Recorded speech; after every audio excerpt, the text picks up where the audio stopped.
the debate between two nascent soul-stage cultivators came to an end. Too much information had been presented to all the cultivators in the morning. They would have to consider for a long while and sort it out despite their extraordinary computational ability. Therefore, no meetings were arranged for the afternoon. All the cultivators frowned and contemplated in their own meeting rooms. Collapsing in the depths of the soft seat, Liao was like an animal that hid itself in its nest when it sensed an incoming danger. It was a debate without any suspense. Cully was totally outshone. Compared to the Ice God project, the Grand Illusionary Soldier project had overwhelming advantages. The whole project was perfect, to the point that it was too perfect. Liao could not see any loopholes in the project for now, but he intuitively did not like the plan. Narrowing his eyes and biting his fingernails, Liao pondered for a while. Sweat the size of beans rolled down his forehead again. Deep in thought for a long time, he suddenly widened his eyes so much that the corners of his eyes were almost torn apart. Taking a deep breath, he gazed at the two renowned crystal suit designers and said solemnly, "Master Shui, Master Huang Pu, what I'm about to say might be too ungrounded and appalling. You may think that I'm being paranoid, but still, I have to say, wait." Shui Yuanxin raised his hands and interrupted him. Patting his own big head, he said, "Let me take a guess first. Are you worrying that the Grand Illusionary Soldier project is vulnerable to the invasion of the Temple of Immortals even though it looks immaculate? If the Temple of Immortals hacks into the star brain after thousands of Grand Illusionary Soldiers are produced, we will be trapped by our own scheme. More than that," Huang Pu Bo added, "Xianxia, as the CEO of the Grand Illusionary Group, has offered a solution to such an emergency. However, if Xianxia has other intentions and the Grand Illusionary Group has been infiltrated by the Temple of Immortals since the very beginning, they can easily set up deceptions in the project such as telepathic thoughts that can hibernate for several years. When the timing is appropriate, the telepathic thoughts will be triggered, and the Temple of Immortals will take control of the Grand Illusionary Soldiers and the Flying Star Sector without any trouble." "Ha!" Liao was dumbfounded and almost fell off from his seat. He stammered, How did you know?" Shui Yuanxin and Huang Pu Bo looked at each other and could not help but laugh at the same time. "Little Sand, although we are both more than 100 years old right now, we were once teenagers and at an age to dwell in fantasies, too," Shui Yuanxin said. "I remember when I was in junior high school," Huang Pu Bo remarked. "Magazines such as Fiction World were always my favorite. Literary works in which the spiritual nexus was compromised, the crystal processors lost control, and the beast puppets rebelled were already a cliché back then. Yes, I recall that there was a classic movie called War of Deities and Devils. Right now, dozens of prequels and sequels have been produced. You can find a lot of similar plots in the movies. Many refiners were attracted by such fictions and movies and grew interested in magical equipment and the spiritual nexus, so they set off on the path of refining in the end. Do you think that we cannot think of your concerns? Is that so?" Liao scratched his hair and blushed. He said, somewhat in embarrassment, "Please do excuse me, masters. I've never seen such movies on Iron Plateau. Perhaps I was being too paranoid." No. Your concerns are perfectly normal and necessary," Shui Yuanxin said solemnly. "A piece of stellar-level magical equipment can change the fate of a sector. It is simply prudence to imagine the most extreme conditions. Suppose we select the Grand Illusionary Project in the end, the Temple of Immortals will definitely try its best to gain control over it once it is fully implemented. But again, any kind of stellar-level magical equipment is possible to be infiltrated. Right now, you are worried that the Grand Illusionary Soldier project might be taken advantage of by the Temple of Immortals in the end. But won't Ice King be likely to be seized by the Temple of Immortals after it is transformed into an invincible warship? Or rather, is there any kind of stellar-level magical equipment that will absolutely be never infiltrated by the enemy? We cannot stand by and do nothing just because we fear that the Temple of Immortals might intrude and manipulate our products." Liao thought for a moment and said, "That makes sense. Make bold assumptions and run careful verifications," Huang Pu Bo said. "Naturally, we won't initiate the Grand Illusionary Project recklessly just because of a few words of Xianxia. The technological investigations will take at least 1.5 years. The project won't be carried out until we are totally sure that there were no loopholes. If there are any problems, the project will be postponed indefinitely. Moreover, we will investigate and monitor the actual supervisor of the stellar-level magical equipment, or in this case, the Grand Illusionary Group and Xianxia. It's not that we don't believe in Xianxia, but the matter is too important. Any cultivator, even you, will be thoroughly vetted and traced back to your great-grandparents for complete scrutinization if they become the supervisor of the stellar-level magical equipment. Liao was greatly relieved.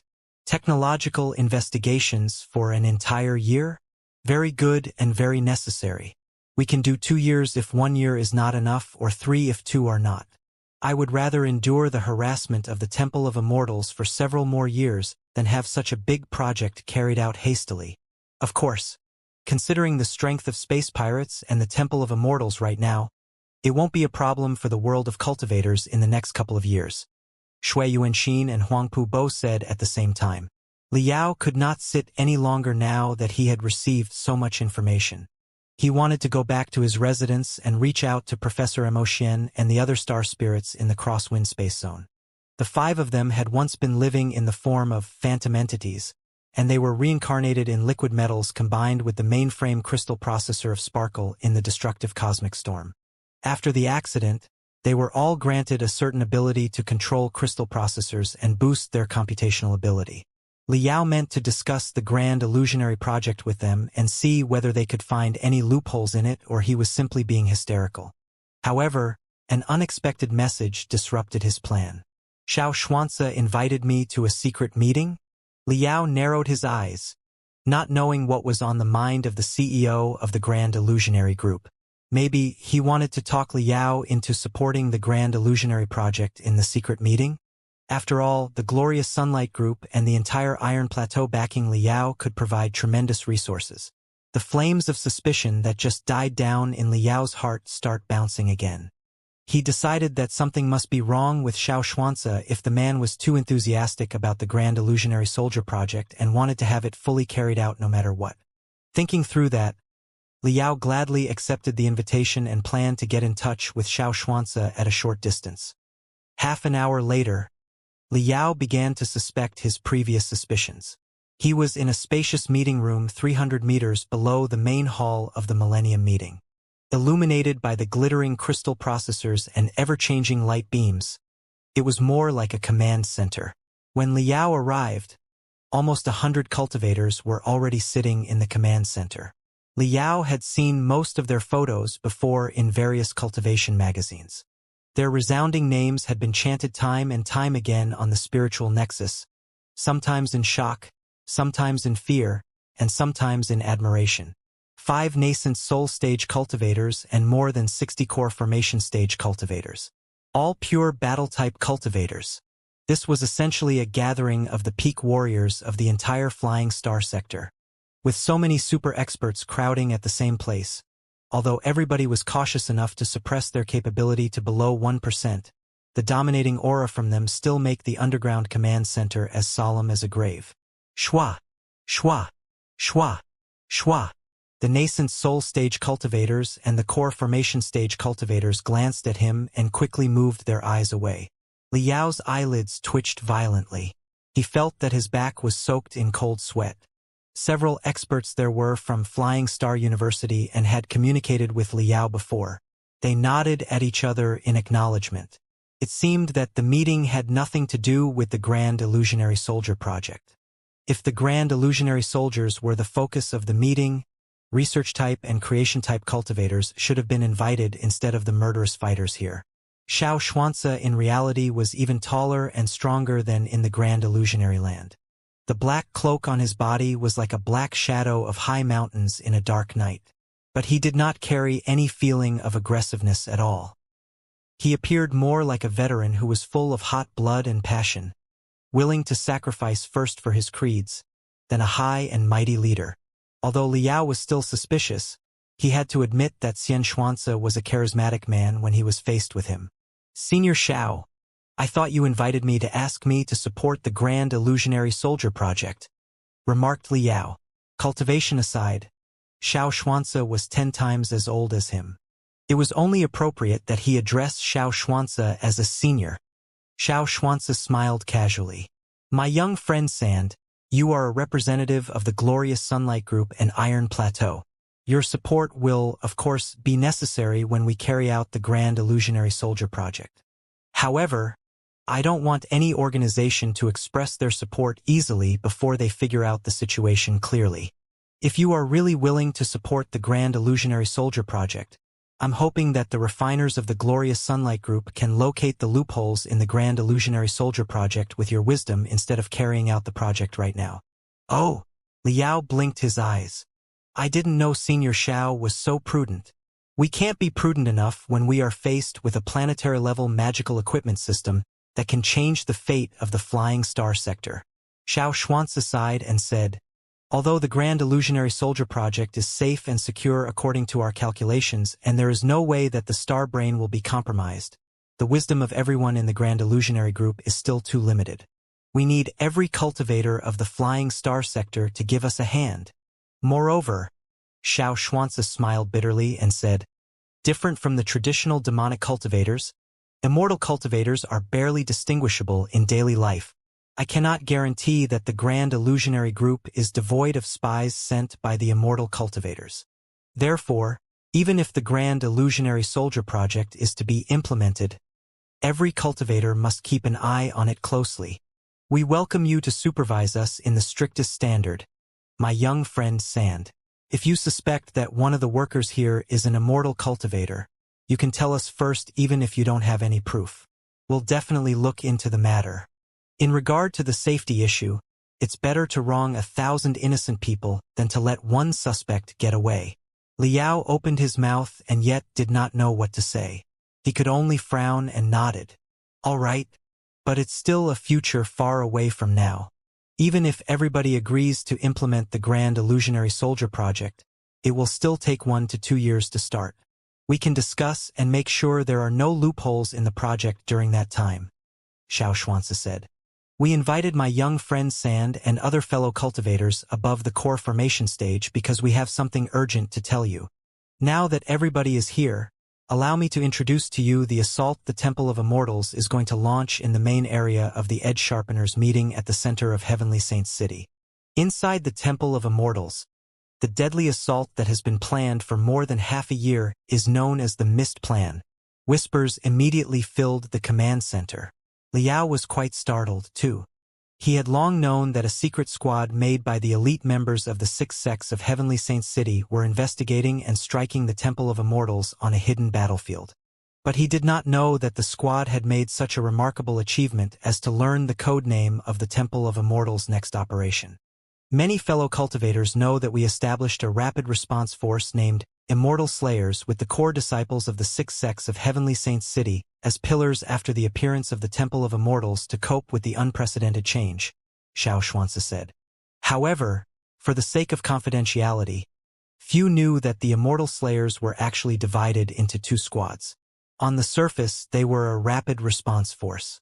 But in fact, quite a lot of members of the Immortal Slayers infiltrated the Temple of Immortals.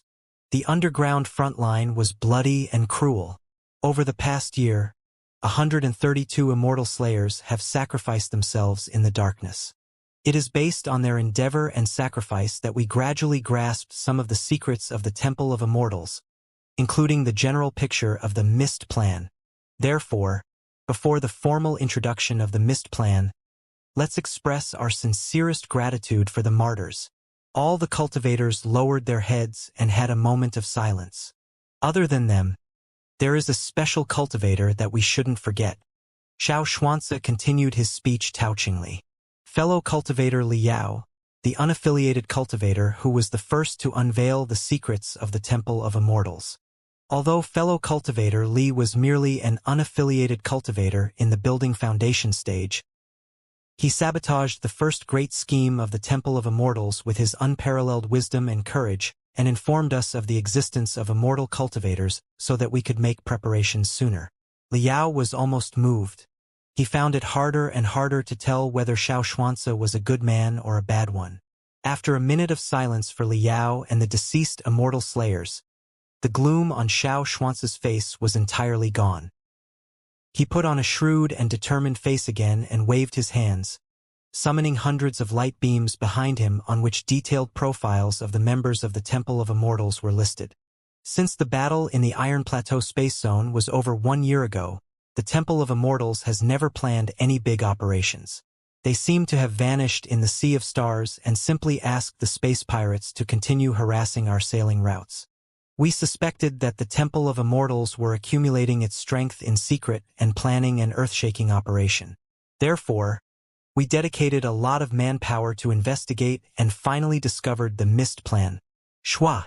About 10 pictures on the light beam behind Xianxia were enlarged. Most of the pictures were quite fuzzy or captured from a special angle. It was very hard to distinguish the faces of the people in the pictures. According to our investigation, the 8 people in the pictures are all high-level killers of Spider's Thorn, an assassin group of Black Spider Tower. They are known as the 8 Blades.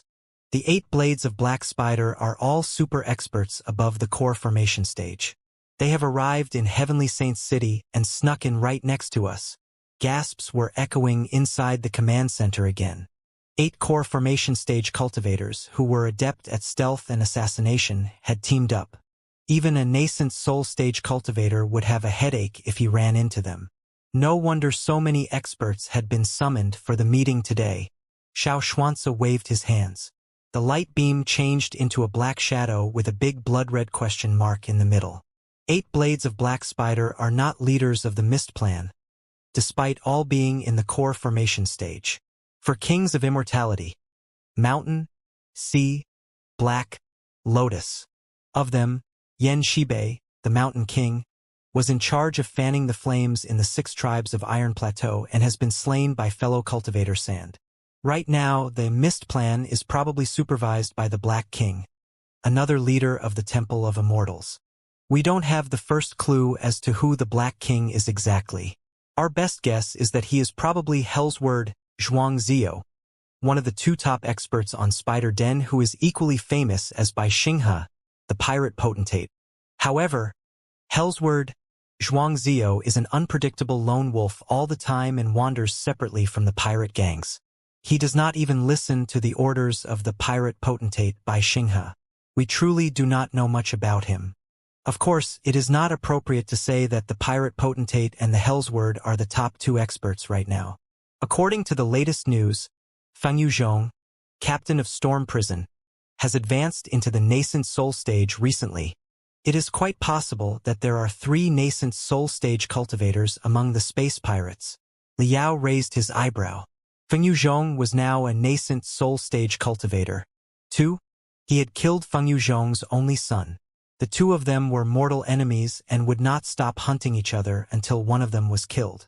Liao was eager to find out whether or not he could take down a nascent soul stage cultivator with the help of the reborn mystic skeleton battlesuit now that he was in the superlative height of the building foundation stage and had a capability almost 20 times higher than common cultivators in the peak of the building foundation stage. The Black King, who is possibly in the nascent soul stage, the 8 Blades of Black Spider, who are in the core formation stage, and other experts hiding in the darkness that we do not know yet are the operatives of the Mist Plan. Even for the Temple of Immortals, such an elite team must be made up their top warriors. In other words, as long as we can fish them up, the Temple of Immortals will suffer heavy losses, and we will get more precious time for the planning and building of our stellar-level magical equipment. Xianxia paused for a moment and looked at everybody. A nascent soul stage cultivator who had wrinkles all over his face and looked to be 300 years old observed casually. This is the center of Heavenly Saints City, the most heavily guarded place in the entire Flying Star sector. Even if they have a nascent soul stage cultivator and 8 or more core formation stage cultivators, can they do whatever they want and kill anybody here? Of course not. The light beam behind Xianxia changed yet again. 3 big words, heart-gnawing mist, popped up along with a large number of files. The heart-gnawing mist is the new generation poison that the Temple of Immortals condensed based on countless ancient books by mixing 9 different common poisons and purifying them with modern technology. Can attack flesh, cells, nerves, and the soul at the same time. We don't know the power of the heart-gnawing mist as of now, but by our rough estimates, one spoonful of heart-gnawing mist should be enough to kill tens of thousands of people when it is released into the air. The 300-year-old nascent soul stage cultivator was not moved. We've all seen better poison. Is the Temple of Immortals trying to kill so many core formation stage cultivators and nascent soul stage cultivators with venom? The heart-gnawing poison is not designed for you. Xianxia shook his head and replied calmly. It is prepared for ordinary people and low-level cultivators. What? Everyone, including Liao, was shocked. Heavenly Saints City is a star fortress. Our central area is essentially an enclosed iron ball. All the fresh air is provided by an artificial circulating system. When the Edge Sharpeners meeting began, experts, scholars, and visitors from other space zones all came to enjoy the gala. Up until the day before yesterday, the population of the central area of Heavenly Saints City was 3 times the usual, a new record. All these people need to breathe oxygen. Our air recycling system is now already overloaded. If the Temple of Immortals infiltrates one of the procedures of the air recycling system and injects abundant heart-gnawing mist, it will definitely fill the entire central area of Heavenly Saints City. What will the consequences be, if I may ask? Perhaps cultivators above the building foundation stage will be able to resist the poison. But the ordinary people and low-level cultivators are bound to be affected by the mist. At that time, the central area of Heavenly Saints City will be in chaos. All the core formation stage cultivators and the nascent soul stage cultivators will be busy rescuing the people. The Black King and the 8 blades of Black Spider will naturally take the opportunity to assassinate the targets whom they deem of value and who are least prepared. Even if the assassination fails, the chaos they make in the central area of Heavenly Saints City will be a major strike for people's confidence in cultivators and, therefore, shake the foundation of the world. This is the general picture of the mist plan. There was half a minute of silence in the command center. Although the ventilation rune arrays were fully functioning and releasing fresh air that even carried the aroma of soil after a rain, the core formation stage cultivators and the nascent soul stage cultivators all felt short of breath, as if they had already been poisoned by the mist. Coldness beamed out of the eyes of the 300-year-old nascent soul stage cultivator, while he raised his voice and asked, "Fellow cultivator Xiao, are you sure that the immortal slayers have fully grasped the mist plan and we have the Black King and the 8 blades of Black Spider on our radar?" "No. The Black King and the 8 blades of Black Spider are not important. The heart-gnawing poison is the key." Greasy sweat was pouring down the forehead of another nascent soul stage cultivator, who was a bit obese, while he asked, "Have we located all of the heart-gnawing mist?" "We have." Xianxia nodded calmly. "After several months of hard work, we have found out the residences of the Black King and the 8 blades of Black Spider in Heavenly Saints City, and how they are preparing to breach in the air recycling system. The mist plan started several years ago. 2 immortal cultivators snuck into the central area of Heavenly Saints City 2 years ago and have been working in the air recycling stations. Of course, it is also possible that the Temple of Immortals bewildered the cultivators who used to work in the air recycling station and turned them into emotionless immortal cultivators." "What?" A core formation stage cultivator rose up and exclaimed in shock. Half a second later, he blushed and sat down again. "There's no need to be worried, everybody. We have everybody on the list under our control. The coordinates of all the immortal cultivators and the heart-gnawing mist are in our hands. The net has been thrown, and the fish will be picked up before midnight. However, we did not expect that the Temple of Immortals would send so many experts for the mission. The soldiers of the 6 sects of Heavenly Saints City and the Immortal Slayers may not be capable enough to annihilate all of them.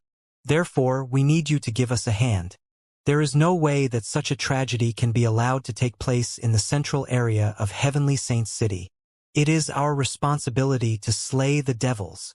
The core formation stage cultivator, who exclaimed in shock just now, stood up again and declared, "What do you mean by giving you a hand? This is a disaster that the entire flying star sector is faced with. There's no reason the 6 sects of Heavenly Saints City should work it out on your own. Just tell us what to do, Senior Xiao." Xianxia slightly bowed and said sincerely, "Please don't misunderstand us. everyone.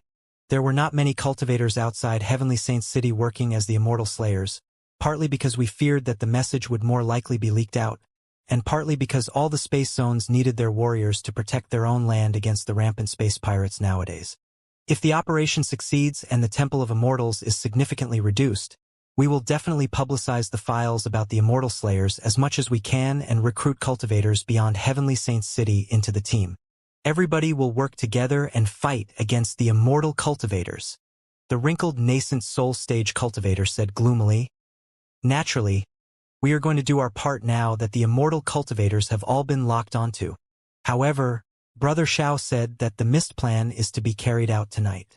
The time is too short, and many of us don't even know each other, let alone cooperated before.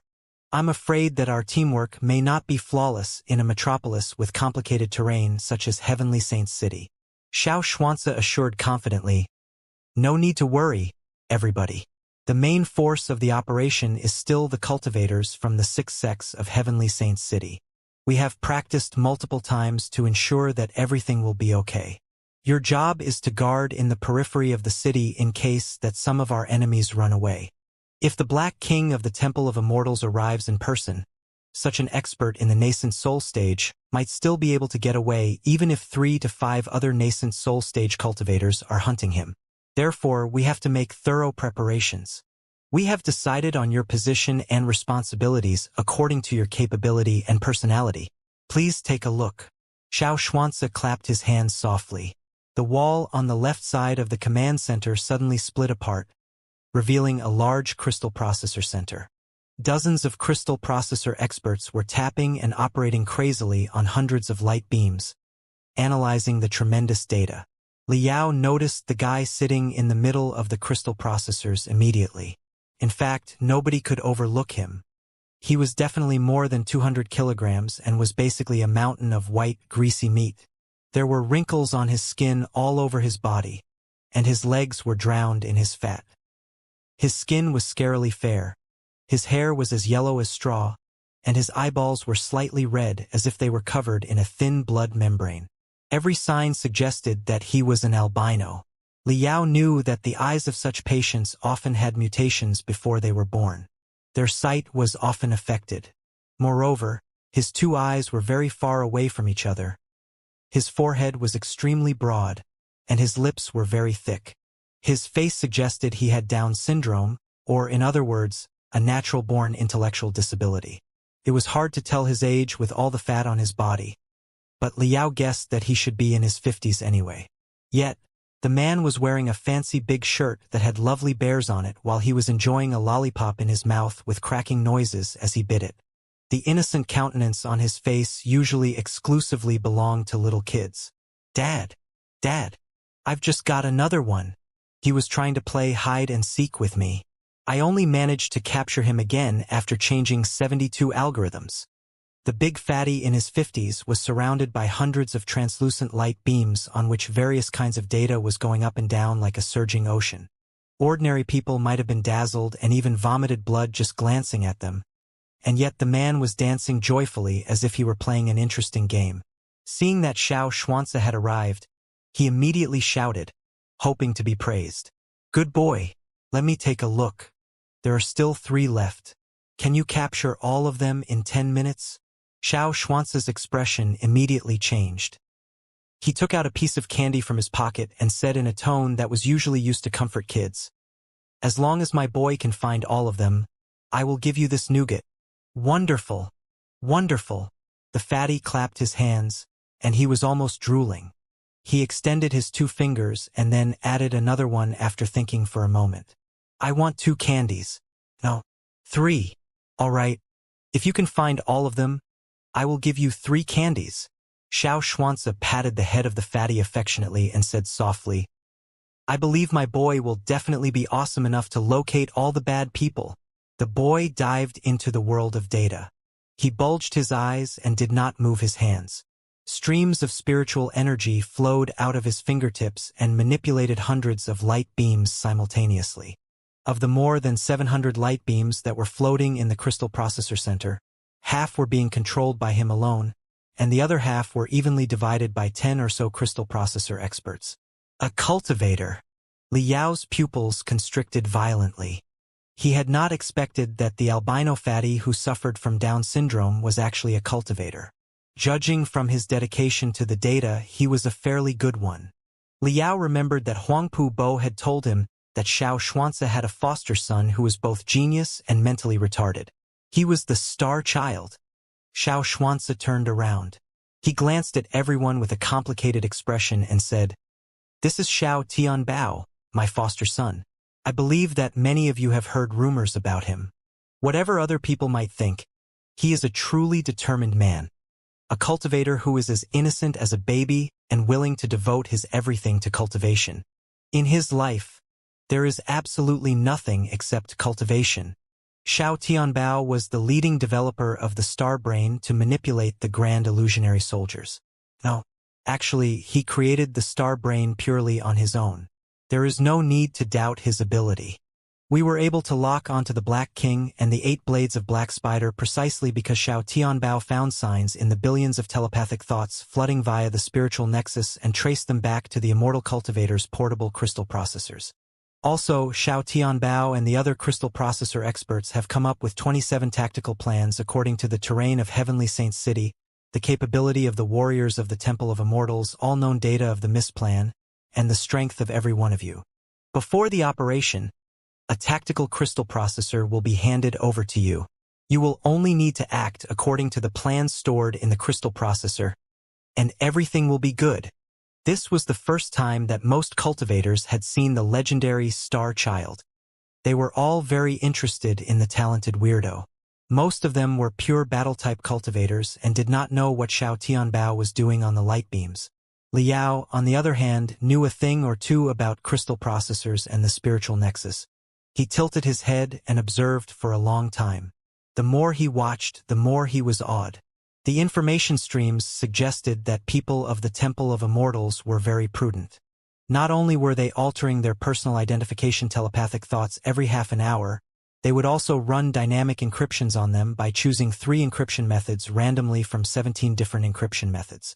They even set up traps in which anti-tracking telepathic thoughts were stored, and they would be alarmed when anything went wrong. Seeing that a tricky problem was solved, Liao's eyes glowed, and he could not help but ask, "How did you lock onto them so quickly without them knowing it?" Although Xiao Tianbao was naive, he was not afraid of strangers. Liao's question poked right at what he was most proud of. He replied happily, "You like playing games, too, big brother? It's very simple. At first, you run an inverse filtering with the spiritual griffin algorithm and find the frequent cluster points of the keywords entering and exiting Heavenly Saint City. Then, you plug in a hyperlink to them with the 9 algorithms of Wuxia and locate all the discontinuous variables, before you calculate all the recurrent sets with the master instability regression method. After that, run a few serial iterative algorithms and find the clusters whose wave frequencies are higher than the master Heavenly Crane's equilibrium line. At last, you will only need to reorder the abnormal clusters by selection sort or insertion sort, and those bad people will be right in front of your nose. Won't they?" Xiao Tianbao blinked his red eyes, which were almost transparent, and looked at Liao in expectation of his compliment. Cold sweat was popping up on Liao's forehead. "That explains a lot." Liao slapped his head as if he had figured everything out. "Fellow cultivator Xiao is truly considerate. You have my admiration." Xiao Tianbao pouted. "What do you mean, big brother?" Xianxia went forward and smiled. "Big brother was praising you for playing the game well. Here, I'll give you a candy first." "Gimme 2. Waving his chubby fingers, Xiao Tianbao chuckled. "I'm going to give big brother one." He understood what I said while none of the other people could. "Master Sand." Several teachers of the combat department and the battlesuit department came over and eyed Liao with admiration. "We are all pure battle-type cultivators and don't understand the algorithms and data at all. We didn't know that Master Sand could comprehend all of that. You truly deserve to be a rising star of refining." What did fellow cultivator Xiao mean? "Can you explain the technological jargons to us, Master Sand?" More than 10 earnest eyes were focused on Liao. Liao's eyelids were twitching violently. He coughed for a long time, before he finally squinted and said, "It's mysterious and complicated. You have no theoretical knowledge of data mining and analysis. I cannot explain the concepts to you in a hurry. Anyways, first things first. Let's focus our attention on the missed plan of the Temple of Immortals for now." "Fellow cultivator Sand is quite right," Xianxia said solemnly. "To prevent the news from leaking out, the operation has been kept confidential until the last moment. Therefore, it might be a bit hasty right now. Everybody has 2 hours for preparation starting from now. We will be faced with a brutal battle. Do be careful and make sure that your most powerful magical equipment is ready. If you did not bring sufficient magical equipment with you, the 6 sects of Heavenly Saints City have prepared abundant tools, which you are free to choose from. In 2 hours, we will gather in the Hall of the Millennium Meeting and begin the operation. The name of our operation will be Mist Clearing." In the training room, Liao was pacing back and forth anxiously like a leopard that had fallen into a trap. Now and then, he would scratch his hair hard, as if he was trying to dig out some insights from it. The training room was rented for during the Edge Sharpener's meeting. Since he had too many secrets that he would rather nobody knew, he had installed very inconspicuous monitoring rune arrays in the corners of the training room to make sure that it was not broken into or under surveillance. In a corner of the training room, a weirdly-looking crystal processor was trembling violently and sending a large paragraph of information out. What Liao was transmitting was the Ice God Project and the Grand Illusionary Soldier Project that he had learned of that morning. But he was transmitting them not through the spiritual nexus established by the Grand Illusionary Group, but through his own route that Mo Xian and himself had worked on together. Professor Mo Xian and him often talked a lot about the secrets in the Heaven's Origin sector, and no information was absolutely safe in the spiritual nexus. Therefore, when the Glorious Sunlight Group was about to rise, Liao secretly transferred part of the capital to Professor Mo Xian and asked him to refine a batch of their own spiritual towers. Spiritual towers were nodes of the spiritual nexus and a piece of classic magical equipment dating back to 10,000 years ago. They were not complicated in structure, and Professor Mo Xian could totally build them right now. After a batch of spiritual towers was produced and disguised as meteoroids and debris, they were shipped to all the space zones from the Crosswind Space Zone to Heavenly Saints City by Sparkle in secret. Naturally, with Liao's current wealth, it was impossible to build a second spiritual nexus that covered the entire Flying Star sector. However, constructing a spiritual route to support point-to-point communication from Heavenly Saints City to the Crosswind Space Zone was quite realistic. Since it was his personal route, there was no way that anyone could monitor the data at all. At first, Liao was quite hesitative because the Glorious Sunlight Group had just been founded and was in dire need of money in every regard. He had wondered whether or not it was necessary to build such a route. However, after witnessing Xiao Tianbao's remarkable skills, he could not help but feel lucky that he made a wise decision. Unfortunately, the spiritual towers on the route were still too few. The signals were intermittent, and the speed of transmission was extremely slow. Also, the size of the information contained in the Ice God Project and the Grand Illusionary Project was unbelievably huge. It took half an hour before they were sent over. At this moment, there was 1 hour, 9 minutes, and 37 seconds to go before the mist clearing operation. The 2 proposals of planetary-level magical equipment are both very excellent. What are you worried about, Liao? After the relay across more than 10 space zones, Professor Mo Xian's picture on the light beam was twisting. Occasionally, streaks and flakes were popping up. I don't know. The plan looks perfect. Narrowing his eyes, he tapped his temples and said, I don't like the Grand Illusionary Soldier intuition, Li. I feel that I smelt something uncomfortable. Our brain receives billions of items of information every day.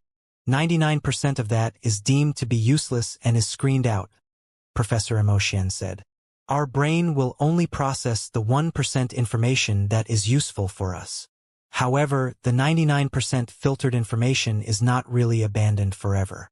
Some of it is still stored inside our brain and analyzed by our subconsciousness without us knowing it.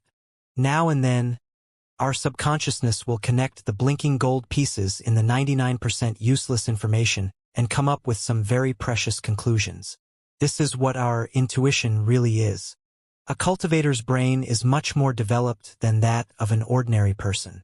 The analysis and computational ability of our subconsciousness are also 100 times better than those of ordinary people. Sometimes, our intuitions and predications are actually the results of the computation of our subconsciousness. Therefore, if you feel that the plan is inappropriate intuition ally, don't let go of your suspicion easily. Listen and sense with your heart. Stand in your subconsciousness and find the answer from the 99% useless information. Taking a deep breath, Liao closed his eyes and mumbled, "Did you know, Professor? I suddenly remembered the limit challenge competition in the Devil Flood Dragon Island. The first brutal battle that I ever participated in when I was young. In the Devil Flood Dragon Island, all the young genius near my hometown were gathered. Most of them were talented and the best 1 in 10,000 elites. At that time, my capability was merely mediocre compared to them. However, with my talents in refining, I was able to assemble most of the magical equipment on the Devil Flood Dragon Island and sold the tools to the geniuses.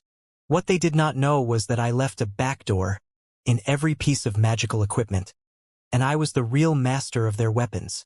Therefore, even the geniuses whose capabilities far exceeded mine would be at the mercy of me as long as they were using magical equipment assembled by me." Professor Mo Xian said casually, "I see where this is going. You are scared that somebody might leave backdoors in the planetary-level magical equipment. Leaving backdoors is almost the unspoken rule in the circle of refiners. Even I always felt tempted to leave a few backdoors when I was refining magical equipment.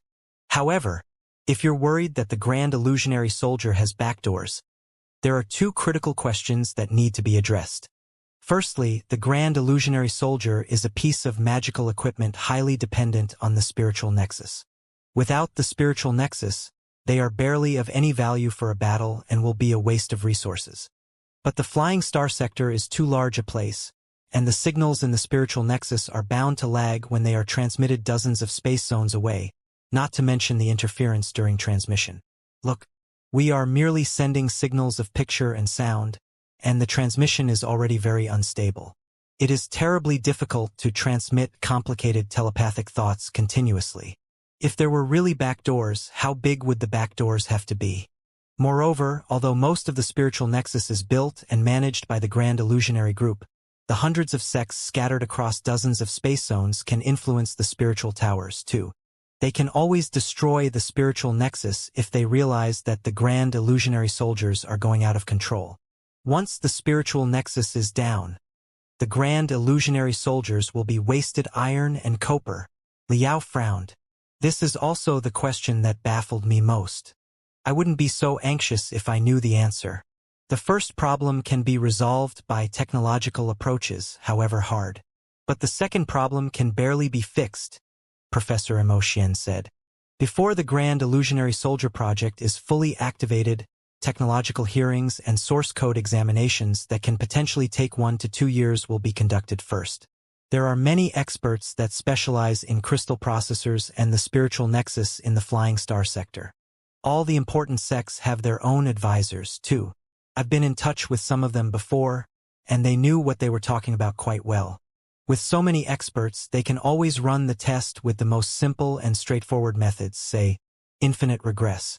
After 1 to 2 years, loopholes will definitely be found out if there are any.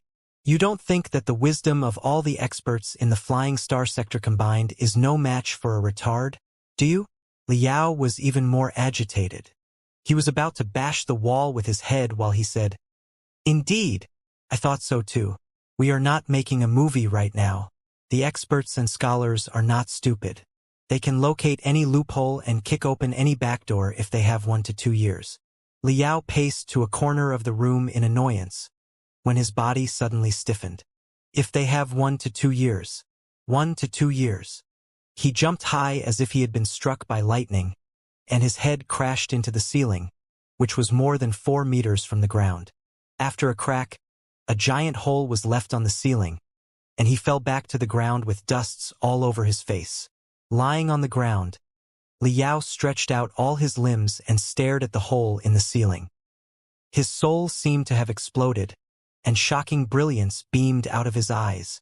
"Professor, I haven't found out the answer to your first question yet, but I've come up with a possibility for the second question. Professor, you and my 4 senior brothers are all special spectral cultivators that are combinations of phantom entities and the mainframe crystal processor of Sparkle. Crystal processors are part of you, and your understanding about them must be 100 times deeper than normal crystal processor experts. In your opinion, if the time for examination is shortened to 3 to 6 months, instead of 1 to 2 years like right now, is it possible to hide some of the loopholes? Professor Mo Xian pondered for a moment and said, locating a loophole in the billions of lines of source code is like fishing for a needle in an ocean. If the time limit is 3 months or shorter, full coverage methods such as infinite regress will not be adopted. Theoretically speaking, it is possible to conceal a backdoor. However, it is just theoretical. As far as the cultivators of the Flying Star sector and the Heaven's Origin sector that I know, I don't think any of them can achieve such a goal. That's right. That's right. Liao suddenly sat straight. He crossed his legs, and brutal brilliance beamed out of his red eyes despite his face still being coated with dust. Professor, the Temple of Immortals is a weird organization, is it not?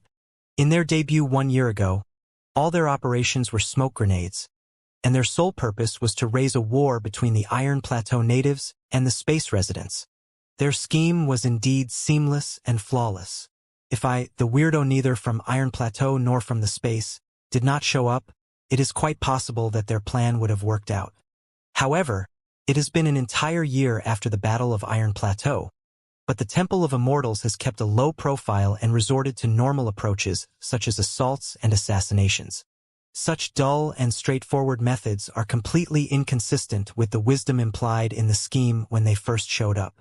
It is almost like an unparalleled martial arts expert who starts waving his fists idiotically after he performed the most brilliant move in the world. Maybe the Temple of Immortals has been accumulated their strength in preparation for their thunderous attack. The missed plan, Professor Mo Xian said. Liao sniffed. The thunderous attack has been fully unraveled before it is carried out. That's too stupid. However, let's put the missed plan aside and look at Iron Plateau in retrospective. Professor Mo Xian, what do you think will happen if I didn't show up and a great war between Iron Plateau natives and the space residents broke out exactly as the Temple of Immortals planned? Mo Xian was deep in thought.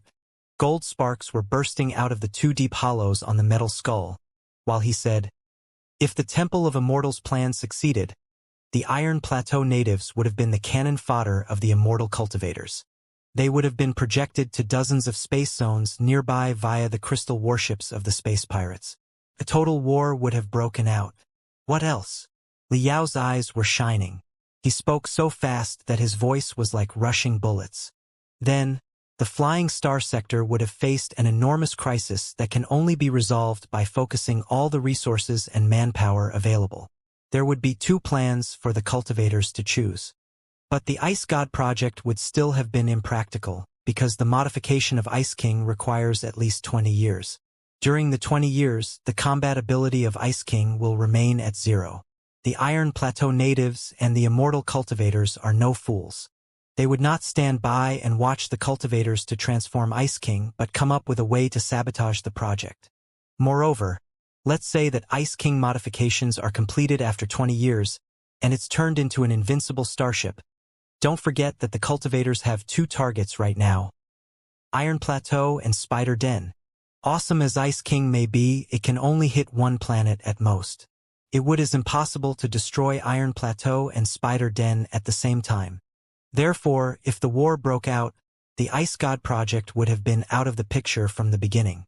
After a brief silence, Professor Mo Xian's voice turned sharp. Then, there's only the Grand Illusionary Soldier project left. Indeed, Liao said coldly. The Grand Illusionary Soldiers are very cheap and can be refined by the other sections. As long as some of them are produced, they will boast a certain amount of combat ability. Also, they can be deployed in every corner of the Flying Star sector. It is definitely a piece of perfect, tailor-made magical equipment for the riot of the Iron Plateau natives. No. It is also possible that the riot of the Iron Plateau natives was a scheme tailor-made for the Grand Illusionary Soldier project. Faced with the incoming Iron Plateau natives, it would have been impossible for the cultivators to run the most detailed tests within 1 to 2 years patiently. Think about it. In the endless darkness, at the edge of the flying star sector, one space town after another is swallowed by the ferocious Iron Plateau natives and space pirates. Countless ordinary people are butchered. The fearsome flames of war are ignited in every part of the flying star sector and sweep across the world. Under such circumstances, how can you expect to examine the Grand Illusionary Soldier for 1 to 2 years? Even 3 to 6 months might be too long. If I were a leader of a sect, and the space towns in my territory were being assaulted by the Iron Plateau natives, I would definitely try to buy a batch of Grand Illusionary Soldiers to solve the imminent threat whatever the cost. In such a case, the Grand Illusionary Soldier project would be implemented in haste after a short period of 1 to 2 months of examination, if it is examined at all, won't it? Professor, based on your experience, do you think it is possible to check the loopholes once the Grand Illusionary project is fully initiated? Mo Xian shook his head. That would be very difficult. Liao, you are not a professor in the field of crystal processors. I can only explain it to you with the shallowest metaphor. Before the Grand Illusionary project is activated, the star brain is in the original state. It is like a frozen, solid ocean. Although it is difficult to fish for a needle in a frozen ocean, it is still possible once countless experts are gathered. However, after the project is activated and the star brain starts running, billions of telepathic thoughts will enter and exit the star brain every second. The frozen ocean will be unfrozen, and surging tides will rage everywhere. Think about it. How is it possible to locate a needle that is flowing together with the waves in a rampant ocean with immeasurable undercurrents? Liao's voice was chilly. So, if no loopholes are found in the preliminary tests in the beginning 1 to 2 months, it is unlikely that they will be found in the future, correct? Mo Xian spoke with a voice resembling the sound of rusted gears. Yes. The training room was caught in a brief silence. The only sounds were Liao's heavy breaths and the background noises when the crystal processors were transmitting information over a long distance. After a long time, Liao took a long breath and said, "The great bandit Feng Yuzhong revealed himself in order to attract the cultivators to the Iron Plateau Space Zone. The battle in the Iron Plateau Space Zone was meant to drive the cultivators to Iron Plateau in order to raise a great war between Iron Plateau natives and space residents. Once the war broke out, the world of cultivators would have had to pick the Grand Illusionary Soldier project. If that were the case, everything would be more logical. Since the appearance of immortal cultivators in the big explosion during the Skyhill Sword Seminar, we have considered the Temple of Immortals to be the schemers and the space pirates to be their puppets. Therefore, cultivators devoted all their resources and attention to the Temple of Immortals. No one has ever thought the other possibility. If space pirates are the puppets of the Temple of Immortals, are the Temple of Immortals a puppet of somebody else? Mo Xian pondered for a moment. You are suspecting Xianxia? He is indeed worth suspecting, Liao replied. What's his motive? Mo Xian asked. He is the CEO of the Grand Illusionary Group and the crownless king of the Flying Star Sector. He is already at the peak of the world of cultivators. Does he have any reason to destroy the mountain below his feet? A crownless king is not as good as a crowned king, Liao answered gloomily. Mo Xian thought for a moment and said, Fair enough, but there are 2 points that call for our attention. Firstly, the Temple of Immortals scheme on Iron Plateau has met a fiasco. The Iron Plateau natives and the space residents are communicating closely right now. It is practically impossible that a war will threaten to break out again. But still, the Grand Illusionary Soldier project has been introduced and is waiting to be tested. This point alone is enough to disapprove your assumption just now. Secondly, as the CEO of the Grand Illusionary Group and the leader of the Grand Illusionary Soldier project, Xianxia will be standing in the spotlight from the beginning. He will be scrutinized and suspected by everybody. If he is the real schemer behind everything, it seems to be a very risky decision. Think about what happened on Iron Plateau. Yan Shibei, the Mountain King, was the real schemer, But he pushed his nephew Yen Qifeng to the front and did not expose himself until the last moment when he had no alternatives. Isn't it too early for Xianxia to jump out and take charge of everything personally? Liao's eyes were rapidly flickering from side to side. He scratched his head and mumbled, "It's indeed very strange, unless of course Xianxia has an unquestionable way to prove his innocence. But how can he? Is the schemer not Xianxia but somebody else in the Grand Illusionary Group?" "Everything you said is just your assumption," Emotian said. "You came to the conclusion by setting your perspective and your goal in advance. It is a very far-fetched deduction that is not supported by any proof. If you throw out your theory right now, nobody will believe it, and you won't be able to lock onto the real schemer even if they do." Liao scratched his hair in desperation. His pupils suddenly constricted while he gnashed his teeth. "No. If my assumption is correct, there is definitely something wrong with the mist plan and the mist clearing operation. An unexpected situation will force the world of cultivators to initiate the Grand Illusionary Soldier project in a hurry without testing it first." Emotian observed calmly. "Maybe, but look at your watch. The mist clearing operation will be carried out in 55 minutes and 33 seconds. How can you expect to stop it with your words? Don't forget who you are. In the eyes of cultivators, you are still an Iron Plateau native. Although the Iron Plateau natives and space residents are in a close relationship right now, it is impossible for them to question Xianxia and the Grand Illusionary Group co-funded by the Six Sects or cancel the mist clearing operation just because of your accusations.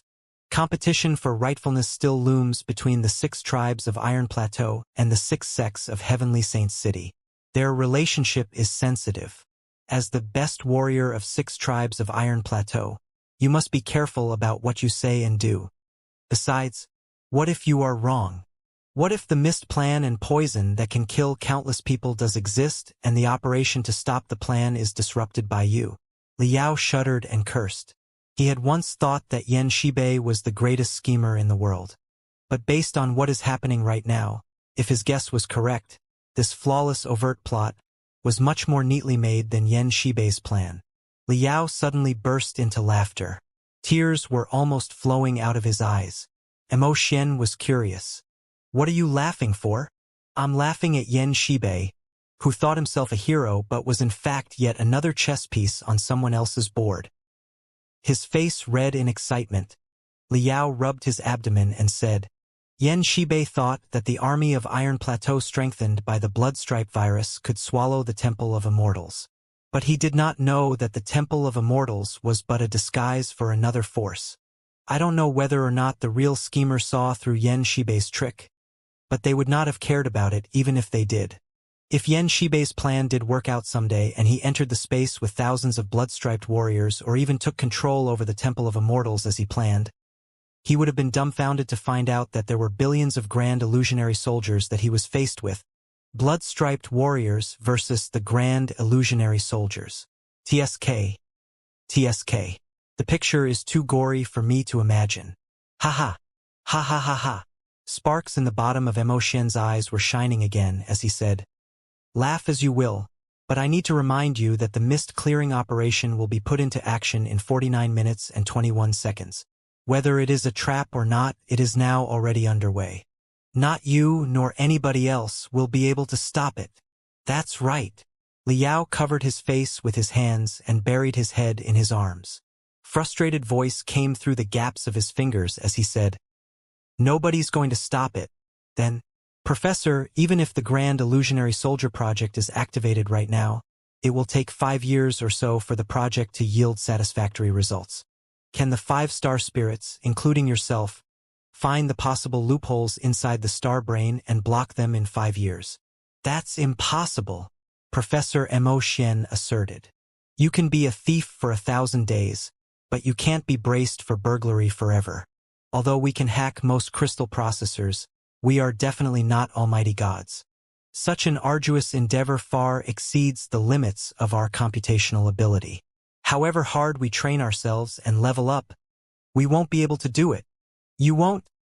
Liao's voice turned from frustrated into desperate, but his words stopped halfway through the sentence. His fingers suddenly splayed, and from the gaps between his fingers beamed out crazy brilliance that could be found on the gambler who had lost all the games until he had the last bargaining chip. He was ready to take the risk right now. "Professor, what did you say? Can you repeat it?" "I said that we will not be able to locate the loophole however hard we increase our computational ability." "No, not that. The sentence before it. You said that one can be a thief for 1,000 days but cannot be braced for burglary forever." "That's what I said. Is there a problem?" "No problem. Absolutely no problem.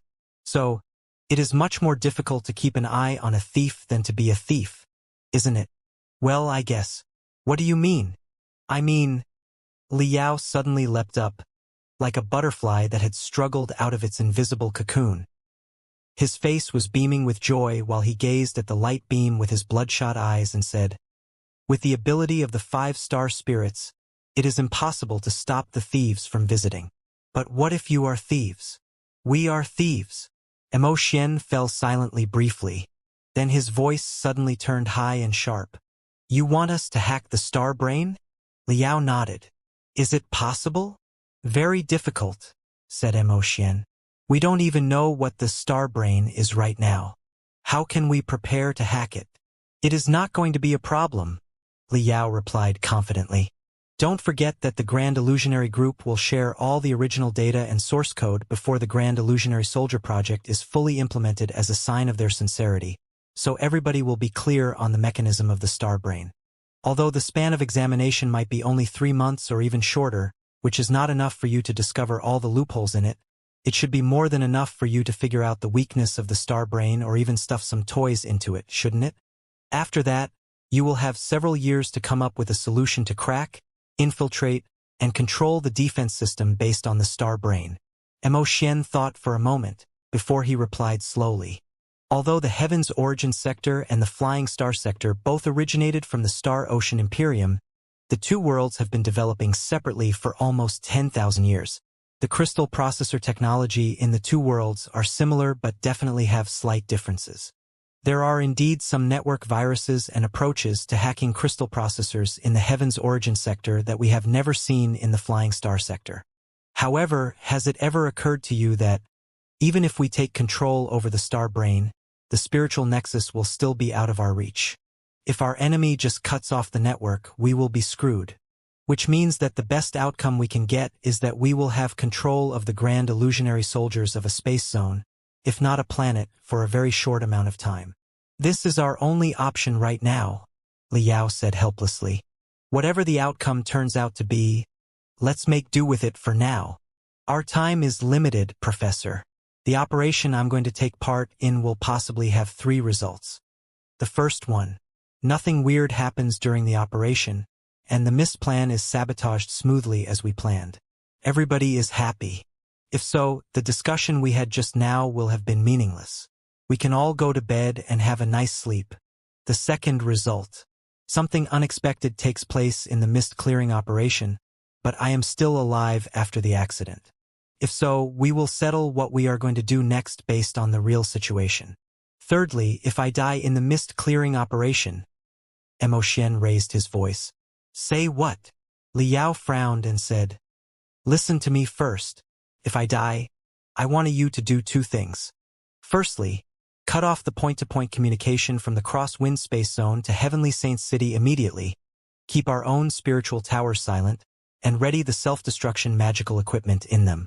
Once anybody draws near to the spiritual towers, detonate them instantly.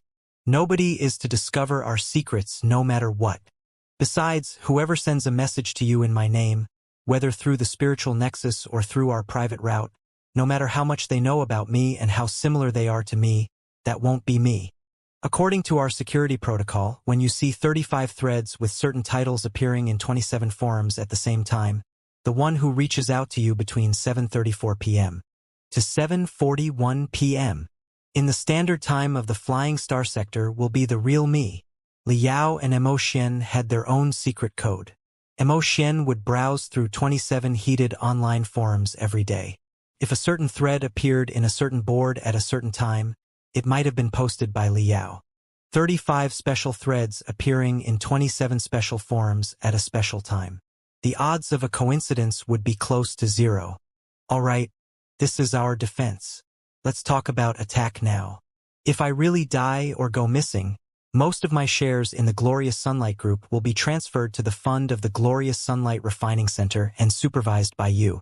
You will have sufficient resources to conduct research and training. Then, the 5-star spirits will shift the focus of your training to the invasion of the spiritual nexus and the technology to hack crystal processors. Your life form is a combination of spectral cultivators and crystal processors in the first place. Breaking into crystal processors is as natural as breathing for you. I believe that you will definitely become the best experts in the field after a few years of training. When the Grand Illusionary Group shares its original data and source code of the Star Brain, make a judgment yourself. If you are confident, stuff some toys into it. If you are not, it won't be a big deal.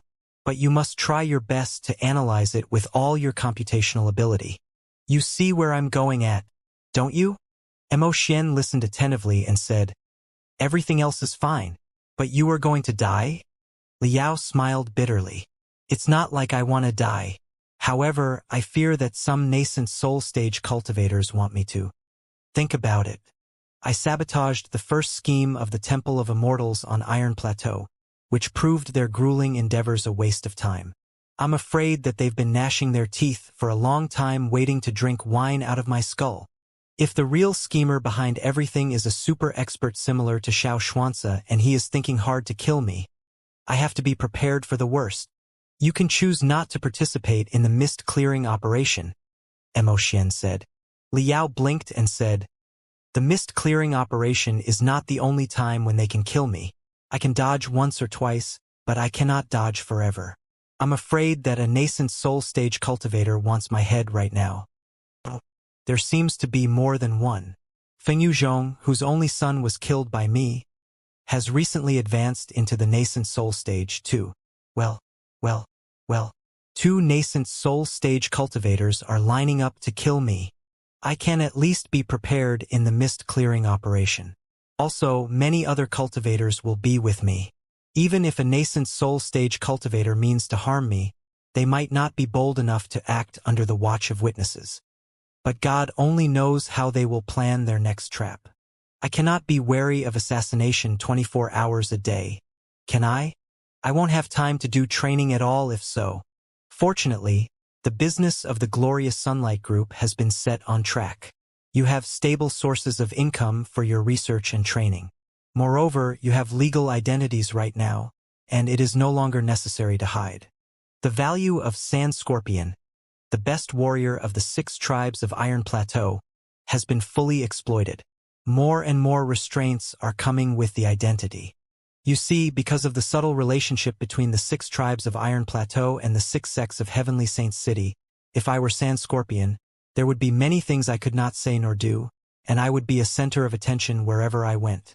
Therefore, when we were speaking of the mist clearing operation, it suddenly occurred to me that, if I absolutely had no other options and I was running to a dead end in every direction, would it not be an excellent choice to just die? Sand Scorpion, the best warrior of the 6 tribes of Iron Plateau, cannot make irresponsible accusations. But a Mr. Nobody will be free to say whatever is on his mind. If the words of a Mr. Nobody are not convincing, then, Liao smiled.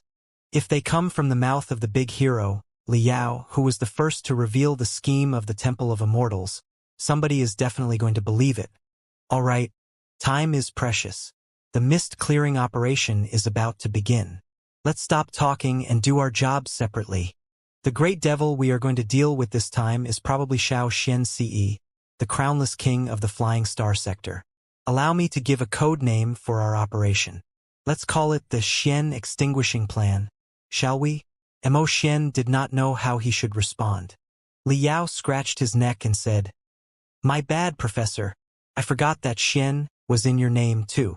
Then, since the purpose of our operation is to breach into the star brain, let's just call it the Brain Concussion Plan." Liao cut off the communication and retreated the crystal processor into his cosmos ring. Then, he reached out to Wu Mayan with the mini crystal processor on his wrist. "Master, you look well today. Anything particular that you're happy about?" Wu Mayan immediately started exclaiming when he saw Liao. Do I? Liao scratched his face and felt that he was ecstatic, too. No. He had become increasingly ecstatic ever since he heard about the Grand Illusionary Soldier Project, the Mist Plan, and the Mist Clearing Operation.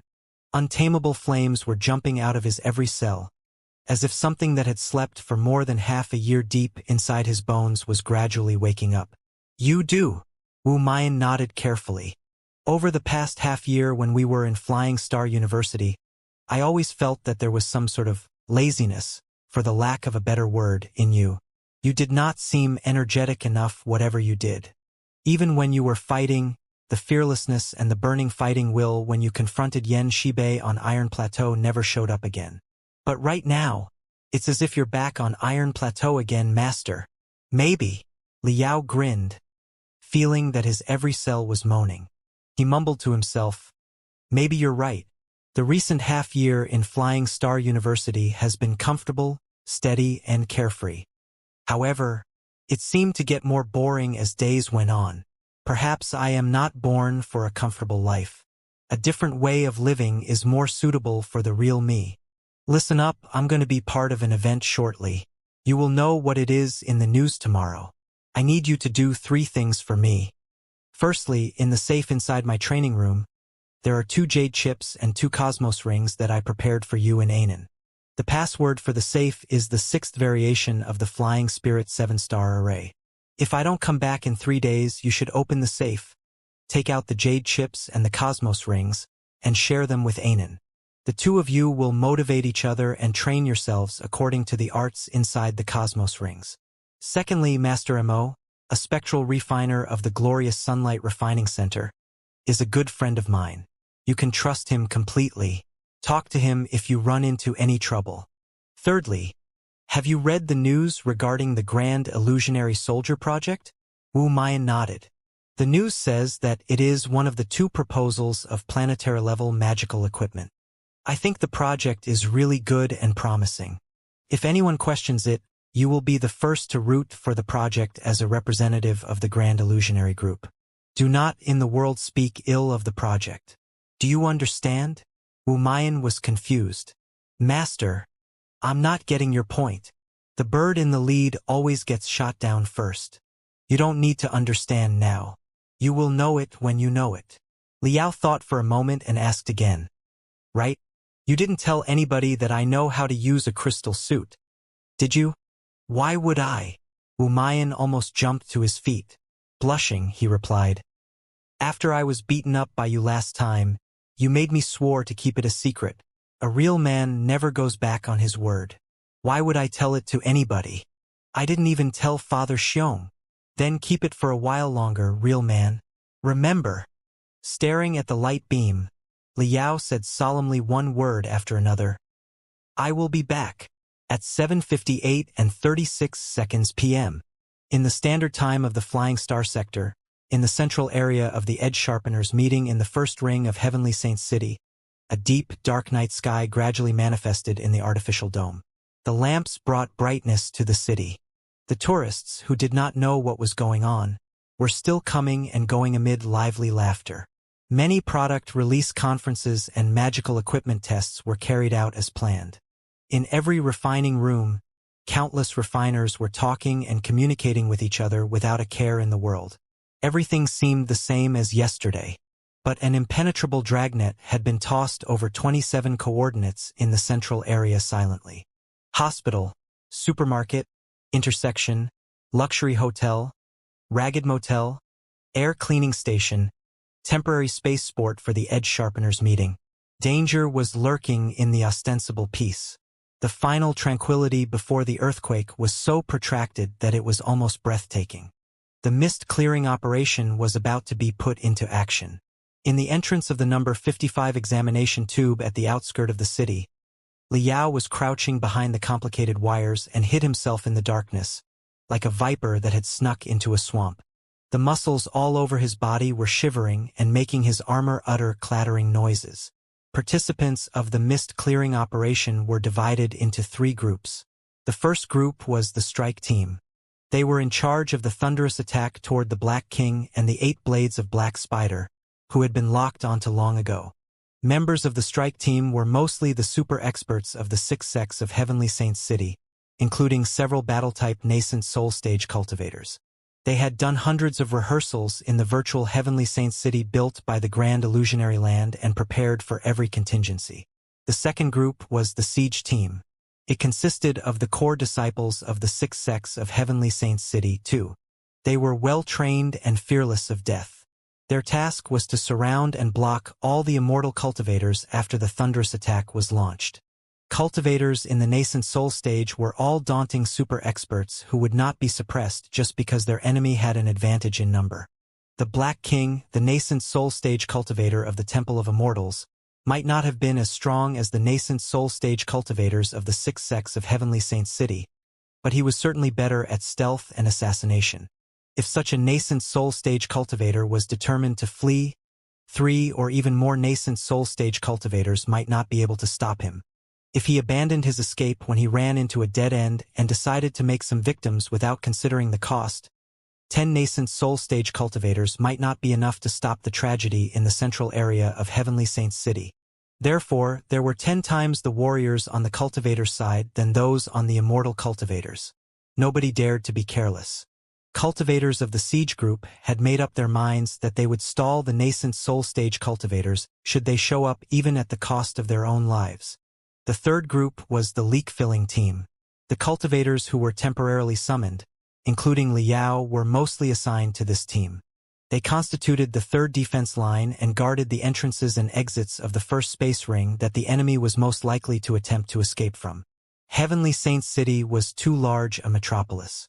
Other than the 10 rings in outer space, the central area of the first space ring was itself an enormous central area.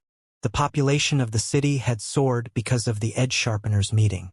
To meet the need of visitors and participants of the meeting, countless assets were transported from the other 9 rings to the central area.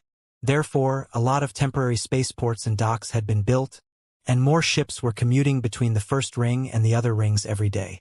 The terrain was extremely complicated. Therefore, it is necessary for the leak-filling team to stay alert in the places where the enemy might get away. The mist-clearing operation had been rehearsed in the Grand Illusionary Land countless times before a perfect plan with consideration of every factor was drafted.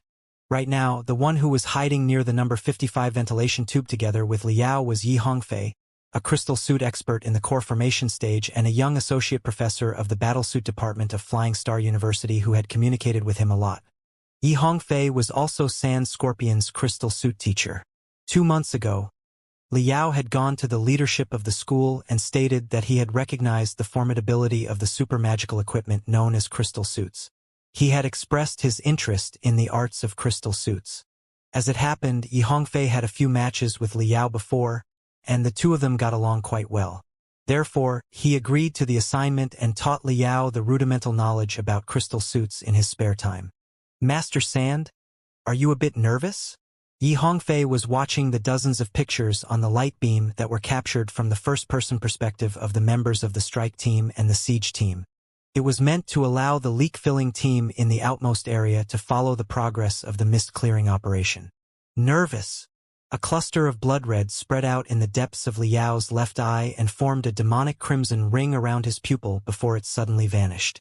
He licked his dry lips and replied, "I'm not nervous. I'm hungry, so hungry that I'm shaking." Yi Hongfei replied, "Hungry? I have a few highly condensed spiritual energy biscuits here. Do you want some?" Liao shook his head. "Thanks, but no. It is not my stomach that is hungry. The biscuits are not going to feed me." Yi Hongfei was dazed for a moment. Then he smiled and said, "I understand. You are not nervous. You are excited. When I went to participate in the unlimited crystal suit match in the Heavenly Sword Arena for the first time, I felt the same." "You don't understand, Master Yi. This is different from the arena matches that you took part in." Liao's expression became weird while he rubbed his left temple slowly. He seemed to be both expecting and enjoying something. His eyes half closed, Liao mumbled, "Master Yi, you were born in a noble family, and you have been a well-acknowledged prodigy since you were born. You grew up smoothly, went to the battlesuit department of Flying Star University smoothly, stayed to teach at the school smoothly, and advanced into the core formation stage smoothly. The most brutal battle for you is perhaps an unlimited crystal suit match in an arena. No more. Therefore, you don't have any idea what I am expecting. The unlimited crystal suit matches that are held in designated arenas and watched by countless spectators are but child's play for me. Let me tell you what a real unlimited match is. The sky and the earth are the area, the billions of stars in the universe are my audience, and the sun and the moon will be the judges. Every last bit strength in my soul, cells, and life is exploited. Even death will not mark the end for the match.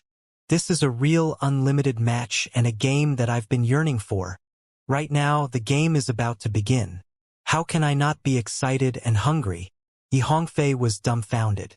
The core formation stage cultivator was deeply awed by the powerful, sharp, and mysterious aura that had suddenly burst out of Liao's body. For a moment, he even felt that he was shuddering.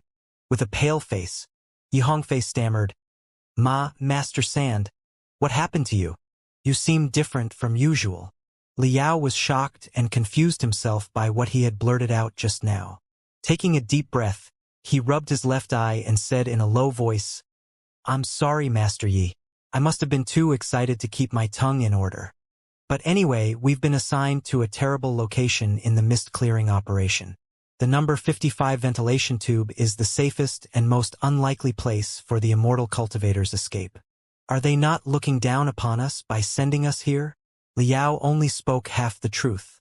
Since this was the safest and most unlikely place for immortal cultivators' escape, those around him were definitely not the super experts. It meant that, if the super experts among immortal cultivators such as the Black King accidentally chose to break out of the siege through the number 55 ventilation tube, Liao would have barely any teammates that would be of use. It can't be helped. The mist clearing operation is truly a great undertaking. Not just you. Even I have never seen so many experts gathering together in all my years as a cultivator. This is a real war of nascent soul stage cultivators. Xianxia was greatly relieved, seeing that Liao had returned to normal. He smiled bitterly and said, Although I am in the core formation stage, you were quite right about my lack of experience in real-life combat. I'm no match for the super experts who are all seasoned warriors. It's only normal that I was assigned to the most remote place. Liao sniffed. But my combat ability is as good as that of a core formation stage cultivator, and I have abundant experience in real-life battles. Why was I ordered to this location, too? When he spoke the last sentence, Liao turned on the communication channel intentionally so that every member of the mist clearing operation would hear it. Xianxia glanced at Liao's face and noticed that he was perfectly normal. He scratched his nose and said, Master Sand, let's be honest here. It's true that your secret arts are indeed powerful enough to help you wield combat ability more than 10 times that of a cultivator in the peak of the building foundation stage. Normal core formation stage cultivators are no match for you, and you may even be able to survive 1 or 2 attacks from a nascent soul stage cultivator. However, that's only true when nobody is wearing a crystal suit. Crystal suits were the greatest invention of the modern cultivation civilization. It is a super platform and the king of magical equipment. A cultivator with and without a crystal suit can have a vastly different combat ability. Although I'm definitely no match for you when I'm not in a crystal suit, you've already seen me in a crystal suit in person. You don't need me to remind you of the results of our competitions. Do you? As for the true chi armor of Iron Plateau, forgive me for being too blunt, but the difference between a true chi armor and a crystal suit is similar to the difference between a bull and a rhino. They may look alike, but their enhancements for combat are worlds apart. Liao glared at him. About that, Xianxia opened his hands and said, I wouldn't have put it so straight if you were not an experienced refiner who participated in the refinement of the unparalleled extension and a bunch of other crystal suits. You should have a personal understanding about the formidability of crystal suits right now, no? Otherwise, you wouldn't have gone to the leadership of the school hoping to learn the arts of crystal suit in a hurry 2 months ago, would you? However, it's only been 2 months, and you simply devoted your spare time to it instead of practicing crystal suits full-time. I was only able to teach you the rudimental knowledge. So, I'm well aware of your skill in a crystal suit. Liao patted the armor on his body that was carved with glamorous spiritual stripes and looked like a ferocious insect. He said, "Of course, I know that my crystal suit techniques are not good enough. So, what I'm wearing is still the Sky Scorpion armor, but it is now the universe-strengthened version. This armor has been modified by Master Shui Yuanxin and me together at the cost of a great many heavenly materials and earthly treasures. A lot of features of crystal suit have been added. Also, we redesigned the internal structure of the armor based on aerodynamics with special crystal processors. It is definitely not the same as the normal armor." Yihongfei chuckled and managed to smile. "Master Sand, you are the best warrior of the 6 tribes of Iron Plateau. Nobody will doubt your combat ability when you are in your Sky Scorpion armor. However, the battle today is too important. Concerns not only your honor as a warrior but also the lives of millions of people. Therefore, it is quite understandable that they are making such arrangements. Master Sand, it is also the Chi Trainer's creed to protect ordinary people. You must know the thoughtfulness of the 6 sects of Heavenly Saints City, right?" Liao sniffed and stopped talking. He rubbed the Sky Scorpion armor in silence. His eyes glanced over between the downtown area far away and the number 55 ventilation tube. Deep inside his brain, his computational ability soared as he drew up countless routes of escape and response strategies to cope with the Black King should the man appear. Everything was ready. The net was gradually tightened. At 8:12 and 33 seconds p.m., in the temporary market outside the main field of edge sharpeners meeting, a plain-looking young man dressed like a tourist was eating noodles slowly. 2 red-faced, drunk men who were leaning on each other staggered past him. At 8:12 and 37 seconds p.m., in a temporary hospital near the main field, several ambulances were blaring out high-pitched sirens while they carried a large number of patients who were all moaning on stretchers in agony. It was said that there was a large-scale food poisoning incident. At 8:12 and 47 seconds p.m., outside the number 2 air cleaning station on the perimeter of the central area, a team of cultivators wearing invisible suits dispersed and moved toward the station from various directions. They were like black mercury that was rolling slowly under the dark night. In a high tower not far away, the scope of a spiritual energy sniper had locked onto a worker inside the air cleaning station who was drinking tea and chit-chatting casually. According to the intelligence, the worker next to the 3rd window to the left was a spy of the immortal cultivators. At 8:13 and 1 second p.m., on the 16th floor of a luxury hotel in the northwest corner of the downtown area, 2 cleaners were doing their job with the dust-absorbing magical equipment on the circular corridor that was paved with extravagant carpets. A young man in fashionable clothing, hugging a chuckling girl who was wearing barely any clothes and had a pair of sexy eyes, went to his own room. It seemed that he had failed to hold back his libido. He pressed the girl to the wall and started kissing her before he went into the room. Without anybody knowing it, the 2 passionate lovers and the 2 cleaners were all near room 1608. In the 7 high buildings near the luxury hotel, experts in the nascent soul stage were monitoring the situation closely. Countless pieces of magical equipment, rune arrays, and barriers were ready and locked onto the hotel. Cold sweat was rolling down every cultivator's head. Although the trap seemed lethal, nobody could confidently say that they would be the winners. They felt that cold waves were surging forward inside their hearts even though magical equipment that had been piled up like a mountain was right behind them. It was because their target was also a nascent soul stage cultivator. At 8:13 and 27 seconds p.m., 3 seconds were left before the activation of the mist clearing operation. One of the 2 drunk men in the night market suddenly fell to the ground because of an obstacle and started throwing up until his clothes were all dirty. His companion burst into laughter and did not look at the tourist who was having noodles at all. In the temporary hospital, many doctors and nurses were as busy as bees. Most of the patients who suffered acute intoxication, as well as the doctors who came with the ambulances, gradually surrounded one of the nurses without alarming anyone. In the high tower outside the number 2 air cleaning station, the shooter softly applied pressure with his finger on the trigger.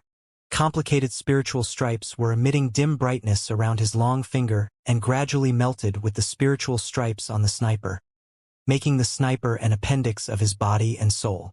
On the corridor of the 16th floor of the luxury hotel, the sexy girl was moaning hungrily, but there was nothing except coldness and sharpness in her eyes, which seemed to be watching an invisible clock and waiting for the second hand to pass the last 3 slots. Tick-tock, tick. Suddenly, 1.5 seconds before the mist-clearing operation was to be activated, the corridor on the 16th floor of the luxury hotel exploded. In the flooding light and heat, a lot of soul attack rune arrays targeting cultivators were triggered. The corridor immediately turned into a hell where devils were shouting and screaming. Boom! Beside the kissing lovers, a man-shaped hole was blown out of the wall of the corridor. A black shadow dashed out like a demon saber flying out of the netherworld. The black shadow neither fled to the side nor leapt out of the window. Instead, he stomped on the ground and jumped up, blowing up the ceiling above his head and reaching the corridor of the 17th level. The entire hotel had been heavily surrounded with traps everywhere. However, in order not to alarm the Black King, the siege was not very close to him, nor was it very big. The corridor on the left and on the right, the stairs, the floors below, and even outside the window had all been installed with the most delicate traps. The floors above had the weakest defense. The cleaners and the lovers immediately tore off their disguises. The intimidating aura of a super expert suddenly burst out of each person's body as they rushed to chase after the target. But the sexy girl suddenly bulged her eyes, which were now bloodshot. There was shock and desperation in the blood streaks there. Chi! An appalling aura exploded out of the girl's large breasts, leaving a black hole behind. Her entire heart had turned into black powder. As it turned out, the black shadow slashed at her without anybody knowing when he was running out and blew her heart up. The girl stumbled forward 2 steps before she fell to the ground and began seizing, like a balloon that had been pierced by a needle. The spiritual gas that was all set to go turned into colorful smoke and leaked out of her dead body. In the profile database of the Immortal Slayers, only one person had such terrifying saber arts. Xianxia, one of the 3 nascent soul stage cultivators on Spider Den, was known to boast the most unpredictable and the most devastating saber arts. The mist-clearing operation, activate, activate, activate. The operation had been seen through by the hostile nascent soul stage cultivator 1.5 seconds in advance. There were no other options except to activate it immediately. In the night market, the drunk man who was vomiting, his companion, and 3 other customers who were enjoying their noodles suddenly lunged at the unattractive tourist. In the hospital, dozens of white sheets flew to the air, only to be torn apart by the surging spiritual energy, blossoming like flowers. Outside the air cleaning station, the shooter pulled the trigger as calmly as when he was breathing, sending out a bullet made of an entire marrow crystal with 11 attack rune arrays.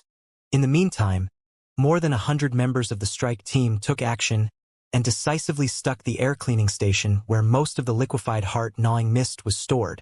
Around the luxury hotel, prolonged enchanting started echoing. More than 50 powerful barriers that had been prepared in the skyscrapers nearby were activated simultaneously. Colorful brilliance soared up into the sky, where it interweaved into a great net before it slowly fell down. The air inside the net instantly turned extremely thick. The low-level cultivators even found it hard to breathe. All the nascent soul stage summoned all of their spiritual energy. The daunting aura of the super experts almost burned thousands of holes in the artificial sky. Other than the 4 locations, near the main field of the Edge Sharpeners meeting and in the downtown area of the first space ring of Heavenly Saints City, countless cultivators took action in almost 100 locations and attacked their targets that had been locked onto for a long time. All the cameras were sliding, swirling, shaking, and flipping. Fog, explosion, and blood dominated the cameras, which were trembling violently. Just one look at it was enough to make the watcher vomit. There was no telling what was going on in the central area at all. Liao could only hear exclamations, screams, curses, and explosions, each louder than the previous one, in the communication channel. Occasionally, some of the pictures stopped moving. Those pictures were all captured from a very low perspective, as if their owners were crouching on the ground. It was evident that the owners of the pictures were all dead. Liao cursed and stood straight, looking into the distance. He saw that flames were illuminating the forest of iron that was the central area of Heavenly Saint's city, as if it was broad daylight. Fireballs were rising up non-stop. The upper half of the tallest skyscraper was wreathed in furious fire, making it look like a torch. The central area of Heavenly Saint's city was in chaos. The cultivators that had been deployed to every center of the city showed up immediately. They evacuated the crowd, soothed the people, and rescued the injured. However, the riot was not likely to die down anytime soon. Two invincible armies seemed to be engaged in the most gory, brutal street battle in Heavenly Saint's city. This was the formidability of nascent soul stage cultivators. A nascent soul stage cultivator could wage a war purely on their own. This was an out-and-out war of the nascent soul stage. Liao's crystal processor projected a complicated 3D light beam, which was the map of the entire central area of Heavenly Saint's city. Amid the coruscating skyscrapers, dozens of light spots were glittering. Most of the light spots were red, some of them were gold, but several were a devastating black. The red light spots meant that the battle was still going on. The gold ones meant that the immortal cultivators had been captured or killed, and the black ones meant that the cultivators had failed and that the immortal cultivators in the area had run away. As time went on, more and more red light spots turned gold. The immortal cultivators who had snuck into Heavenly Saint's city, prepared for assassination or destruction, had been taken down one by one. But Liao was not in the least relieved. Several of the 8 blades of Black Spider had been killed. But Hellsword Xianxia, the most crucial man on their side, was still on the run. He truly deserved to be a nascent soul stage cultivator. Although he was being hunted and blocked by countless soldiers, he seemed to have split apart into dozens of clones that were showing up in various places of Heavenly Saint's city at the same time. Sweat was pouring off Liao's forehead like a rain. His pupils shrank and expanded like crystal cameras while he calculated all the locations where Hellsword had last been seen. After a comprehensive analysis, he suddenly discovered that Hellsword was rushing at exactly where he was. Liao scowled. The number 55 ventilation tube that he was responsible for was the last place that immortal cultivators would break through among all the locations. Therefore, the defenders in this place were the weakest of all. But as it happened, Hellsword was like a scalpel that had grown eyes.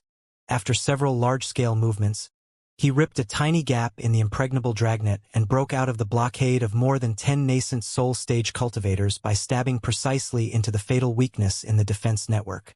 However, if Hellsword had received the arrangement of all the cultivators in advance, including the zone where every nascent soul stage cultivator was at in the beginning, it was not completely undoable with his nascent soul stage cultivation together with his talents in stealth and assassination. Liao's fighting will soared to the peak. The scorching flames spurting out of his pores were almost burning the sky scorpion armor into wasted iron. He was waiting for the arrival of Hellsword, a nascent soul stage cultivator. Patiently, he planned to run a test with the nascent soul stage cultivator. Hellsword is breaking out from the northwest. He is quite fast. He killed Elder Gao. Exclamations as well as the angry bellows of several nascent soul stage cultivators echoed continuously inside the communication channel. Liao heard none of it. He was like a piece of wood floating in a swamp, calm and steady to the point that he was almost stiffened. Suddenly, 2 buildings in an abandoned factory not far away exploded weirdly, with green flames soaring into the sky. With them as disguises, some airwaves that were almost transparent dashed at the number 55 ventilation tube at a lightning-like speed. He's here. Liao pupils immediately shrank to the size of bright gold needles. This was the first time he ever fought a head-on battle with a nascent soul stage cultivator whose fighting will had soared to the peak. The weird airwaves passed through the abandoned factory within a breath and, taking a weird turn, blinked in front of Liao. Liao instantly felt lightheaded. The entire world turned blood-red. Giant swirls in the shape of skulls filled the sky. Countless hideous devils were crawling out of the depths of the swirls and coming at him. It was a mental attack. Liao gritted his teeth and blinked. Then, the sky of devils was gone, only to be replaced by an overwhelming tsunami of saber aura. It was difficult to describe the horrendousness of the saber aura. Normal saber aura could only be extended to 100 meters away, no matter how unstoppable it was. But the unpredictable attack in front of his eyes was launched at God knows when, and yet it could not have been more magnificent. It reminded Liao of the tides that were 10,000 meters high when he first landed on Boneyard. One slash was already so terrifying. Liao was overwhelmed by hopelessness and desperation. That's not right. But he suddenly came back to himself as if somebody had stabbed his brain with a needle. High as a nascent soul stage cultivator's cultivation might be, they could not trigger a 10,000-meter-tall aura after a single slash. It was still mental attack. Hell's word Xianxia, other than being a notorious space pirate, was also a skilled meditation healer. Rumors even had it that several well-cited papers on the mysteries of the human brain on the spiritual nexus had actually been written by him. His saber arts always attacked the flesh and the soul at the same time. A casual slash built a dual illusion easily. The formidability of a nascent soul stage cultivator was partly revealed. With the solidness of Liao's soul, he could naturally destroy the illusions as soon as he realized it. However, beyond the illusions, Xianxia's real unstoppable attack had condensed into a streak of blackness and cut precisely into Liao's chest. Liao retreated, screamed, flew backward, and rolled on the ground. Feeling that his attack had hit the target, Hell's word accelerated to the maximum speed, without looking at his victim anymore, and turned into a blurred shadow, flashing into the depths of the number 55 ventilation tube. The ventilation tube was connected to various locations of the central area of Heavenly Saints City. It also led to the temporary ports and docks where he could sneak into the other 9 space rings of Heavenly Saints City. Swoosh, swoosh, swoosh. In 3 seconds, several colorful light flames reached near number 55 ventilation tube. All the cultivators were gnashing their teeth in regret.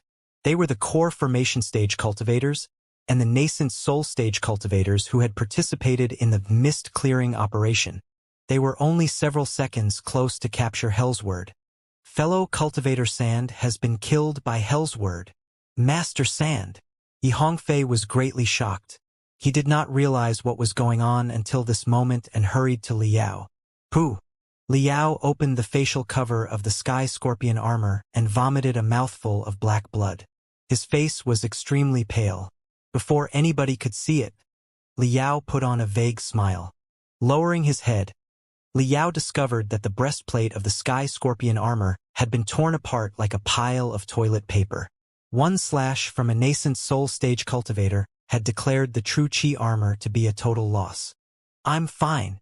Liao vomited yet another mouthful of black blood and managed to sit straight. After breathing for a while, he ripped off the broken breastplate and took out 3 layers of super bendable steel behind it. Liao secretly clicked his tongue in shock. As an energy absorption material, the super bendable steel boasted a defense ability 10 times higher than that of normal alloys. But the first layer of the super bendable steel did not absorb any energy at all and was directly smashed to pieces. On the second layer, a shockingly deep crack in the shape of the edge of a saber appeared in the middle. The third layer of the super bendable steel was emitting an orange color, indicating that tremendous spiritual energy was stored inside. Breaking through 2 layers of the super bendable steel and yet still dealing so much damage. The capability of a nascent soul stage cultivator in a crystal suit is truly appalling. Liao whistled to himself in his heart. He had finished his minor test. Although Liao felt uncomfortable the moment he heard the Grand Illusionary Soldier project and even came up with a series of possible plots together with Mo Xian, he was well clear that his presumptions were not backed by any proof. They were likely just nonsense. Liao had not known whether or not he was imagining some non-existent schemes because he was just being too paranoid under the pressure of the assassins from the Temple of Immortals. He needed more valid proof for his theory. Therefore, he ran a minor test. Everyone's location was prearranged. However, Liao slightly moved away from the place where he should have been before Hell's word arrived. The fact that Hellsword could breach through the siege from where the defense was the weakest could have been a coincidence or based on his superintuition as a nascent soul stage cultivator, which helped him to locate the loopholes. Therefore, that was not conclusive proof. However, Liao had moved away from the place where he was supposed to be before he arrived and was not standing in his way at all.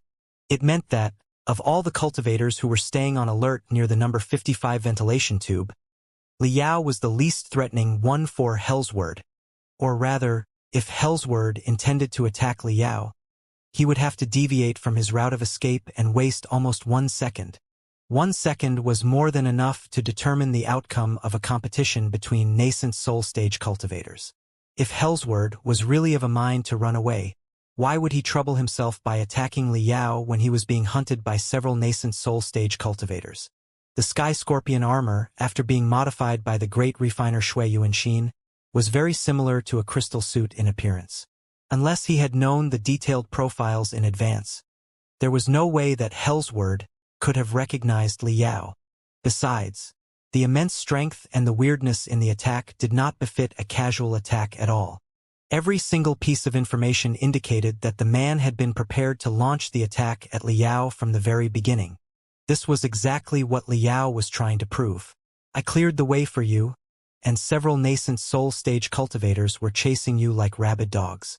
Yet, you wasted half a second and took a slight turn just in order to slash at me.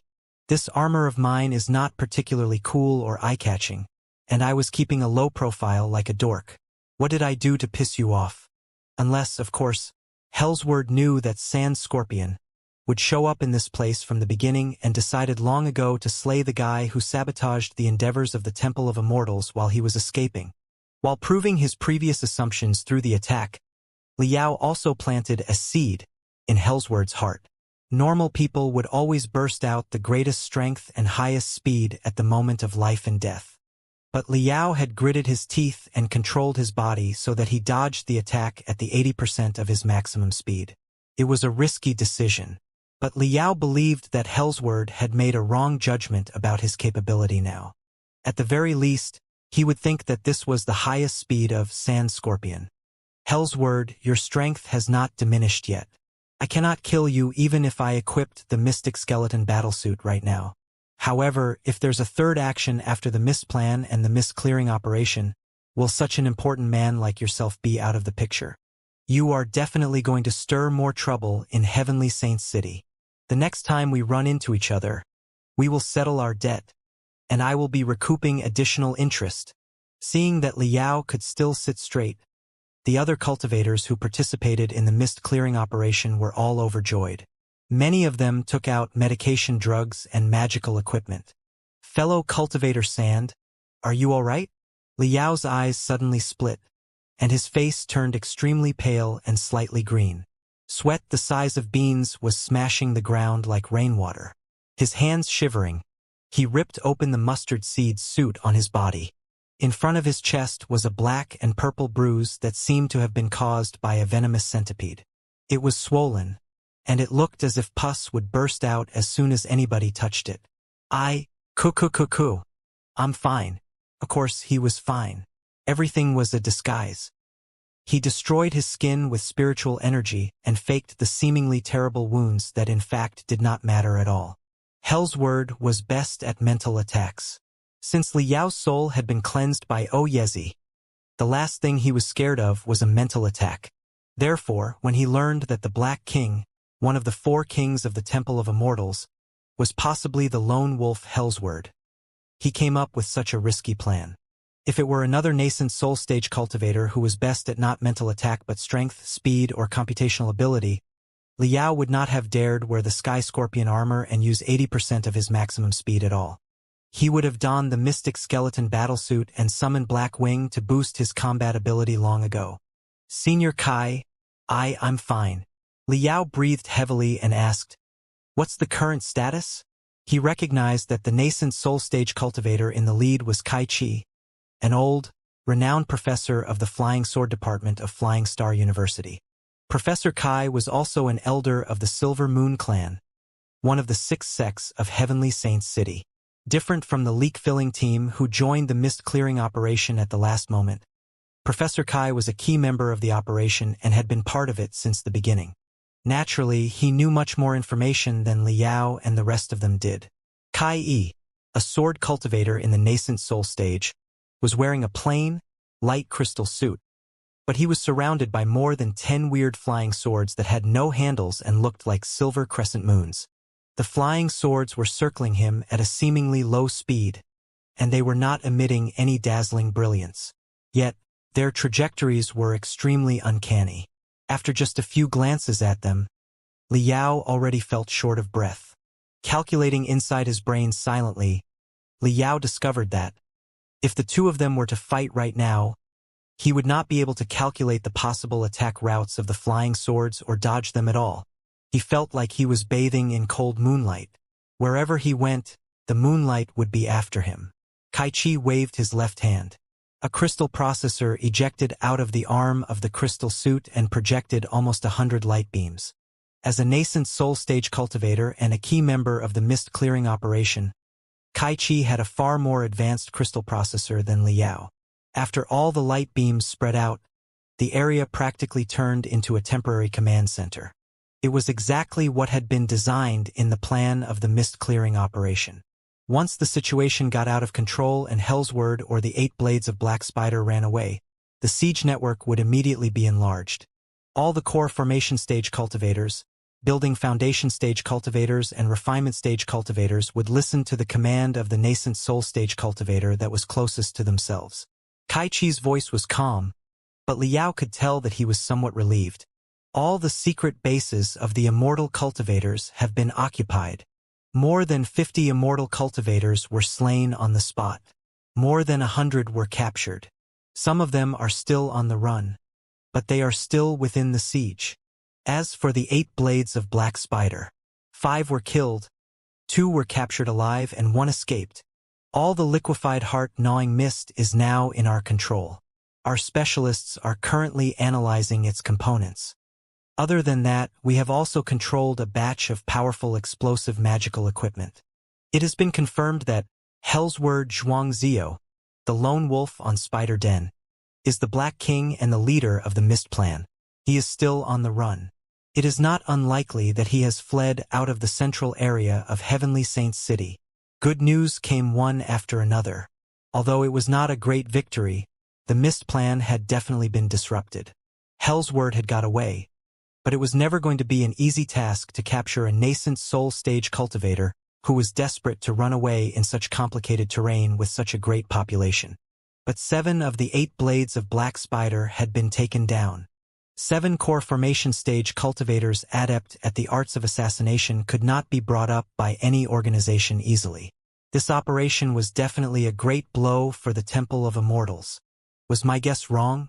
Leaning against the ventilation tube, Liao was quite confused while he pretended to smear the ointment on his chest. The mist-clearing operation was going very well. All the nests of the immortal cultivators had been demolished.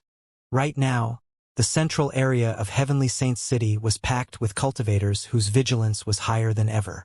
It was safe to say that the central area of Heavenly Saints City had never been more heavily guarded in history. Even if the immortal cultivators had any backup plans, the best time to activate them seemed to have already passed. Don't celebrate yet, everybody. It's still possible that other immortal cultivators are lurking in the central area of Heavenly Saints City. Besides, many ordinary people are not at ease and might get into trouble again, said Kai Chi solemnly. Besides, Hellsword is still on the run. If he goes on a rampage, he can turn into a human-skinned animal at any time and murder countless innocent people. Right now, all the connection tubes between the 3 internal space rings and the 7 outer space rings have been cut off. All the commuting carriers have stopped running, too. The internal space ring is now fully enclosed. Cheer up, everybody, and fear no sacrifice. We must find Hellsword. Liao's heart was pounding. The strategies that the decision-makers of the mist-clearing operation adopted were proper and flawless. Heavenly Saints City was a metropolis in space consisting of a star fortress in the center and 10 super-large circular space stations. There was nothing between the space rings. They were connected to each other by logistic tubes and carriers. Now, the tubes were sealed, and the carriers had been called off. Even if Hellsword broke out of the space rings and fled into space, he would become a very conspicuous target that would be locked onto easily. But why did he still feel vaguely ill at ease? Master Yi. Liao's eyelids suddenly twitched. He asked Yi Hongfei in a low voice, "The mist clearing operation is the biggest operation that you've seen in your life, and almost all the experts in the world of cultivators have gathered, even including many refinement stage cultivators. Correct?" Yi Hongfei was dazed for a moment, before he replied, "Indeed, the central area of Heavenly Saints City is too populated and has a complicated environment. Not only do we need to annihilate all the immortal cultivators, we also have to protect ordinary people and avoid as many casualties as we can. Therefore, including the 6 sects of Heavenly Saints City, almost all the organizations in Heavenly Saints City, large and small, have been summoned and deployed to the 3 inner rings. Just rest assured, although Hellsword is still running, the 3 inner rings have now been sealed. The vigilance in the city is now the highest in history. He won't be able to get away even if he is a nascent soul stage cultivator." "That's true," Liao mumbled. "All the strength of Heavenly Saints City has been mobilized to the 3 inner rings, whose connection to the 7 outer rings has been cut off. Then what about the 7 outer rings? The defense of the 7 outer rings must be the weakest in history, is it not?" Yi Hongfei blinked, somewhat in confusion. "Well, I suppose, with the chaos in the 3 inner rings, all the cultivators are carrying out the mist-clearing operation here. Naturally, few people are guarding the 7 outer rings. However, there are not many targets worth attacking in the 7 outer rings. In Heavenly Saints City, the further a space ring was from the center, the less important it was. The headquarters of the 6 sects of Heavenly Saints City, the Grand Illusionary Group, the 3 main Crystal Suit Centers, Flying Star University, and Heavenly Saints Institute. Every important organization was established in the central area and within the first 3 space rings. As for the space rings beyond, only the less important organizations such as smaller sects or arenas were located there. The rings after the 4th space ring were mostly the living areas of ordinary people. Liao rubbed his face so hard that it was almost smoking. He pondered for a moment and asked, "The 10 space rings of Heavenly Saints City each encapsulate the last one. Therefore, the 2nd ring is larger than the 1st ring, and the 3rd ring is larger than the 2nd ring, right?" Yi Hongfei laughed. "Isn't it obvious?" Liao continued. "So, the 9th ring is larger than the 8th ring, and the 10th ring is the largest and most populated one of all the space rings." Yi Hongfei nodded. "True that." Liao's voice became gloomier and gloomier. "When I came to Heavenly Saints City, I noticed that the construction of the 10th ring was not done yet. It was continuously expanding outwards. In other words, other than being the largest, most populated district of Heavenly Saints City, the 10th ring is also a super chaotic construction site. There are bound to be a lot of vulnerabilities in such a big construction site and many places that might conceal dirt. It is very easy to be infiltrated, isn't it?" Yi Hongfei turned solemn, too. He pondered for a moment and agreed. "That's true. However, there are no targets worth attacking in the 7 outer rings." "You're quite right," Liao said. "With the Edge Sharpeners meeting that is only held once every 5 years, all the experts and scholars of the Flying Star sector have gathered in the central area. Cultivators who usually live in the 7 outer rings have come to the central area for the meeting too. With the mist-clearing operation, this year, more cultivators have gathered in the central area. Therefore, the number of cultivators in the 7 outer rings, especially the 10th ring, has hit rock bottom. Everybody's eyes are focused on the central area and the 3 inner rings, on the mist plan and the mist-clearing operation, and on the nascent soul stage cultivator Hellsword. Nobody will bother to look at the 10th ring. After all, there are no targets worth attacking at all, only tens of millions of ordinary people." "Ah!" Right then, exclamations came over in the communication channel. Liao raised his head and noticed that all the cultivators had opened their facial covers. There was shock and fury on their faces, suggesting that something important had happened. There was chaos on the 100 light beams that Kai Chi projected. A major twist seemed to have taken place. Liao felt that his heart was tightened as he asked, "What happened?"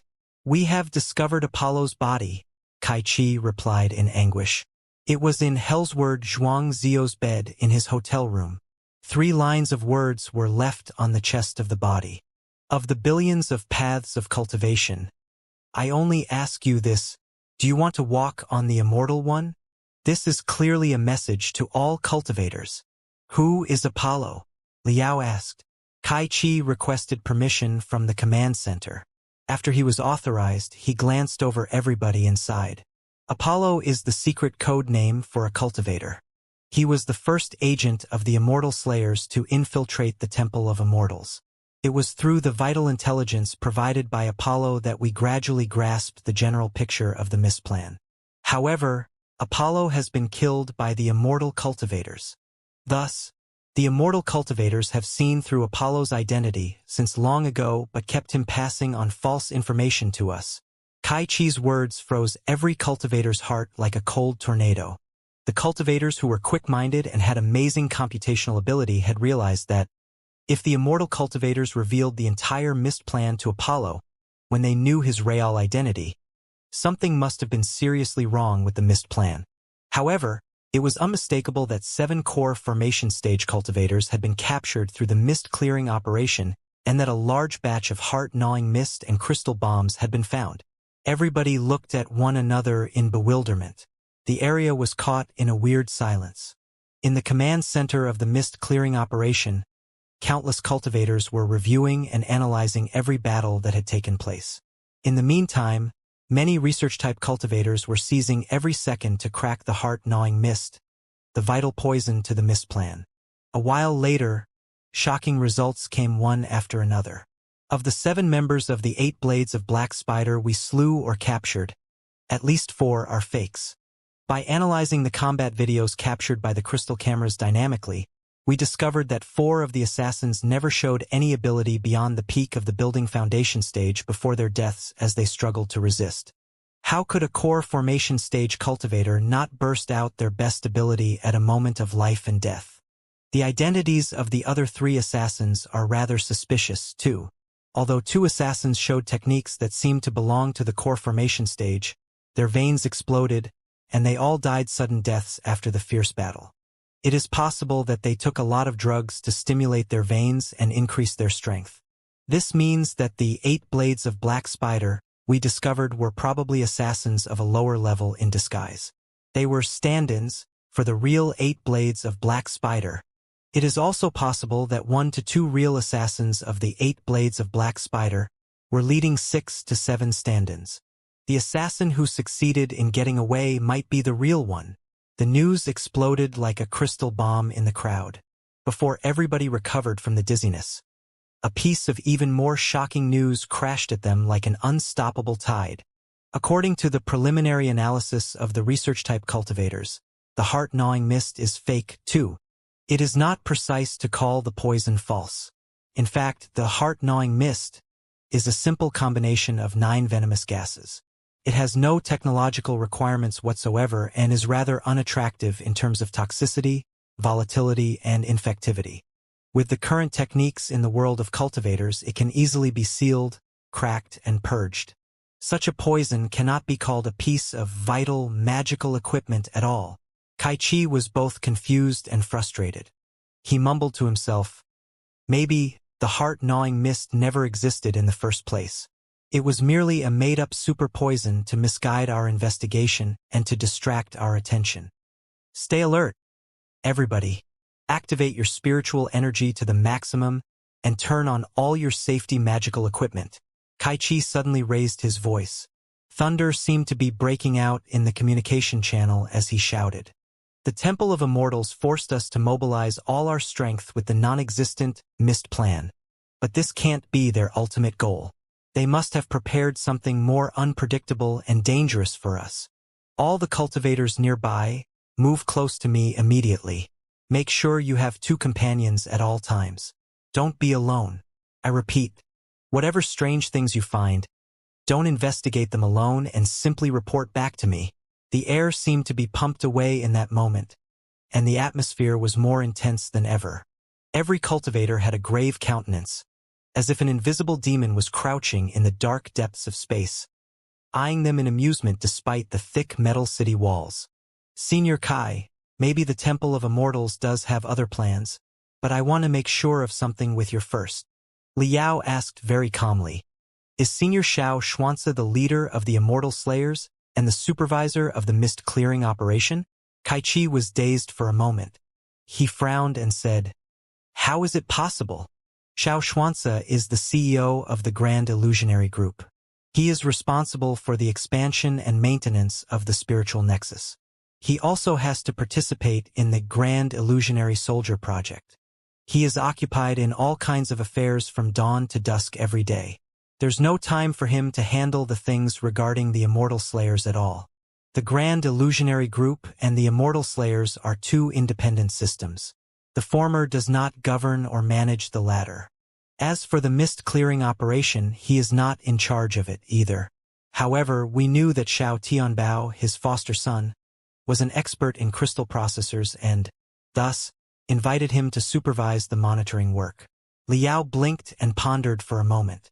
Then he asked again, Then, if my guess is correct, some of the Immortal Slayers, especially those who infiltrated the Temple of Immortals, must be Xianxia's true disciples or his family members, aren't they? Kai Chi looked at him strangely and said, Isn't it only reasonable? Yi Hongfei pulled Liao's sleeve and said in a low voice, What are you trying to ask, Master Sand? Xianxia is from the Feathered Snakes Brotherhood and was its leader for decades. Naturally, many of his disciples and family members are Immortal Slayers. Liao was confused. What do you mean? Did you not know? Yi Hongfei found it odd.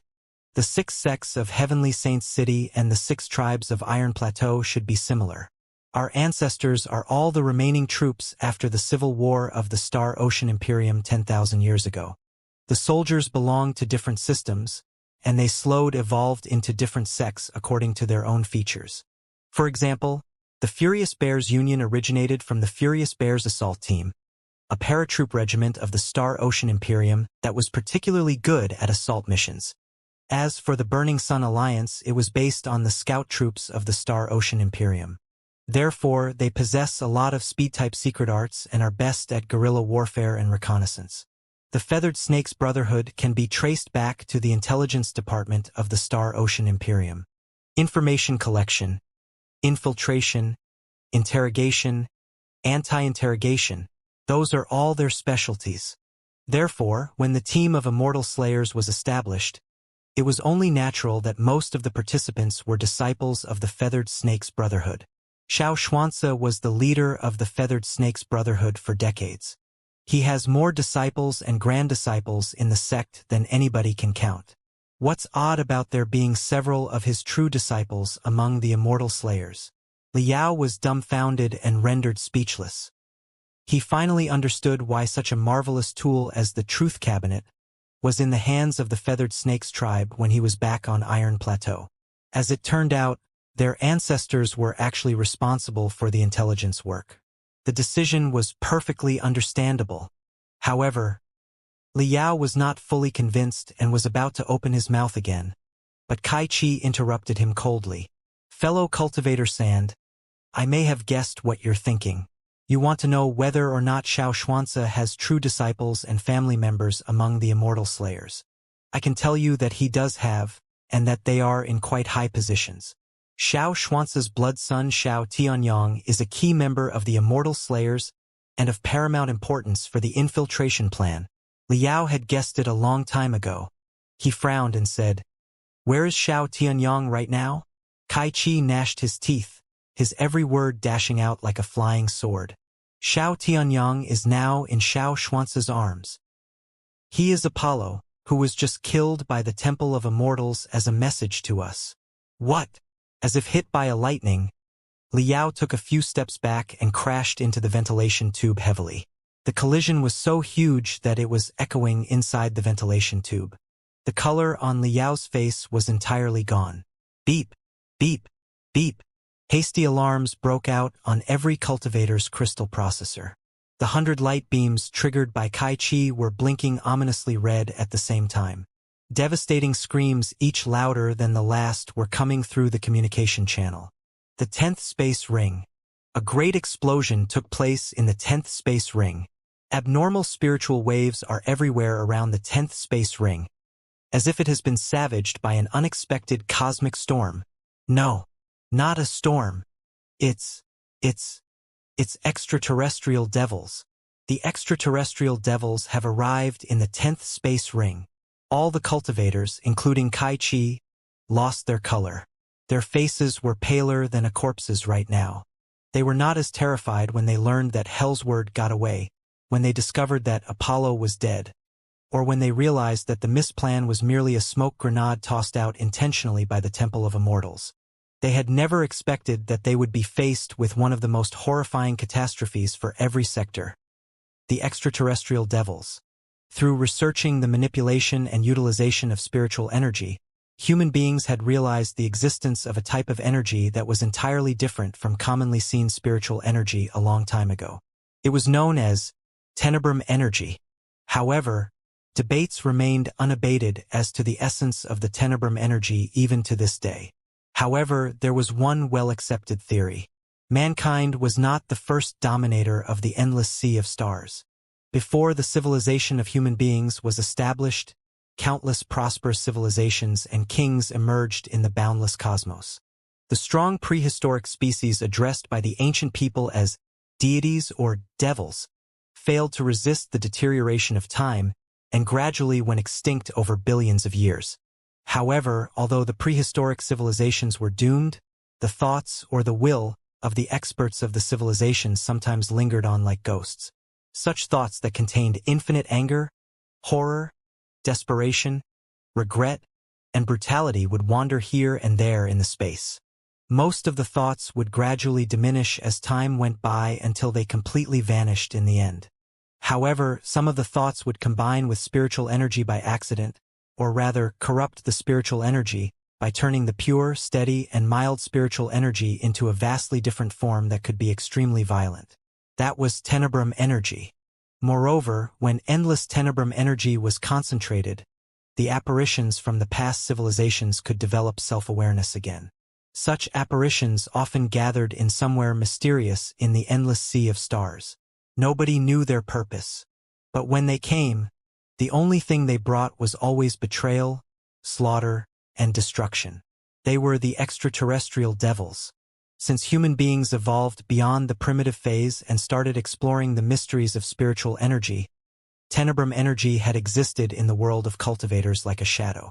The demonic cultivators who were willing to be corrupted by the tenebrum energy and practice the arts of the devils for fortune, strength, ambition, or grudges had been all cultivators' mortal enemies since the era of the ancient cultivators 40,000 years ago. The fall of the glorious Star Ocean Imperium could mostly be blamed on the extraterrestrial devils, too. When Liao was little, the teacher in his school had told him that the demonic cultivators were all monsters without any humanity who knew nothing except killing. However, on second thought, such an assertion was too simple and rough. If they were really senseless monsters who knew nothing except killing, how could they have set up so many delicate traps that brought about the doom of the expedition army of the Imperium?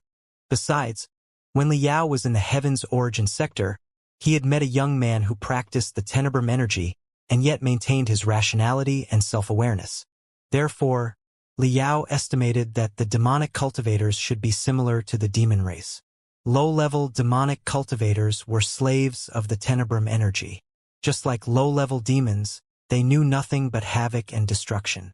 In the meantime, the high-level demonic cultivators, such as the leaders or the kings, were perhaps similar to the silver blood demons and the saint blood demons, who not only boasted unparalleled wisdom to concoct impressive schemes but could also conceal their features to make themselves appear exactly the same as normal human beings. The Heaven's Origin sector was a small world with few demonic cultivators.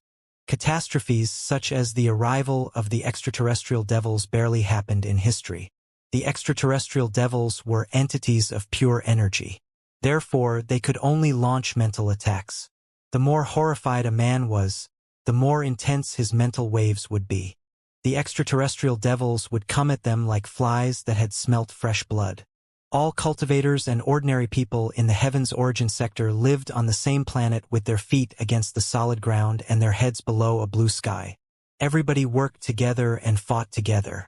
Even deaths in a battle were not very scary for them. Since they were peaceful and in high spirits all the time, their souls were extremely solid. Even ordinary people who had no cultivation would be as vigorous as a burning torch. Naturally, the extraterrestrial devils had barely any chances to take over their minds. But things are different in the Flying Star sector. Although this sector had an extremely large territory that covered dozens of space zones, the total population of the sector was similar to that of the Heaven's Origin sector. Most of the land was scarcely resided. Most people were scattered in the sea of stars. For some of the space zones, they might only have 10 to 20 million people despite their enormous size. The residents in those space zones were like dozens of ants on a dry leaf that was floating on a boundless ocean. Staying in the bleak, vast universe all year long, one might find it difficult to keep their mental stability. Liao had once heard a word called claustrophobia. He had once imagined that if he were living in a gloomy, narrow, and thin starship all his life with a cold, dark universe outside the window, he would be prone to the scourge of a cosmic storm at any time. A tiny accident on the starship might mean the destruction of the entire town. In such a living environment, even though the grand illusionary land could soothe anxiety, it was still very easy for the mental deterioration of the group to take place. This was the best land for the extraterrestrial devils to demonstrate their power. In the Flying Star sector, the arrival of the extraterrestrial devils was as common as the beast-tide outbreaks in the Heaven's Origin sector. During their thousands of years of struggle against the extraterrestrial devils, people of the Flying Star sector had accumulated abundant experience in dealing with them. Many large space towns had deployed special barriers around themselves to keep the extraterrestrial devils away. Inside the town, mind-clearing spell, mind-easing spell, and soul-pacifying spell would be played at certain hours during the day. The rain-making rune arrays in the space towns were also added with sedating water. Well-trained meditation healers and therapists would also examine the residents regularly to monitor their mental health. Heavenly Saints City, as the biggest city in the Flying Star sector, naturally had the most advanced rune arrays and magical equipment to resist the extraterrestrial devils. Theoretically speaking, it was impossible for extraterrestrial devils to arrive on a large scale. However, if someone who had ill intentions had snuck into the 10th space ring of the Heavenly Saints City and established extraterrestrial devils' altars through which they summoned the extraterrestrial devils with blood sacrifices while all the cultivators were gathered in the 3 inner rings to participate in the mist-clearing operation, it would be an entirely different matter. As of now, Liao did not know that the relationship between the immortal cultivators and the demonic cultivators yet. Although Huangpu Shi claimed that deities and devils were the same, that was only his own theory. But one thing was certain. Immortal cultivators and demonic cultivators were both enemies of cultivators and humanity. The great explosion in the 10th space ring is still going on, and a large-scale riot is taking place. Everybody is panicking. Several monitoring sites have reported that the mental pressure of many ordinary people has surpassed the limits. They are likely already possessed by extraterrestrial devils. Extraterrestrial devils have appeared in the 3rd district, the 5th district, and the 6th district. Countless ordinary people have been possessed by the devils and turned into aggressive lunatics. The intensity of the extraterrestrial devils' outbreak is the worst in the last 100 years. One message after another was passed on to Kai Chi's crystal processor. Every message was like a burning saber that was slashing every cultivator's face time and time again. In a moment, gold streams of information popped up on Kai Chi's crystal processor and poured down like a heavy rain. Kai Chi glanced at it and suddenly stood straight.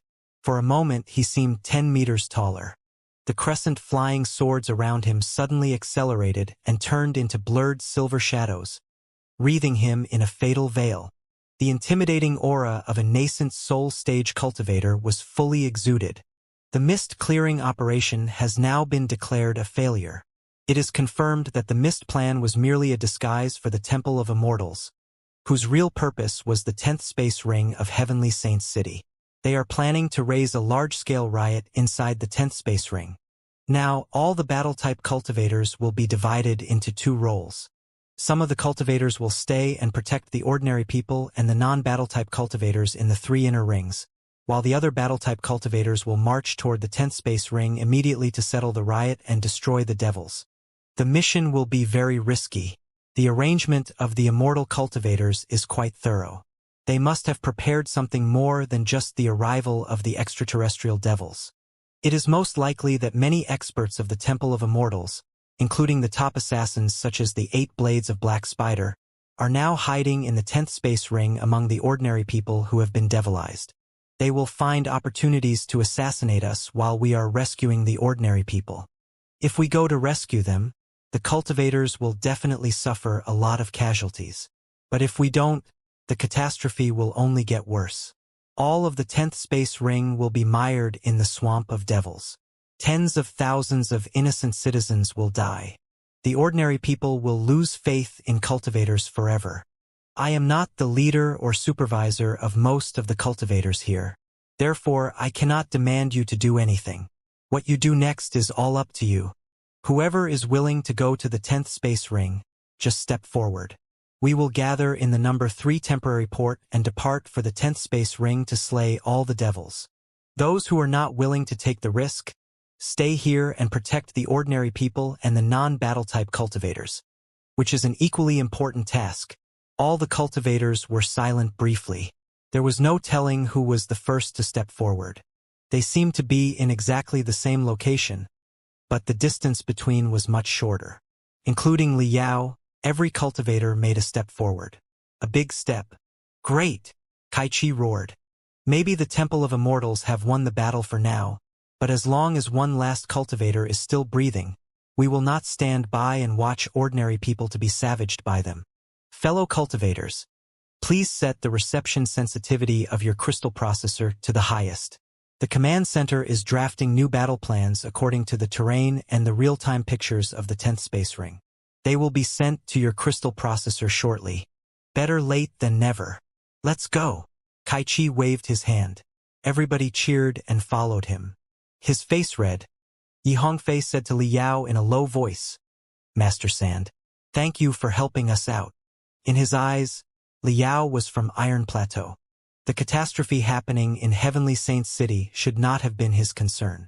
Glancing at the ragged, sky scorpion armor, universe-strengthened version, on Li Yao, Yi Hongfei could not help but observe, however, your armor.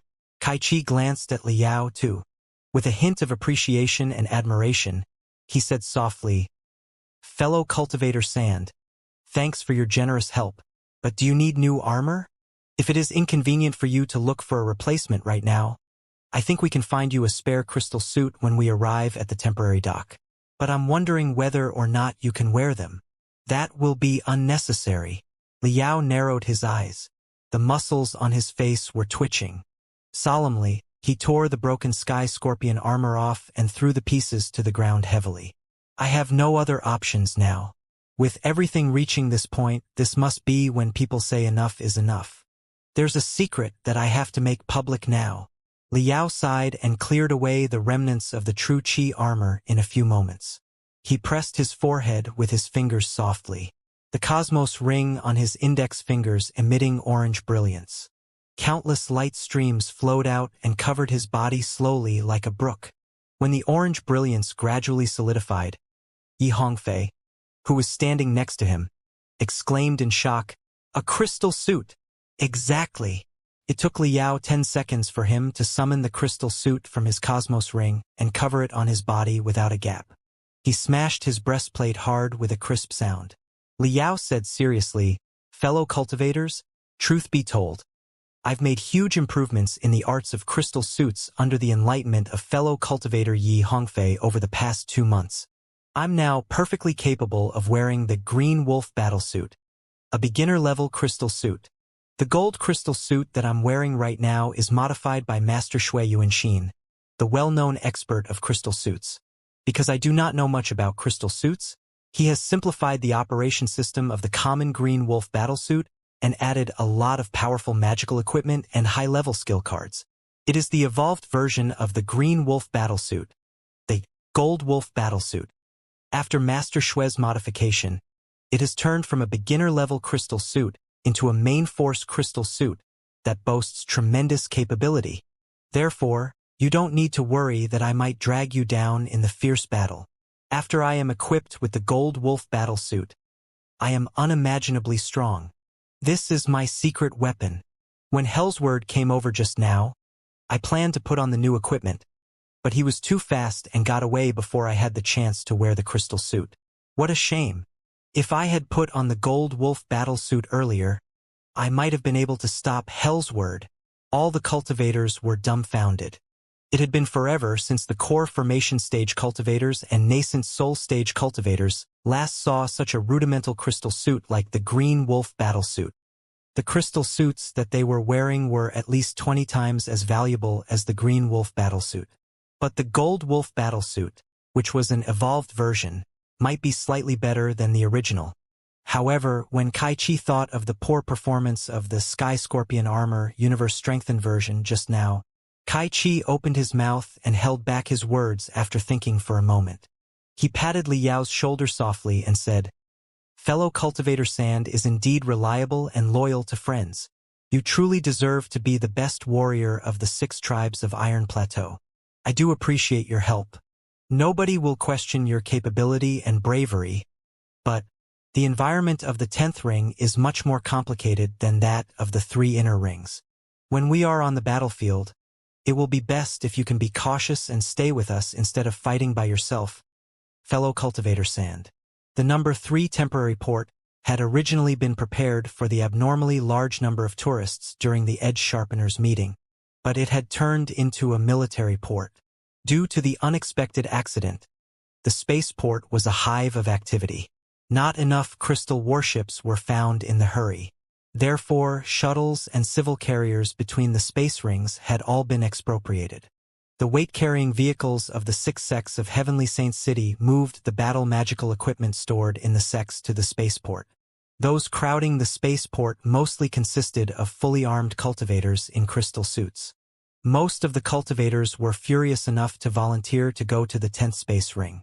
In the end, the crystal processor had to draw lots to decide who was to stay and protect the central area.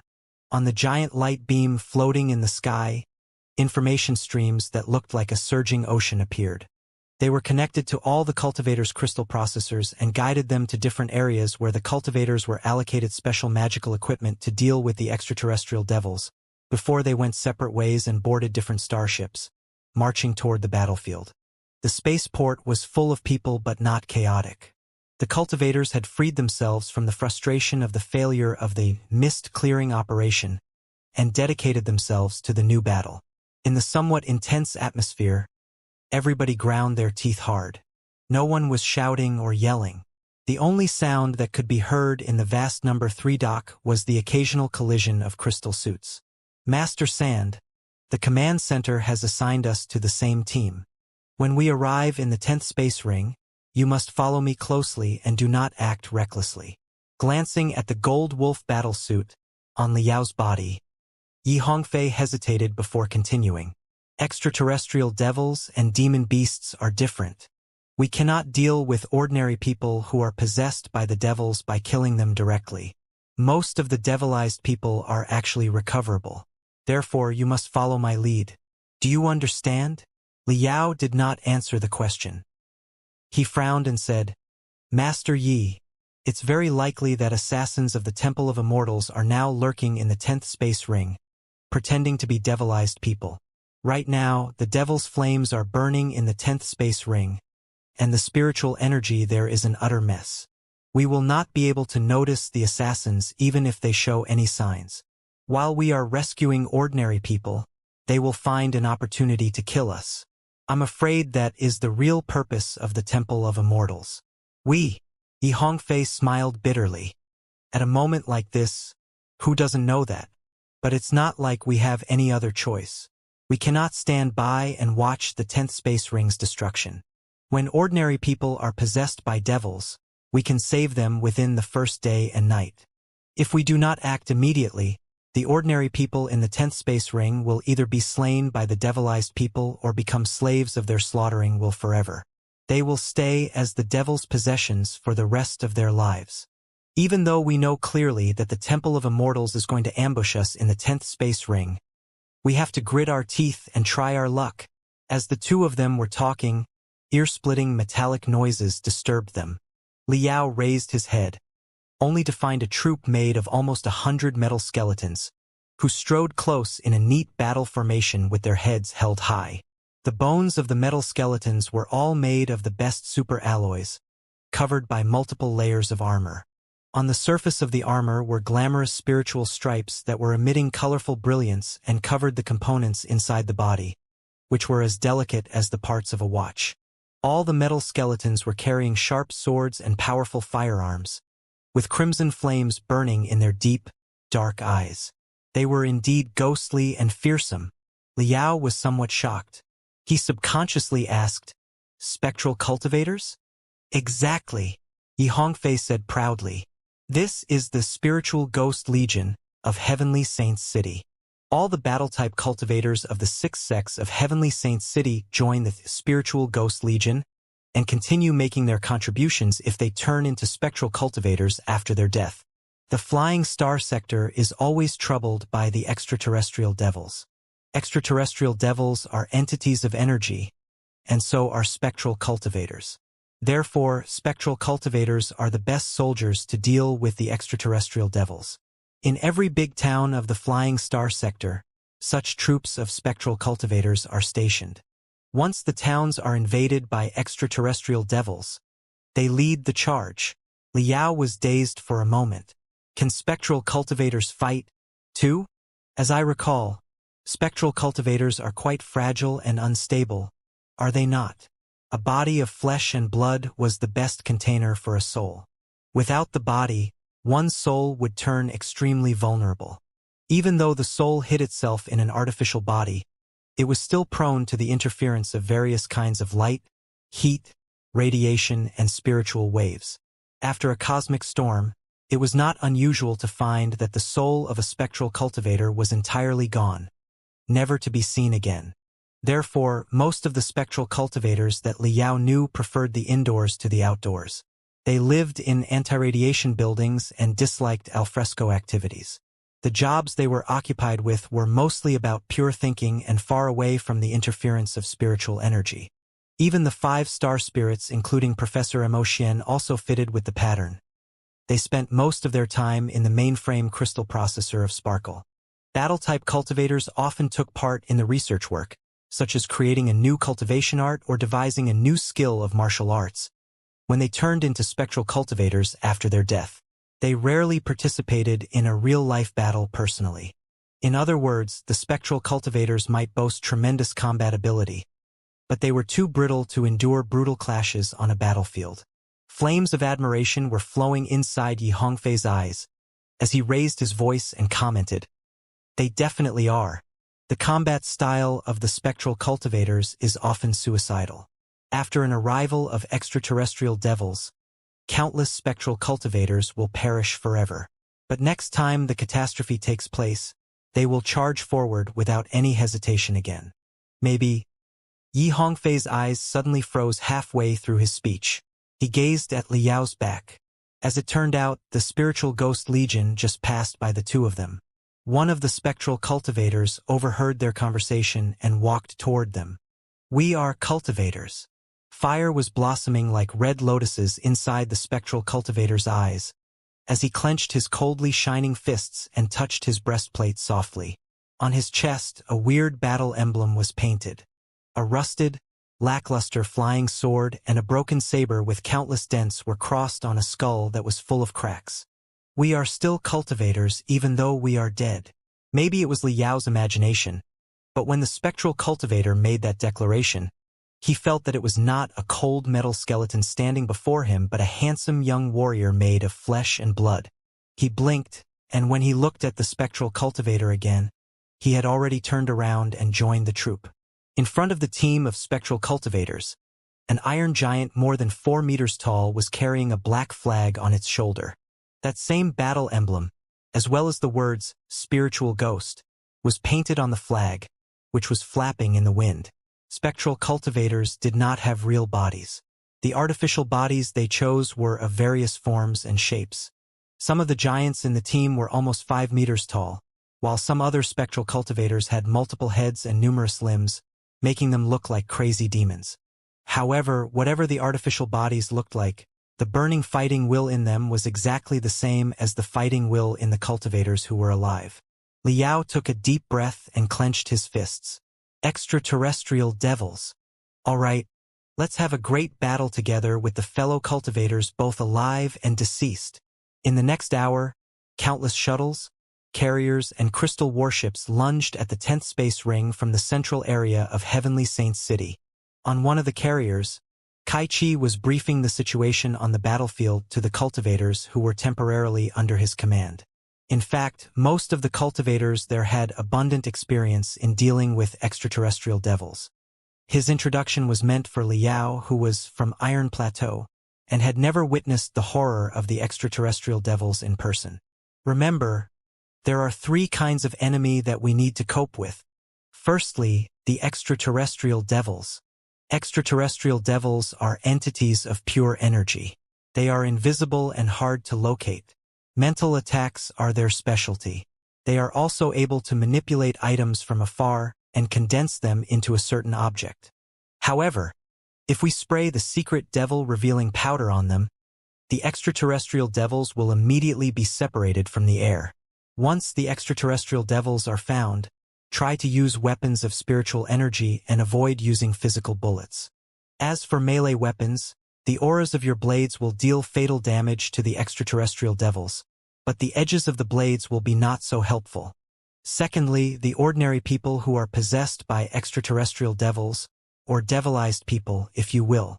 Since the arrival of extraterrestrial devils just took place, the ordinary people who are possessed by the extraterrestrial devils are not bewildered too much yet. Our most important task is to restore the consciousness of these people and bring them back to the safe area. Just now, everybody has received a large number of mind-clearing spells, soul-pacifying spells, and exorcising drugs. Such runes and magical equipment are very effective in driving the extraterrestrial devils away. As long as they are not possessed by the Devil Kings, the ordinary people will recover shortly. However, do remember that, if blue gas or black gas is popping up from the heads of people who are possessed, they are too deeply affected to be saved. Do not hesitate to do what you must do when you see them. Thirdly, assassins from the Temple of Immortals. The riot in the 10th space ring is apparently not the Temple of Immortals' purpose. Their real goal is to attract us to the 10th space ring where they can assassinate us. Therefore, not only will the top assassins such as the 8 Blades of Black Spider be lurking there, Hellsword, who just got away, might also have retreated to the 10th space ring, waiting for his victims there. Chances are that a second or a third nascent soul stage cultivator of the Temple of Immortals will show up. Danger looms ahead, but we have to go on undeterred. We have no other options except to try our best. Remember, stay close to me, and do not act recklessly. Report to me if you find any traces of the immortal cultivators. Your duties, the area we are responsible for, the hostile strength, our allies nearby, the distribution of devilized people, as well as any other useful information has all been sent into your crystal processors. Seize the last few minutes and absorb as much as you can. We are about to reach the 10th space ring. Any questions?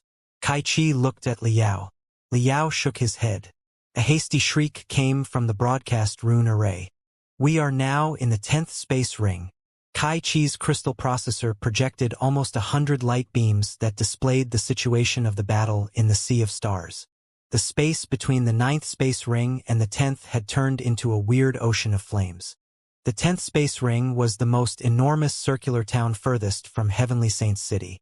It was like a giant serpent that had bitten its own tail. Compared to the 10th space ring, even the biggest starship looked like a speck of dust. Explosions were taking place everywhere on the giant serpent. Gas along with colorful fire was jetting out at a high speed from the fractures. The giant serpent seemed to have been stabbed multiple times, with hot blood spurting everywhere. Broken remnants were scattered everywhere in space. Most of them were the pieces resulting from the explosions. They were mixed with broken bodies that were floating in the cold universe like hideous, miserable statues. Around 10,000 carriers had originally been docked at the 10th space ring. When news that extraterrestrial devils had shown up inside the space ring arrived, they all broke off from the space ring and fled in a hurry. However, even the most solid plate was not able to resist the extraterrestrial devils. Many starships fell victim to the extraterrestrial devils. After being possessed by them, the crew members immediately turned mad and attacked other crew members to gain control over the starship.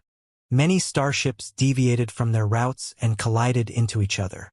Some of them sailed out of the port, only to turn around and crash into the 10th space at a high speed, leading to gory serial explosions.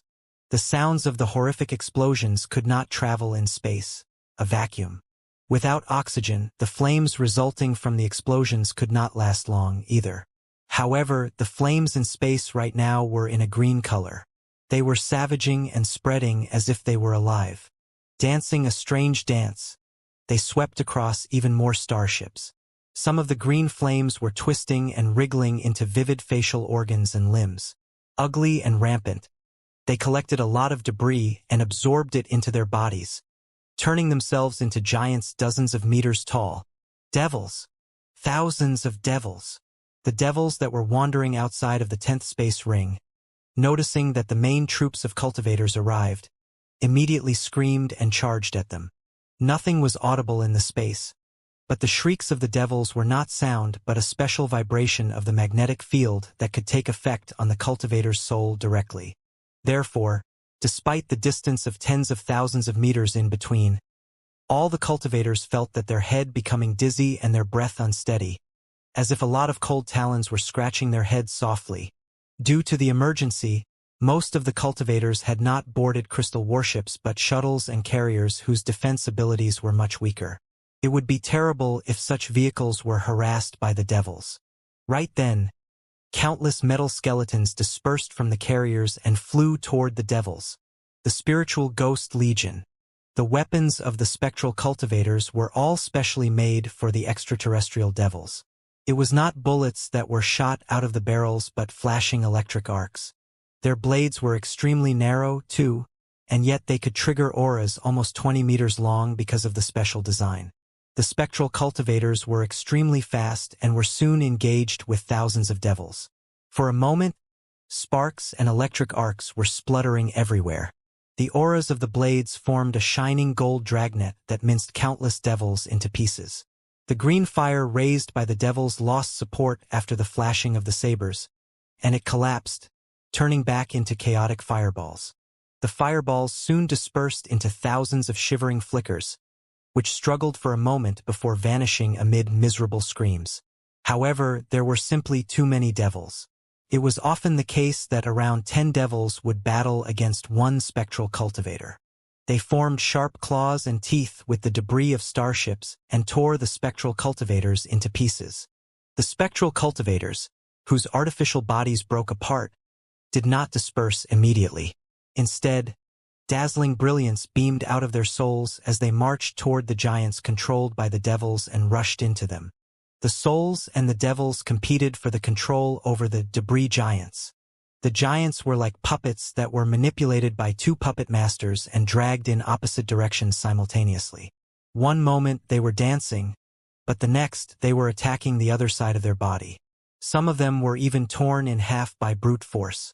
The two broken halves of the giants continued crashing into each other instead of repairing their body with replacements first.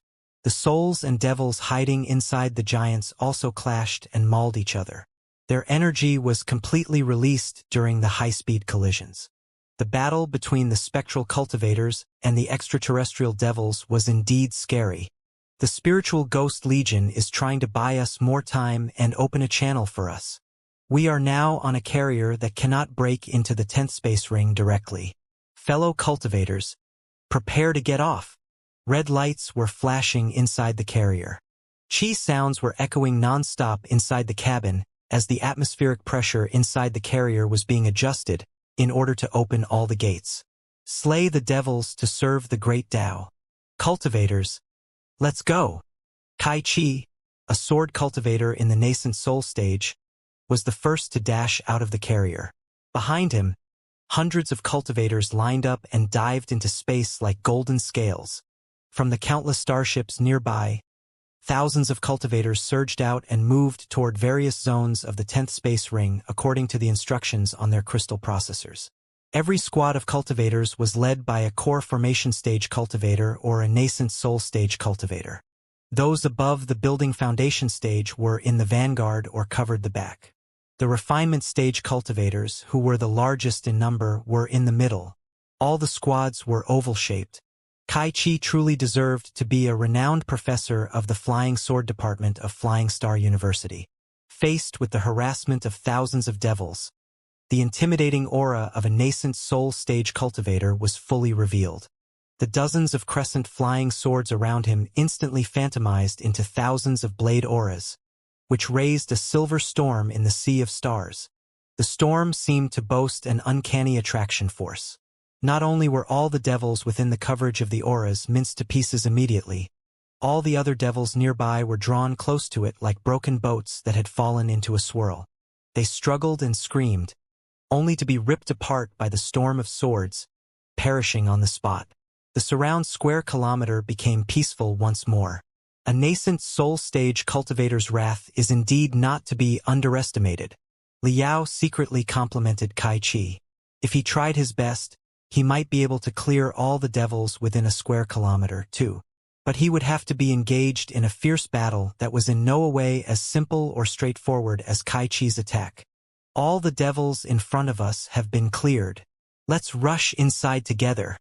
Hundreds of cultivators congregated into a torrent of iron under the lead of Kai Chi. Thousands of light flames burst out of their backs and pushed them through a damaged gate into the inside of the space ring. All the space towns attached great importance to explosions and damage to the shell. Every large space town had thousands of airtight gates. Even if explosions took place in 70% of the area, the gates would still remain sealed and turn the area into vacuum so that the remaining 30% would be safe. But right now, cultivators had gained access to the switches of all the airtight gates and emergency exits on the 10th space ring. After taking various turns and passing through 7 airtight gates, they finally found that the air was breathable again. They had entered the downtown area of the 10th space ring. The downtown area was packed with skyscrapers, streets, and people. However, compared to the central area, the buildings were much denser. There were also multiple illegal temporary buildings, which was a clear sign of the rapid growth of the city. The whole area felt like a primitive, untamable forest of steel. There should have been a blue sky on the artificial dome. However, because of the serial explosions, the giant light beams on the dome were all malfunctioning. They either blacked out, looking like square, gray clouds, or were battered, revealing the interconnected tubes that constituted the dark, cold dome. The downtown area was burning. There was fire everywhere. Explosions, collapsing buildings, and helpless screams could be heard everywhere. Amidst the skyscrapers, a gloomy wind was blowing, producing creepy noises that both sounded like a gale and the scary laughter of invisible, ferocious animals. Chi! Chi! Chi! Right then, it suddenly started raining, with the vague aroma of the osmanthus flowers mixed in the rainwater. The devil-revealing powder. Our men have taken control of the rainmaking rune array and added the devil-revealing powder to the water. There's no way that the extraterrestrial devils can hide themselves now. Several cultivators were shouting in joy in the communication channel. A while later, ripples and waves appeared in the air, and devils that were wriggling, struggling, and roaring were unveiled. Hiss! Everybody gasped. So many devils! The sky of the entire downtown area was black and green, as if a dark green ocean was upside down. There were devils everywhere. They felt that they were hikers exploring a deep, dark cave who had suddenly found that the top of the cave was occupied by vampire bats when then ignited a torch all of a sudden. Even the most strong-willed cultivators were somewhat shocked. The ordinary people in the downtown area were thrown into greater chaos. The panicked crowds were running about without caring about anything. Seeing the cultivators who were wearing crystal suit, the ordinary people were like those being drowned who had snatched the last straw. They screamed, yelled, and pushed each other as they ran toward them. Liao's brow was furrowed so hard that it was almost a broom. The place was too chaotic. Since there were so many panicking ordinary people, as long as several assassins of the Temple of Immortals were hiding among them, they could very easily succeed in killing several cultivators while the cultivators were rescuing ordinary people even though their cultivation was much lower than their potential victims. The battlefield that the Temple of Immortals had designed was indeed sordid. Hua-la-la-la. Many delicate octagonal golden balls flew out of the pockets of Kai-Chi and many other cultivators. They rolled and soared into the air while runes appeared on their faces with crisp sounds. It was magical equipment known as airborne soul easing balls that had been carved with anti-gravity rune arrays and broadcast rune arrays inside. The sounds could calm people down efficiently. Dozens of airborne soul easing balls were resonating in the sky like a bunch of squirrels. The crowd that was in panic soon went back to themselves. Kai-Chi rose into the sky and floated in midair as he declared, "All citizens, don't fret. I am Kai-Chi, a nascent soul stage cultivator of the Silver Moon clan. A large batch of cultivators has arrived in the 10th space ring. Please retreat to the shelters under their protection according to our emergency plans." Kai-Chi's voice contained enormous spiritual energy and sounded absolutely reliable and unquestionable. It freed all the ordinary people from confusion and terror. Just like most ordinary people living on the grand desolate plateau of the Heaven's Origin sector had been trained to deal with the beast tides, ordinary people of the Flying Star sector had experienced many drills in preparation for the arrival of extraterrestrial devils, too. How to escape, how to resist, how to overcome one's fear so that the devils would have no opportunity to occupy one's body. There was a whole set of well-tested, effective rules. Every space town had a lot of shelters in which a lot of defense rune arrays that were sedatives and deterrents for the extraterrestrial devils were carved. There were also sufficient food and water in such places. Once the extraterrestrial devils arrived, the guards, made of cultivators and fighters, would immediately counterattack while the young and strong citizens would be responsible for protecting the old, the weak, the sick, and the disabled in the shelters. However, the scale of the invasion of extraterrestrial devils this time was too large. Everybody was caught unprepared and, therefore, freaked out. Now that they were comforted by the airborne soul easing balls and reminded by a nascent soul stage cultivator, the young people among the crowd finally remembered their duty and stood out to gather and organize the people. His eyes as sharp as swords, Kai-Chi glanced over the crowd. He then asked 5 refinement stage cultivators to protect them on their way to the closest shelter. After everything was made clear, and the refugees were about to leave in gratitude, Kai-Chi suddenly furrowed his brow and sniffed heavily. His sniff was exactly like a thunderclap. Even Liao was shocked into cold sweat and almost put on the mystic skeleton battlesuit immediately. The crowd was so scared that their legs were all shaking. Some of the more timid ones even collapsed to the ground, their legs turning into noodles. "It's all right. Go now. Be safe." Kai-Chi waved his hands and bid them farewell. This was merely his test. The cultivators were in too much of a hurry to distinguish whether or not the crowd there was mixed with assassins from the Temple of Immortals, and it would be a terrible disaster if there were and they caused a mayhem in the shelter. Therefore, Kai-Chi initiated the test with the aura of a sharp sword while everybody was least prepared. If assassins of the Temple of Immortals were indeed with the crowd, they definitely would have jumped out because they would have thought that they had been seen through. "Let's go now. We are still in a suburb that does not have a large population. The center of the city will be more chaotic." Kai-Chi had barely finished his sentence when countless people flooded out of the dense alleys again. Those people were dressing like normal citizens, but there was a gray membrane covering their eyes that completely buried their pupils as if they were cataract patients.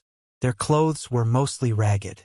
Thick veins were protruding out of their skin that was exposed to the air, cramping, as if strength that did not belong to themselves was coursing inside their bodies. Most of the people were drooling and oinking, their chests fluctuating. Steam was emitting out of their body, as if they had a high fever. They were all wearing an excited expression. Their physical strength far exceeded that of ordinary people. Even the old men, almost 100 years old, had muscles so large that their skin was torn apart. They were running amazingly fast like ferocious animals. Some of them were covered in green gas with black smoke popping up from their head. Their skin had exploded, revealing the bloody flesh below. They were on all fours and, completely ignoring the artificial gravity, leapt between the skyscrapers like apes, leopards, serpents, and tigers. Devilized people have appeared. These ordinary people have all been possessed by devils. The strength deep inside their cells has been exploited to the maximum, making them 10 times as sturdy as normal people. If we don't rescue them as soon as possible, they will be exhausted and drained within 1 day. 7-star devil-slaying array. Activate. Before they reached the 10th space ring, all the cultivators had received a lot of magical equipment and runes to resist devils in the temporary spaceport, including materials to establish arrays. As a refiner, it was Liao's responsibility to build the array and activate the magical equipment. Therefore, one of the 7 stars of the array was manipulated by him. Kill them all. With dim lights in their eyes, thousands of devilized people were foaming and cramping while they drew close to the cultivators. Cultivators were all roaring.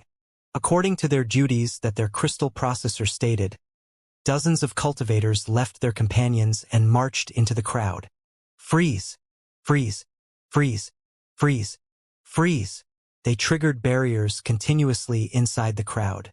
The air was solidified briefly, and invisible walls blocked the incoming senseless people. The devilized people had been ordinary people before they were possessed by the devils.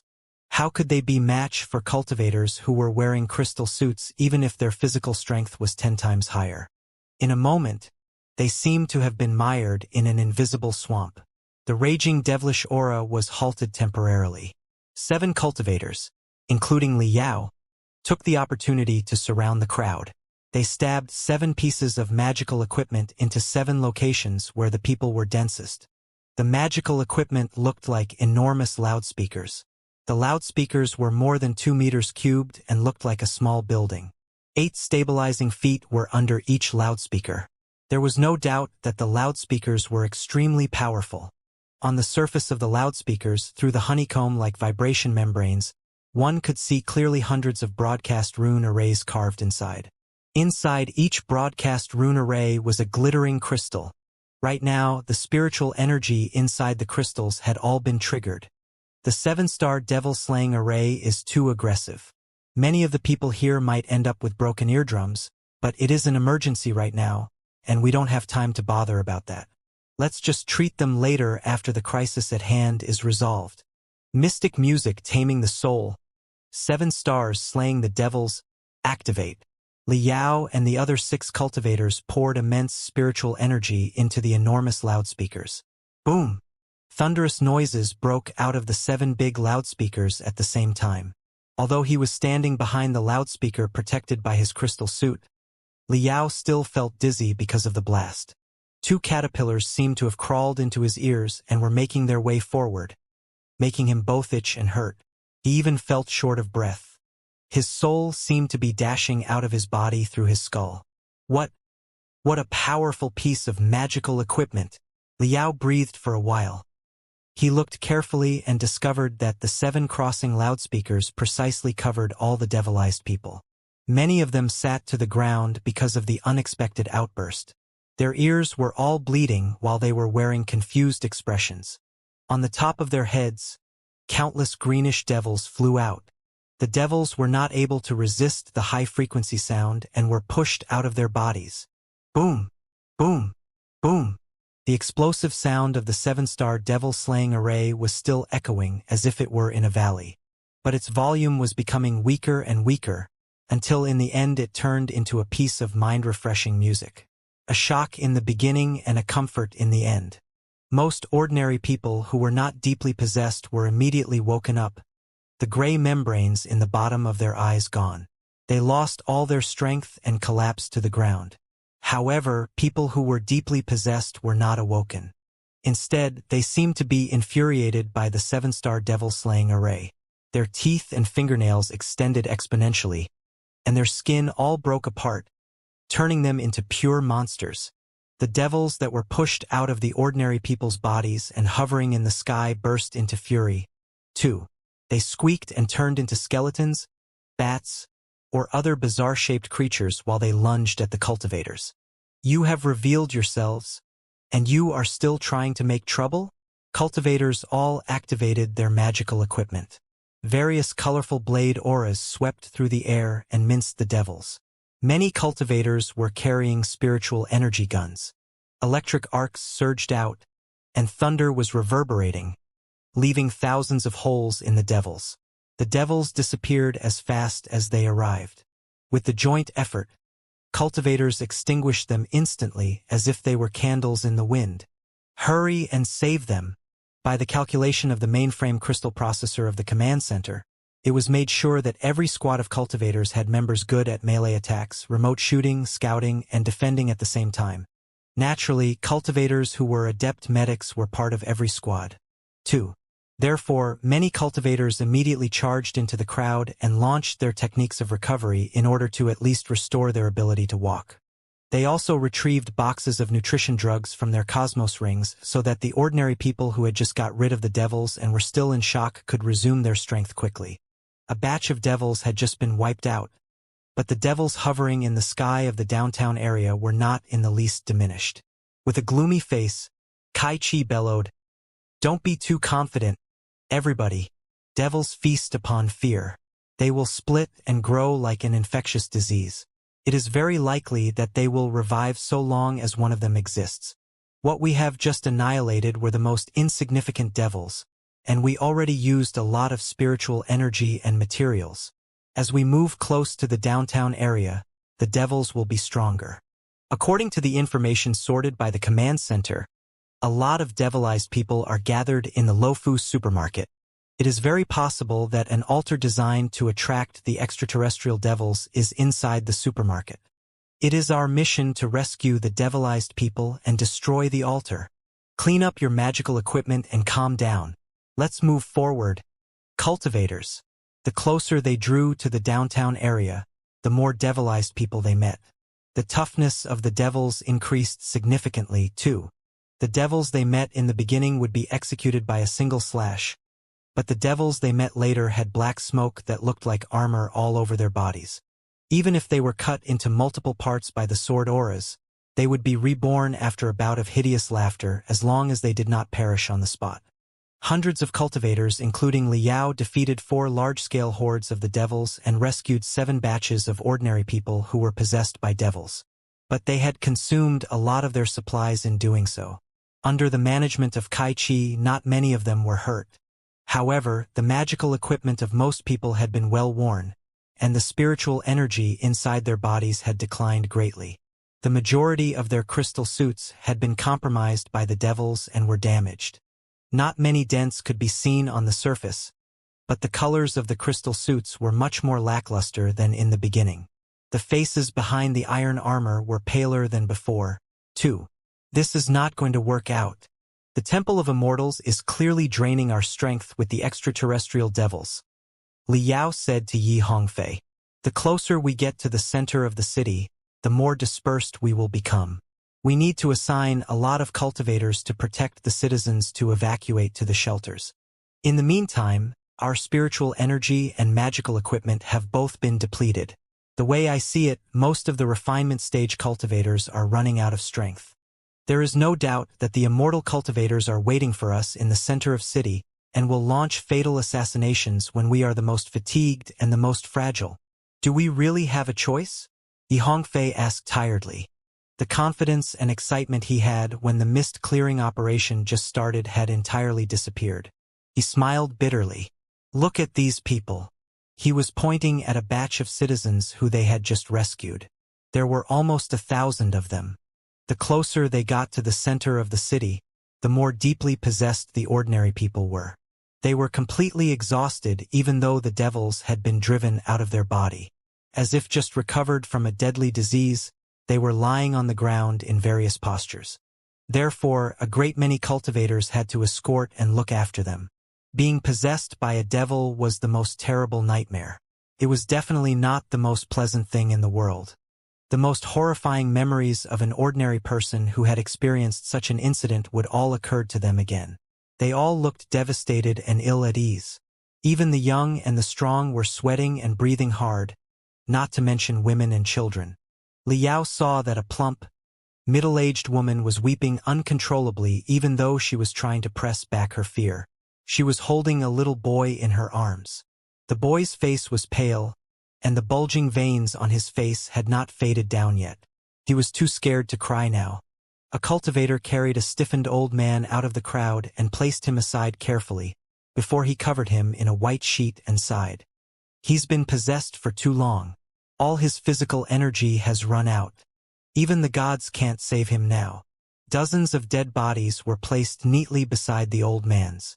The bodies, the burning skyscrapers he saw all the way here, and the broken walls stained with blood pierced deep into Liao's eyes and scratched his brain cells like daggers. It had been a long time since Liao was as furious as this. He was so angry that he felt that teeth were growing inside his heart and biting together. The Temple of Immortals. Immortal Cultivators.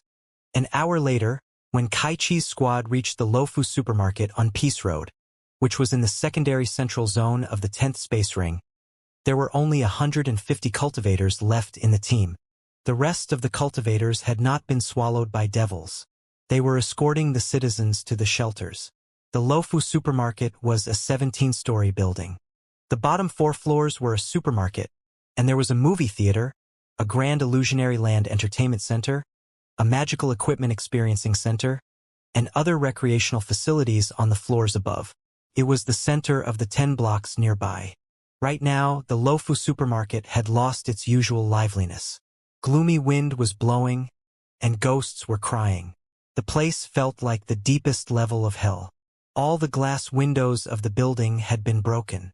Greenish flames flowed out of the dark windows and wound all their way to the top of the building like vines. They then soared into the sky and congregated into a swirling cloud above, reaching the dome of the 10th space ring. Inside the cloud, waves were surging, and bubbles were rising up and down. Now and then, a large number of devils would rush out of the void into the 10th space ring. As the cultivators had expected, there was indeed an altar in the Lofu supermarket that broke the boundary between the 3-dimensional universe and the 4-dimensional universe and lured endless devils from somewhere unknown in the boundless sea of stars into heavenly Saint City. If the altar was not destroyed, new devils would arrive incessantly, even if all the devils in heavenly Saint City were exterminated. Hiu! Hiu hiu! Sensing that a large batch of cultivators had arrived, thousands of devils rose up to the sky from the Lofu supermarket and formed a great army. These devils were different from those Liao had met previously. Not only were they much clearer and more vivid, they were also covered in delicate armor. Liao could even vaguely see complicated stripes on the armor. Moreover, they were in a neat battle formation like a real army, which looked indeed magnificent and intimidating. They are the real extraterrestrial devils. The previous devils we met were no match for them at all. Be careful, everybody.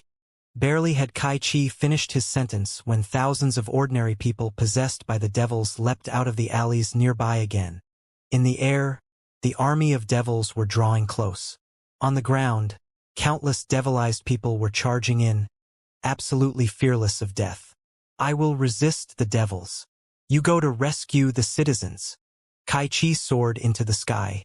The dozens of crescent flying swords suddenly emitted dazzling ivory brilliance and formed a half-circular ring more than 3 meters in diameter with edges on both sides. The 2 ends of the ring were sharp, and its middle part was broad. The crescent moon emanated freezing brilliance. The surging aura from the blade alone was already enough to make a lot of devils that were drawing close scream and crumble. Demons and devils, be purged now. At this moment, Kai Chi finally revealed the full capability of a nascent soul stage cultivator. Just 1 man and 1 sword, yet the cold blade auras covered the entire sky like milk and gel. The army of the devils was frozen in midair by him alone. The giant flying sword that looked like a crescent moon condensed together and flashed past thousands of devils and then split into dozens of minor moons and executed the devils that were running away. Thousands of demons were slain by Kai Chi alone. The smoke shivered like chopped meat, but before it had the chance to be condensed again, Storms of swords came again and tore it to pieces completely. Li Yao and the other cultivators felt that their blood was boiling just watching the fight. They took the opportunity to deploy the arrays and rescue the people. Hiss! When thousands of devils were mercilessly slaughtered by Kai Chi, an upsetting shriek suddenly burst out in the depths of the Lofu supermarket. A streak of greenness soared into the sky, and hundreds of tentacles darted about the area. Caught unprepared, almost 100 devils were tied up by the tentacles and absorbed into the greenness, vanishing from sight. After swallowing hundreds of devils, the greenness expanded and suddenly constricted into the elegant shape of a human. The young man seemed plain and looked like a smiling young man. However, its appearance put a lot of pressure on all the cultivators. The higher their cultivation was, the more terrified they were. High-level cultivators with keen senses such as Li Yao seemed to be seeing mountains of corpses and seas of blood. Skeletons were screaming right next to their ears, which seemed to have been pierced through by gold needles. Pooh! The chest of the young man suddenly fluctuated as he spat out a mouthful of green fire, which split into dozens of streams and darted at the cultivators. The cultivators all dodged, but 2 of them reacted slower and were hit by the devilish fire. Ah! The devilish fire instantly turned into a green cloak and wreathed the 2 cultivators. Although they were protected by crystal suits, the 2 cultivators were still dancing and shouting crazily inside the flames. An uncanny scene happened. The screams were suddenly transformed into weird laughter after several seconds. The devilish fire crawled into the crystal suits through the gaps as if they were small bugs and merged into their bodies. A while later, miserable chuckles echoed inside the crystal suits. The 2 cultivators both slight bent down, their hands and feet cramping crazily. The spiritual energy around their bodies became more furious, chaotic, and irrational. Not good, the negative emotions deep inside their brains, including their fear, hatred, jealousy, and everything else, have been magnified to the maximum. They have been swallowed by their own dark side and possessed by the devil. They are now demonic cultivators. This devil right in front of us is the real king of the devils here. I'm going to deal with it. Half of you will resist the army of the extraterrestrial devils. The other half will go into the supermarket and destroy the altar. If the altar remains intact, countless more devils will arrive in this world. Beep! 2 different colors were blinking on everyone's crystal processor. They were organized into several teams according to their cultivation and characteristics. As the situation of the battle changed, everybody would get to know their latest mission instantly. Li Yao and Yi Hongfei looked at each other and accelerated to the maximum speed in the blink of an eye. They bypassed all the devils and devilized people and charged into the broken supermarket after a few jumps. Inside the supermarket, the air was so stinky that it seemed as if it would condense into blood at any point. They felt that they had entered the stomach of a titanic beast. Crimson, evil murals were everywhere on the walls nearby. One look at them was enough to make one's head dizzy and remind them of their gory and terrible memories. The scent of blood is very strong here. The devil's altar should be on the 2nd floor. Yi Hongfei was carrying a sword in each hand, but sword auras were coming out from both ends of his swords. He led the charge and sprinted toward the stairs while he minced 2 devils that were lurking below the stairs into pieces along the way. Li Yao's nostrils flared, and his eyes stopped briefly at the ceiling. Then he sprinted to the northwest corner of the 1st floor and rose up like a rocket, crashing through the ceiling into the 2nd floor. Boom! After a huge explosion, dust was sent everywhere. The 2nd floor was the food area of the supermarket. Almost 1,000 shelves used to be kept here. But right now, the center of the 2nd floor had been cleared. A great altar made of bones had been established there. More than 10 crimson giant pillars were standing around the altar. They looked both like totems and gargantuan candles. On the candles, mysterious lights were blinking, and their flames interweaved with each other into an enormous net whose threads were all wriggling as if it were a living thing. Countless bright green vesicles were formed on the net. There were more than 1,000 of them. As the giant net shivered, the vesicles fluctuated, too. Their color turned from a bright, translucent green into a deep green. In the end, They were as dark as ink, and it seemed as if liquid would leak out at any point. Pa! A dark green vesicle suddenly exploded, unveiling several devils that were wearing solid armor and surrounded by intense evil flames. The common devils could arrive into the world of human beings through the cloud in the sky. But the stronger devils could not be teleported directly. They had to be bred around the altar before they were finally born. The flight of stairs up which Yi Hongfei had marched into the second floor was guarded by hundreds of devils. However, none of the devils expected Li Yao to be so unreasonable as to crash into the second floor directly from the floor below their feet. Pa! Li Yao snapped his fingers. Floating six-barrel Vulcan machine guns appeared from his cosmos ring one after another. 4, 12, 16. 16 floating six-barrel Vulcan machine guns formed a 4x4 matrix in front of Li Yao. The heads of the barrels were all glimmering mysteriously. The agitated bullets and spiritual energy were roaring inside the magazines. The devils were not afraid of real entity bullets, but Li Yao never had the habit of using only bullets. The large-caliber bullets that he employed were all embedded with crystals or even entirely made of crystals. They also carried a lot of attack rune arrays. With a gloomy face, Li Yao growled a word through gritted teeth. Die! The guns roared, and the bullets flew toward everything. Lines of fire interweaved with each other. Thunder was echoing. Electric arcs were shining. Freezing wind was blowing. Surging sword and saber auras dominated the area.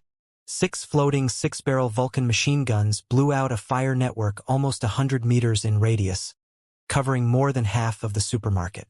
All the devils within the range of Li Yao's barrage were fleeing or being minced apart directly. The devil's altar and the fetuses of devils that were not mature yet all turned into twisted smoke and perished. Boom! Boom! Boom! Boom! Boom! Boom! Boom! Li Yao savaged everything and went on a killing spree. Yi Hongfei, who had reached the second floor just now, was utterly shocked by such brutal firepower. He quickly retreated down the staircase, in case he became the victim of the best warrior of the 6 tribes of Iron Plateau, when the guy was killing too happily to think about who he was attacking. The room temperature increased by almost 50 degrees. It felt like a boiling cooker. The ground was riddled with bullet holes and looked like a honeycomb. The floor had been significantly weakened, to the point that one might have fallen onto the first floor accidentally if they stepped on the wrong area. Li Yao moved forward slowly, searching every corner with a pair of cruel eyes. Cracking noises were echoing non-stop as he stomped the devil's altar into powder. It was not until this moment that Yi Hongfei craned his head carefully. His shocked voice came over in the communication channel. Master Sand, that's quite impressive. Li Yao was briefly silently before he replied casually. In fact, I'm more of a shooter. Yi Hongfei was rendered speechless. He leapt on the second floor with his double-edged sword and searched for remaining enemies together with Li Yao. Hiss! A devil that had been hiding in the gaps of the wall suddenly lunged out, intending to crawl into his crystal suit while Li Yao was turning around. But Li Yao seemed to have eyes on the back of his head. One of his 6-barrel Vulcan machine guns pierced forward from an unbelievable angle into the devil's chest. Open fire. Explode. Over. Right then, Li Yao vaguely heard a baby's cry in the place where Yi Hongfei was searching. Li Yao was dazed for a moment. His pupils constricted violently, and his eyebrows stood up like needles. Master Yi, don't! Li Yao suddenly turned into a streak of brightness and passed through the entire supermarket in a breath. In a temporary warehouse in the northeast corner of the supermarket, dozens of broken bodies were piled up. Intermittent cries of a baby were echoing from the depths of the corpses, but the volume of the cries was dropping, as if the baby could not hold the weight of the dead bodies any longer. Yi Hongfei was digging into the mound of bodies. Since he was afraid that he might hurt the baby, he did not dare blow up the bodies with his spiritual energy. He could only move the bodies away one after another with his spiritual threads as well as his bare hands. However, while he was moving the 7th body, a streak of redness suddenly darted out from the bottom of the bodies. The 8th body suddenly became alive. A cluster of redness blew into Yi Hongfei's chest and burst out behind his back brutally. What burst out together was a series of overjoyed chuckles whose owner's evil plan had worked out. Yi Hongfei grunted and fell backwards. His double-edged sword triggered dozens of auras and enshrouded the eighth body. However, the body felt like a slippery loach. After the previous attack, it took a few turns and escaped from all the auras, before it accelerated to the maximum speed and dashed toward the window. But then, it ran into Li Yao's saber and turned into a real body, a body that was chopped in half. It was not a devil, nor did it show any sign of being possessed by one. Instead, it was an assassin from the Temple of Immortals who had been lurking below the bodies the whole time. "Master Yi!" Li Yao bellowed and gave Yi Hongfei a hand, only to find a big hole on the left side of his chest. More than half of his heart had been blown away. Blood was spurting out more magnificently than a volcanic eruption. Yi Hongfei's facial cover opened, revealing a pale face. He sealed his fractured veins forcefully and condensed membranes with his spiritual energy to cover his broken heart. Finally, his face regained some color, and he mumbled feebly, "Baby, a baby's down there. There are no babies here." The baby's cries came to a sudden halt after the assassin of the Temple of Immortals died. Li Yao liquefied his spiritual energy and poured it into the dead bodies like mercury. He scanned carefully for a long time and was certain that none of the dead bodies were in the size of a baby. Naturally, it was safe to say that the cries of the baby had been faked by the assassin. "There are none." Yi Hongfei was dazed for a moment. He breathed heavily in relief. "That's good. That's good." His voice gradually faded out. "Master Yi, hang in there." Li Yao gritted his teeth and retrieved a red pill that had wrinkles all over its surface and looked like a nut. The pill was named Great Red Pill. It was a present that the Silver Moon tribe had offered him when he was back on Iron Plateau. It was said that the pill could revive the deceased and was the best medication for injuries. Only one pill could be made after several years of refining the cores of 4 apocalyptic beasts as well as hundreds of other heavenly materials and earthly treasures. Therefore, such pills were extremely precious. Even Li Yao had only one such pill himself. He had planned to save his own life with the pill at a certain time. However, he stuffed the pill into Yi Hongfei's chest without any hesitation. The great red pill shivered the moment it touched blood. Streaks of redness were flowing out of all the wrinkles as if it were a budding seed or a sponge that was absorbing water. The shocking wounds were sealed until no gap was left. Woo! Yi Hongfei took a long breath and felt that a hot spring was flooding into his chest and solidifying his soul. He knew that the rich man from Iron Plateau must have used very precious healing drugs for him. Yi Hongfei lowered his head and smiled bitterly. I'm sorry, Master Sand. It is funny that I told you to be careful while in fact I'm the reckless one here. You were quite right. I'm in serious lack of real-life combat experience. Even such an easy trap fooled me." Li Yao was both anxious and angry. He said gravely, "Master Yi, did you not guess that this was very likely a trap made by an assassin?" Yi Hongfei coughed a mouthful of blood out and replied softly, "I did, but what if it were real?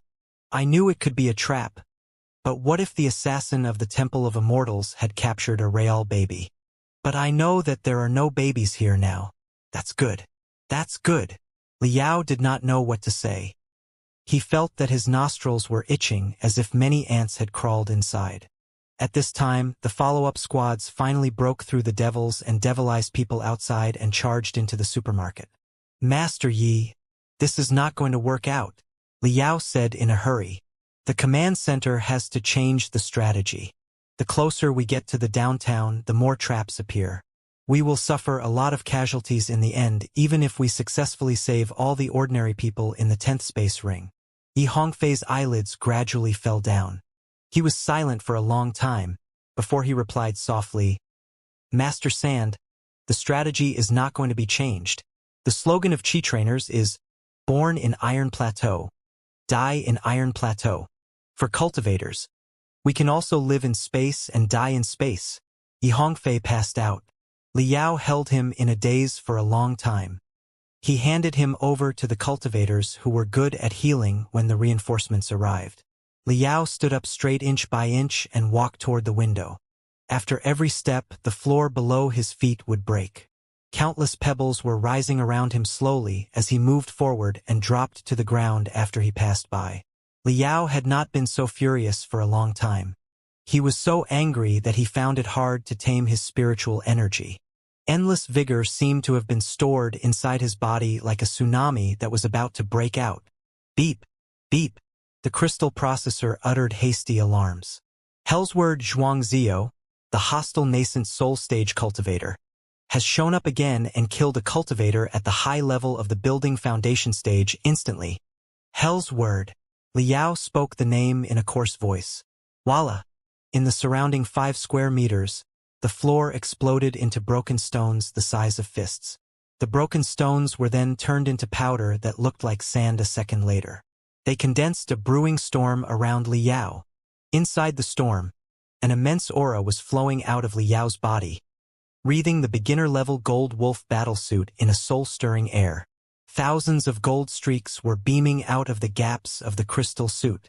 In that moment, an invisible string inside Liao's head seemed to snap. He made an extremely insane decision. Today, whatever price he had to pay, he would slay a nascent soul stage cultivator. Swoosh! Without any hesitation, Liao dashed toward the center of the city like a hungry wolf. Fellow cultivator Sand, what are you doing? Kai Chi, the sword cultivator in the nascent soul stage, sensed Liao's furious spiritual waves and was greatly shocked. They have heavily wounded Master Yi, Liao shouted. I'm going to avenge him. After saying that, he cut off the communication directly.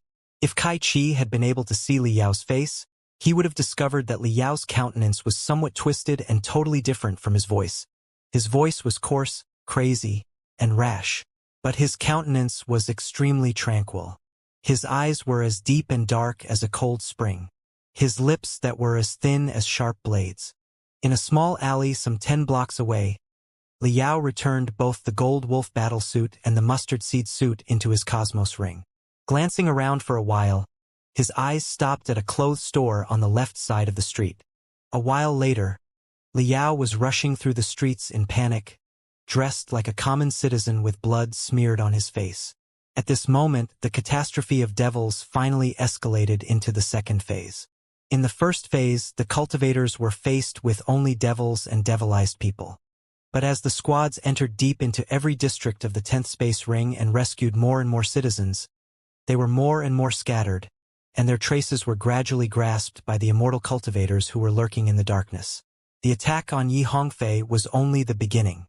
Starting from that moment, the immortal cultivators who had been hiding themselves showed up one after another. Some of them blended in with scared ordinary people. Some pretended to be dead bodies around the devil's altars, and some acted like devilized people and assassinated the cultivators when their spiritual energy was running dry and they were in a hurry to rescue ordinary citizens.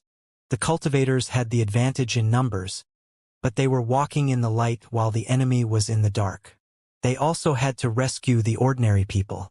Moreover, among the immortal cultivators, there were the real 8 Blades of Black Spider, top assassins of the Temple of Immortals, and Hellsword, a nascent soul stage cultivator. On the cultivator's side, more than 10 nascent soul stage cultivators had arrived, but the 10th Space Ring was in an utter mess right now. The assassins often fled far away immediately when their assassination failed. It was extremely tricky to keep them on the radar. Grunts and moans were echoing non-stop inside the communication channel. News that a cultivator had perished came one after another.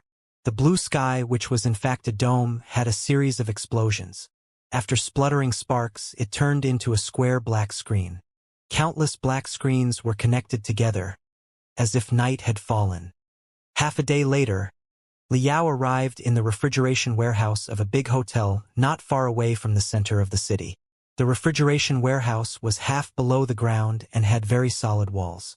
Liao had also deployed a lot of alarm and defense rune arrays, making the place a temporary fortress for him. After all the rune arrays were triggered, an overwhelming defense network was established. Then, Liao retrieved a piece of bizarre-shaped magical equipment from his cosmos ring. It looked like a colorful metal helmet that was embedded with crystals. Liao put it on his head. As the rune arrays functioned, the crystals started glittering. Streams of brightness in various colors flowed out and leaked into Liao's forehead, temples, and skull. The magical equipment was named Super Perception Hat. Liao had made it specially for complicated computations in the super perceptive state. It could both cool down and nurture his head so that his head would not overheat and the broken cerebral vessels would be repaired promptly. Moreover, the secret medications inside the helmet could also provide nutrition for his brain cells in order to stay in the super perceptive state longer. More than 10 light beams were projected by Liao's crystal processor. Video clips as well as dazzling data were being displayed on them. All the crystal processors of the cultivators were connected to the spiritual nexus. The real-time footage captured by the crystal cameras attached to the cultivators was all uploaded to the spiritual nexus too. The 100 video clips being played right now were all captured in an instant by the cultivators who were believed to have been ambushed by Hell's Word. In most of the video clips, the only thing that could be seen was a blink of blackness. After that, the cultivators were either injured or killed. Brain cell activity, 300%. 2 pieces of glasses seemed to be broken at the bottom of Liao's eyes, which were now much sharper and clearer. Current target: to kill Hell's Word Xianxia, a nascent soul stage cultivator.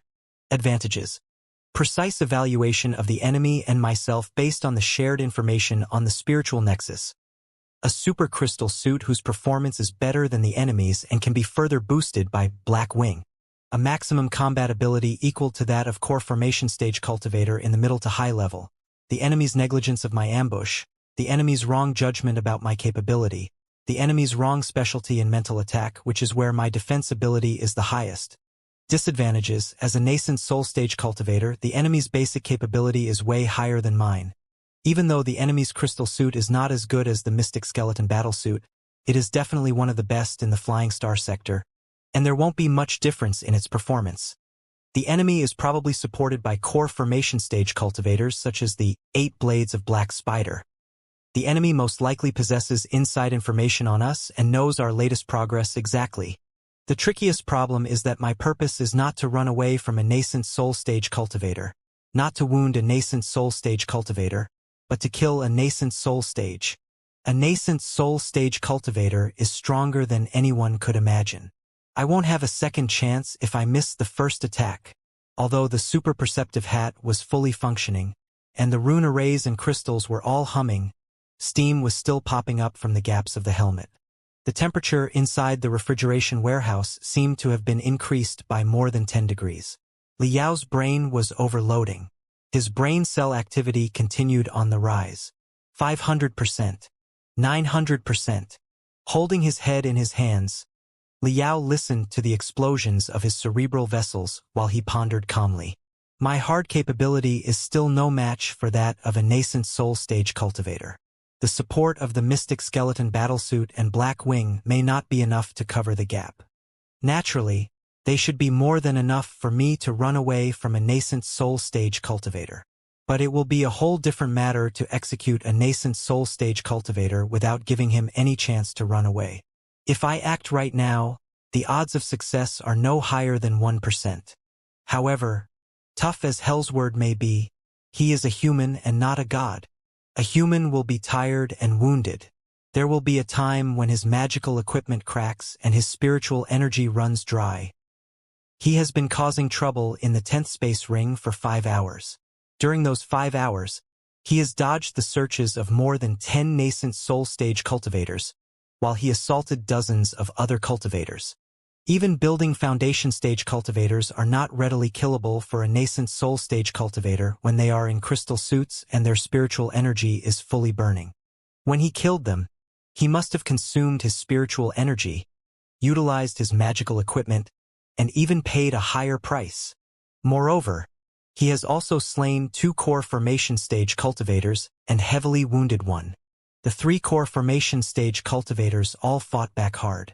One of them even detonated his own core, which must have dealt a certain amount of damage to him. But there's no telling how great an effect that was yet. Colorful pictures were flashing inside Liao's eyes. He ordered the video clips that allegedly recorded Hellsword's assassinations in strict chronological order. Then, he raised his computational ability and analyzed all the videos. Speed, strength, moves, temperature, humidity. He retrieved a lot of information from the videos and sent it to his brain. As I expected, the third building foundation stage cultivator that Hellsword assaulted was on par with the 17th building foundation stage cultivator. They were both in the middle level of the building foundation stage, both focused on physical strength in their cultivation, and both adopted similar moves to deal with the enemy because they were from the same sect. In the first attack, it took Hellsword 1.21 seconds to finish the battle, while it took him 3.44 seconds in the second assassination. Collect all the data including Hellsword's speed, strength, time of assassination, and everything else in the videos, calculate a spiritual mountain sequence with the Great Regression algorithm, and then turn it into a system of ordinary differential equations with the Tyrant's armor theorem. It will be quite simple after that. A problem that even college students can work out very quickly. Set Hellsword's combat ability in the beginning as 100 with the independent variables and dependent variables both calculable. What is the rate of the decline of his combat ability in the 5 hours? And what is the number of his current combat ability according to the trend? Let's solve the equation set with convergent approaches. I'm getting a series of convergent sequences of numbers. When the polynomials are expanded 3 times, it will be the trend of the decline of Hellsword's combat ability. According to the trend, Hellsword's speed is only 79.2% of his original speed during the last assault. His agility is only 71%, and only 68% of his absolute strength still remains. His tactical choices are getting more and more conservative, and he has been acting more and more prudently.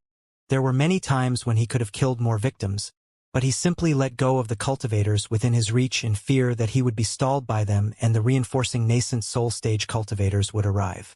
After a comprehensive analysis of all the data, my conclusion is that, if his original combat ability was 100, his current combat ability is between 68.2 and 71.3.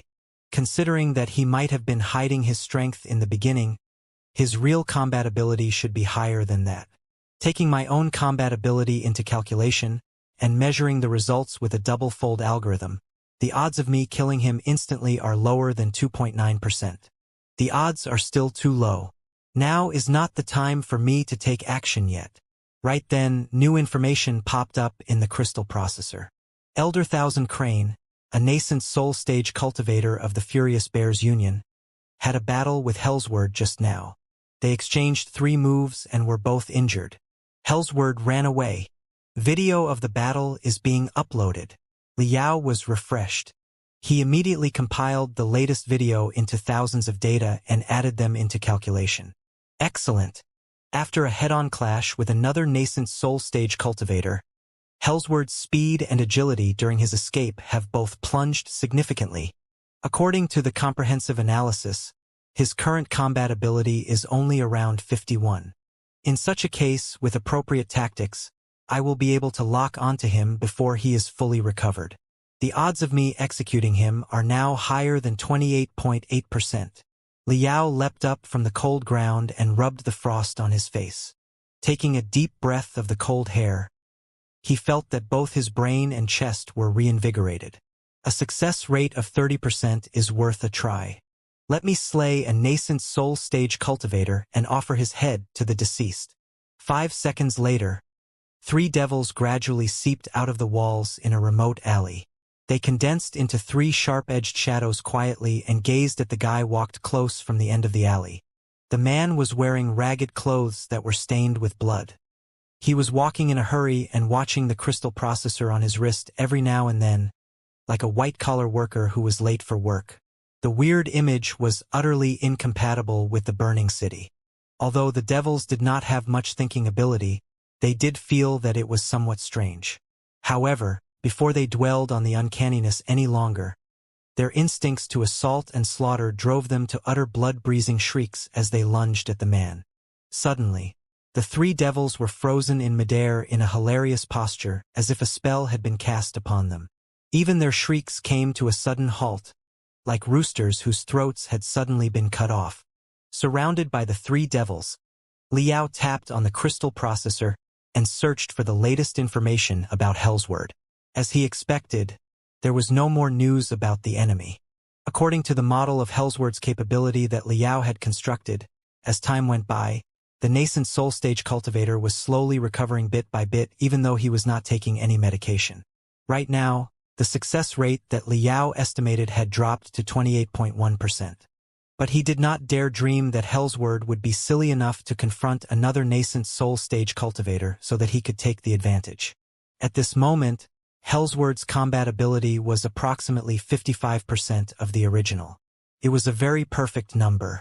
If it were any lower, with the wisdom and resolution of a nascent soul stage cultivator, Hellsword would definitely retreat from the battlefield without looking back. He would not be bewildered by petty benefits and put his life in danger. Even though Hellsword still stayed there, Liao estimated that he would not act again. Since the Temple of Immortals had prepared for the operation for a long time, there were bound to be a lot of secret bases littered about the 10th space ring. Hellsword would definitely try to avoid the hunting of the hostile nascent soul stage cultivators and sneak into the secret bases for his recovery. Then, he would decide whether to continue his assassination or retreat as quickly as possible according to the status of his recovery and the situation of the battle in the outside world. Therefore, this was the moment when Hellsword was the weakest. He would not get any weaker. The biggest problem, however, was how to lock onto Hellsword. Although he only had half of his combat ability left, a lone wolf like him who had made as distinguished accomplishments as those of pirate gangs all by himself must be really good at hiding and stealth. With the invasion of the devils, the city was in havoc. More than 10 nascent soul stage cultivators might not be able to locate Hellsword even if they joined hands. It was even less likely for Liao to find him. However, he could not find Hellsword, but it did not mean that Hellsword could not find him. "Let's make a gamble, Hellsword," Liao mumbled with a vague smile tugging at the corners of his lips, but there seemed to be 2 clusters of freezing ice inside his eyes. Common bait would definitely not be tempting enough for Hellsword in his current status.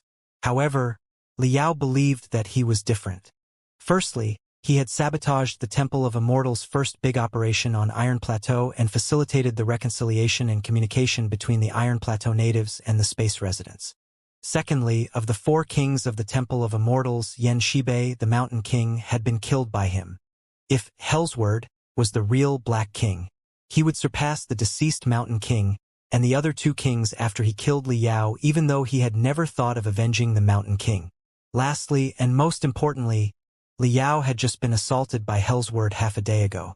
When one entered the nascent soul stage, be they cultivators or immortal cultivators, they would all become perfectionists more or less and hate not finishing what they had started. At least that was so for Liao. The target whom he failed to kill was now waltzing about in broad daylight right before his nose again. Liao believed that such humiliation and temptation would be too much even for a nascent soul stage cultivator. Hellsword, the prey that ran loose a moment ago now feeds itself to your mouth. Will you take action or not?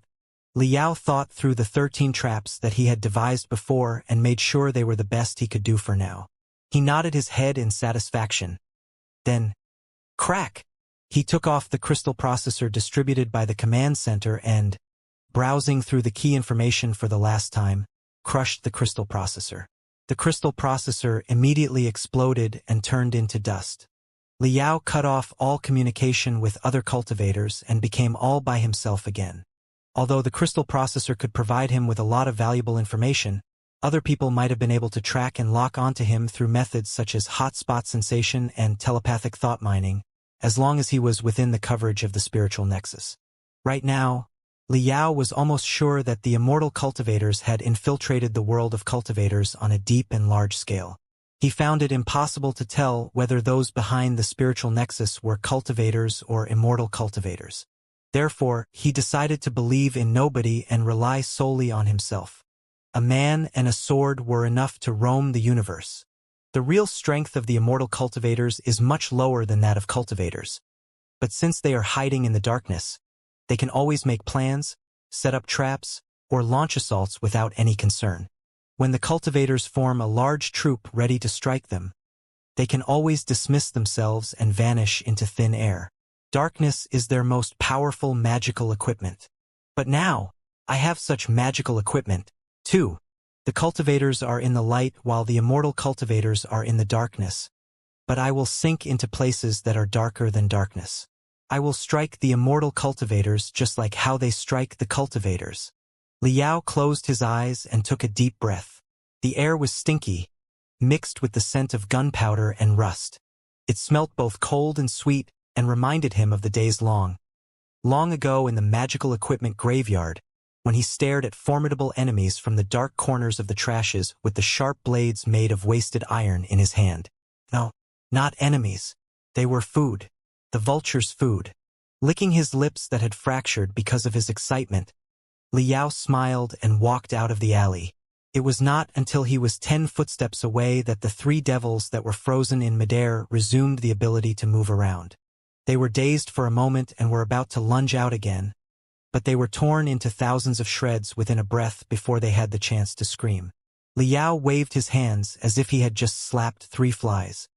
In an underground parking lot at the center of the city, hundreds of shuttles were packed to the brim with shuddering citizens. The atmosphere was very intense. Many people wanted to cry, but they feared that the devils outside might notice them, so could only bite their hands, trying to control their emotions. A dirty old man was squatting in a corner. His white hair was messy and stained with dry leaves and mud. He was wearing a coat that was riddled with holes, and he did not move for a long time. There was no telling whether he was alive or not. Such devastated old men were everywhere after the arrival of the extraterrestrial devils. But nobody knew that he was in fact Hell's Word, Xianxia, a nascent soul stage cultivator. Behind the scared face, deep inside his gray-brown eyes, there was nothing but tranquility and indifference. Beneath his coat, he triggered a lackluster light beam without alarming anyone and learned the latest status of the battle through his spies outside. Hew! A tiny sound of air being break apart pierced into his ears. Hellsword sniffed, knowing that a hostile nascent soul stage cultivator had just flown past him on a flying sword. But so what? He had compressed his capability to the minimum with the soul converging technique. Unless the 10 or so nascent soul stage cultivators surrounded the parking lot and examined the refugees one by one, there was no way that he would be found. The terrible wound on his waist was temporarily sealed, and his shattered liver was stuck together by his spiritual energy, which stopped his combat ability from further declining. After he took a few pills, his spiritual energy and soul power had recovered a lot, enough for him to fight new battles. After successfully slaying 2 core formation stage cultivators, 17 building foundation stage cultivators, and countless refinement cultivators, and having a head-on clash with another nascent soul stage cultivator, he would say that it was not a bad result at all. This place was 3.4 kilometers away from the nearest secret base of the Temple of Immortals. Inside the secret base, there were fully equipped med bays and deep sleep capsules. His combat ability would be restored to above 95% within 3 hours. But Hellsword was still waiting for an opportunity. Several nascent soul stage cultivators were doggedly searching for him everywhere. He would be seeking death if he revealed himself. After all, the wounds on his body were not fatal. He could just wait there patiently. As a lone wolf, he was always patient, and he knew the power of darkness best. In a moment, reports of his subordinates came over. Master Elder, 2 members of the 8 Blades of Black Spider, exposed themselves on purpose and attracted the attention of all the nascent soul stage cultivators. Also, on the Westlake District, another secret altar has been activated and is drawing a lot of devils close. It is estimated that many cultivators will go there. Right now, there are no traces of hostile nascent soul stage cultivators in the 15.5 square kilometers around you. Besides, due to the chaos of spiritual energy and the mayhem that the devils caused, the hostile nascent soul stage cultivators' search range has been minimized. They will not be able to find you from 10 kilometers away. Hellsword smiled casually. You've all been troubled. Ask the 8 Blades of Black Spider to tread lightly. Right now, we are still seriously outnumbered on the battlefield, and we will be dead for sure if a nascent soul stage cultivator catches up. Bear our goal in mind. We are not fighting the battle to win, and it's impossible for us to win. As long as we spread horror among the ordinary people and diminish the strength of the cultivators as best as we can, it will be good enough. Protecting yourselves is the top priority. Striking the enemy is secondary. If the situation is not right, retreat immediately and do not be headstrong. After all, we have planted the seed of terror in the hearts of ordinary people and low-level cultivators, and we have achieved the purpose of the battle. Now that the nascent soul stage cultivators are all arriving, and the extraterrestrial devils are gradually being cleared, it's time we move on to the next phase and prepare our retreat. His subordinate nodded. That's very wise of you, Master Zhuang. Hellsword coughed hard and stood on his feet slowly, leaning against the wall. He went to the deeper part of the parking lot, ready to return to the secret base. Right then, a new message on the light beam attracted his attention. Sand Scorpion, the best warrior of the 6 tribes of Iron Plateau, has shown up alone. Hellsword's facial expression remained absolutely unchanged. He asked his subordinate, "Where did he show up? Is it a trap? Are there any nascent soul stage cultivators near him?" "It doesn't seem like a trap," his subordinate replied. "We have basically locked onto all the hostile nascent soul stage cultivators that have entered the battlefield. The summoning of extraterrestrial devils in the Westlake district is the largest one in our plan.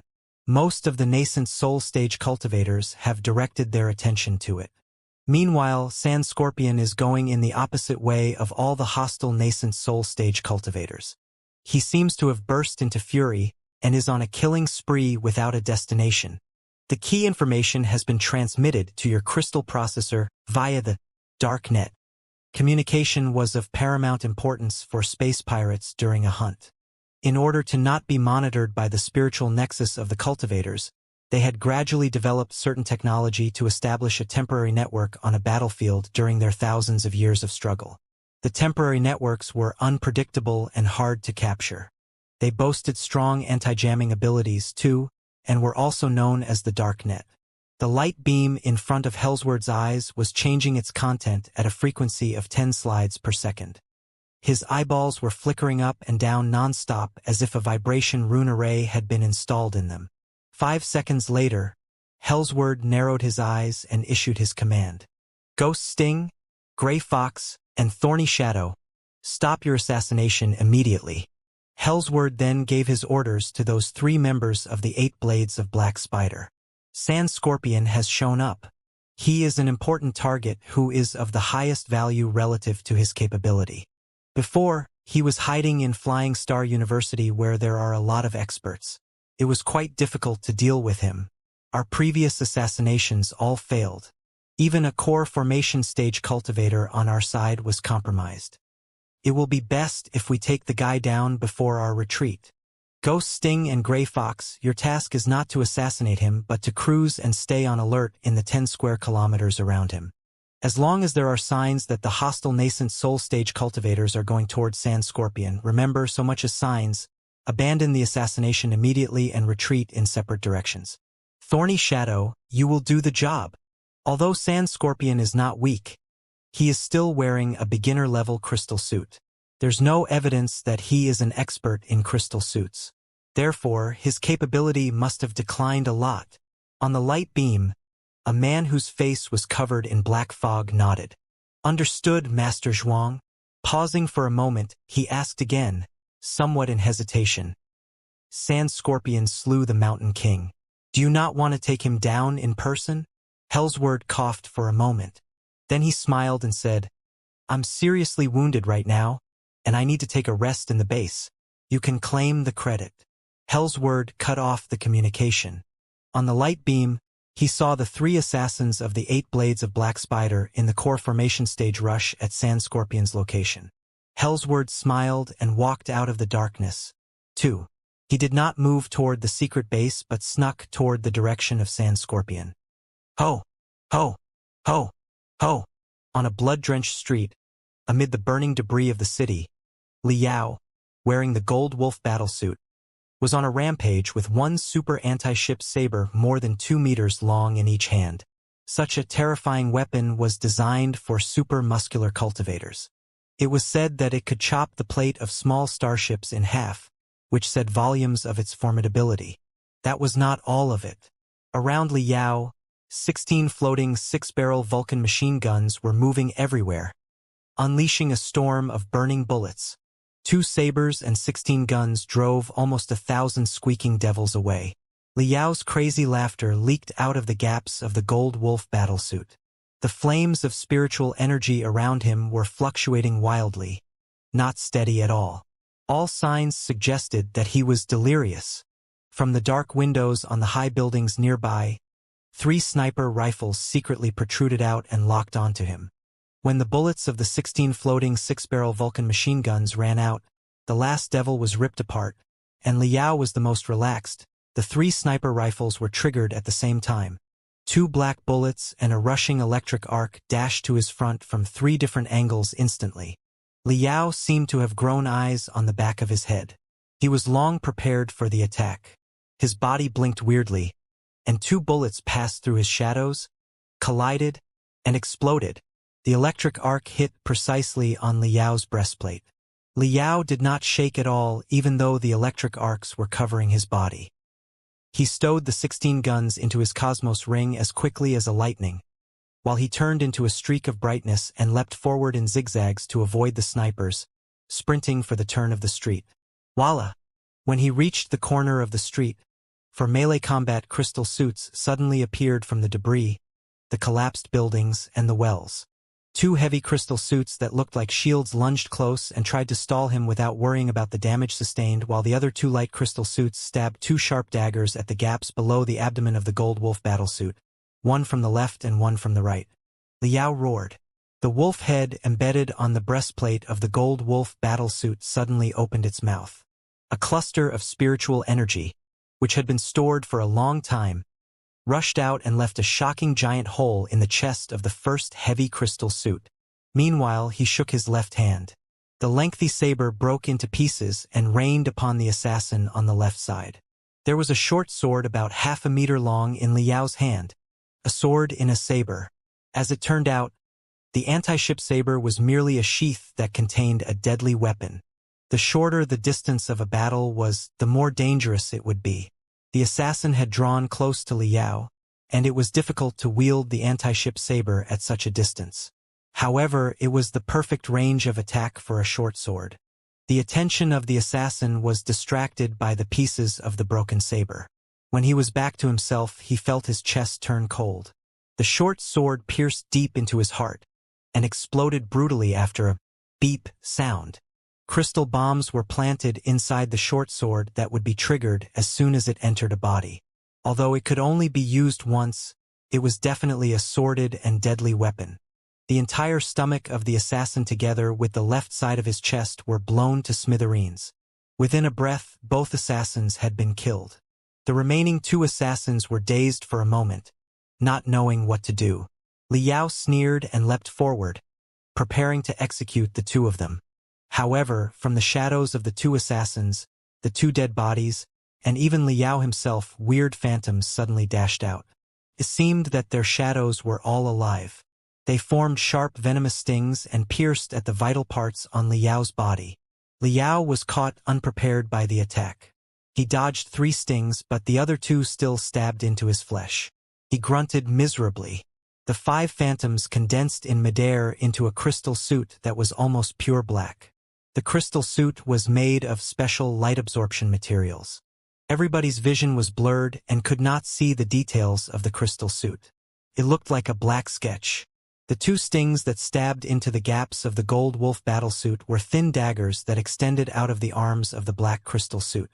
That was the performance of Thorny Shadow, a top assassin of Black Spider Tower, and one of the 8 blades of Black Spider. Liao seemed to be in agony. The wolf head in front of his breastplate opened its bloody mouth again and launched a dazzling cannonball of spiritual energy. Simultaneously, he waved the other saber of his, raising a tornado. However, before the aura of the blade passed through the black crystal suit, it had split into almost 10 shadows and dispersed. The shadow blades were retreated, and 2 arrows of blood immediately jetted out of the wounds. Liao changed from attack to defense very quickly.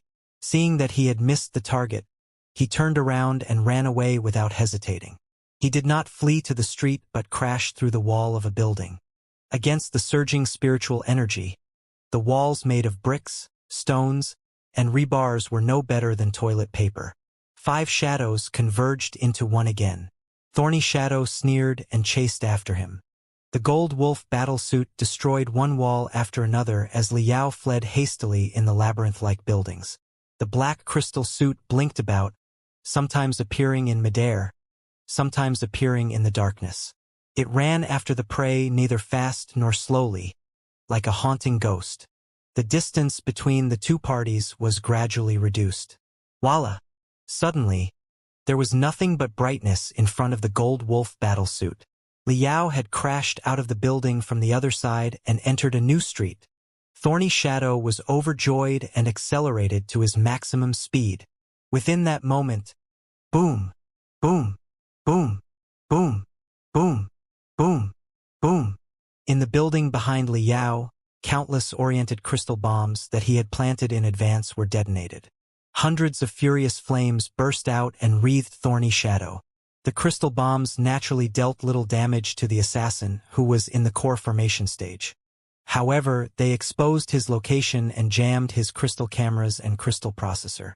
Caught unprepared, his speed and reaction were both slower than they should have been. In the chaos, Thorny Shadow felt that an undersea volcano was erupting violently. Countless hot streams and magma were spurted out and raised a hurricane on the surface of the ocean. The alarms that his crystal processor sent almost deafened him. The speed, agility, and strength of his target improved exponentially. In 0.5 seconds, his crystal camera captured what the enemy's crystal suit looked like. The enormous size, the cold weapons, and the intimidating aura. Everything indicated that it was not the Gold Wolf battlesuit. Air change. Thorny Shadow was shocked. He did not expect that the Iron Plateau native, who was in no way well trained in the arts of crystal suit, according to his intelligence, was actually an expert who had grasped such a remarkable skill as air change. His opponent had put on a faster, stronger, more fearsome crystal suit in the blink of an eye. In that moment, Thorny Shadow realized that it was a trap, a fatal trap specially prepared for the 8 blades of Black Spider. It was a pity that his epiphany came too late. Shwa! The twisted, unpredictable aura of Liao's saber stabbed into the breastplate and the facial cover of the black crystal suit like a butcher's cleaver. The blood hesitated for half a second before it spurted out, forming a giant red tree in midair. However, one other thing flew up into the sky together with Thorny Shadow's head. Liao's right arm. While Liao launched a fatal attack toward Thorny Shadow, a mysterious shadow suddenly lunged out from his back and darted at Liao's heart. Liao had summoned all his strength, and there was no time for him to do anything. In his haste, he could only block the incoming attack and protect his heart with his left arm. However, the enemy's attack was unbelievably brutal. While he chopped off Thorny Shadow's head, his left arm, which was protected by the crystal suit, was cut off from the elbow together with the thick, heavy crystal suit. Ah! This time, Liao really screamed desperately. Blood jetted out of his broken arm shockingly, only to be sealed by his spiritual energy a moment later like a faucet that had been closed. Before the first explosion died down, the second explosion, which was even fiercer, took place. Intense black and scorching venomous gas were mixed inside the bombs, too. Liao ran away crazily in the middle of the smoke and the venomous gas. Shwa! Covering his broken arm, Liao rushed into the street and threw aside a manhole cover. He stuffed his heavy crystal suit into the narrow sewer.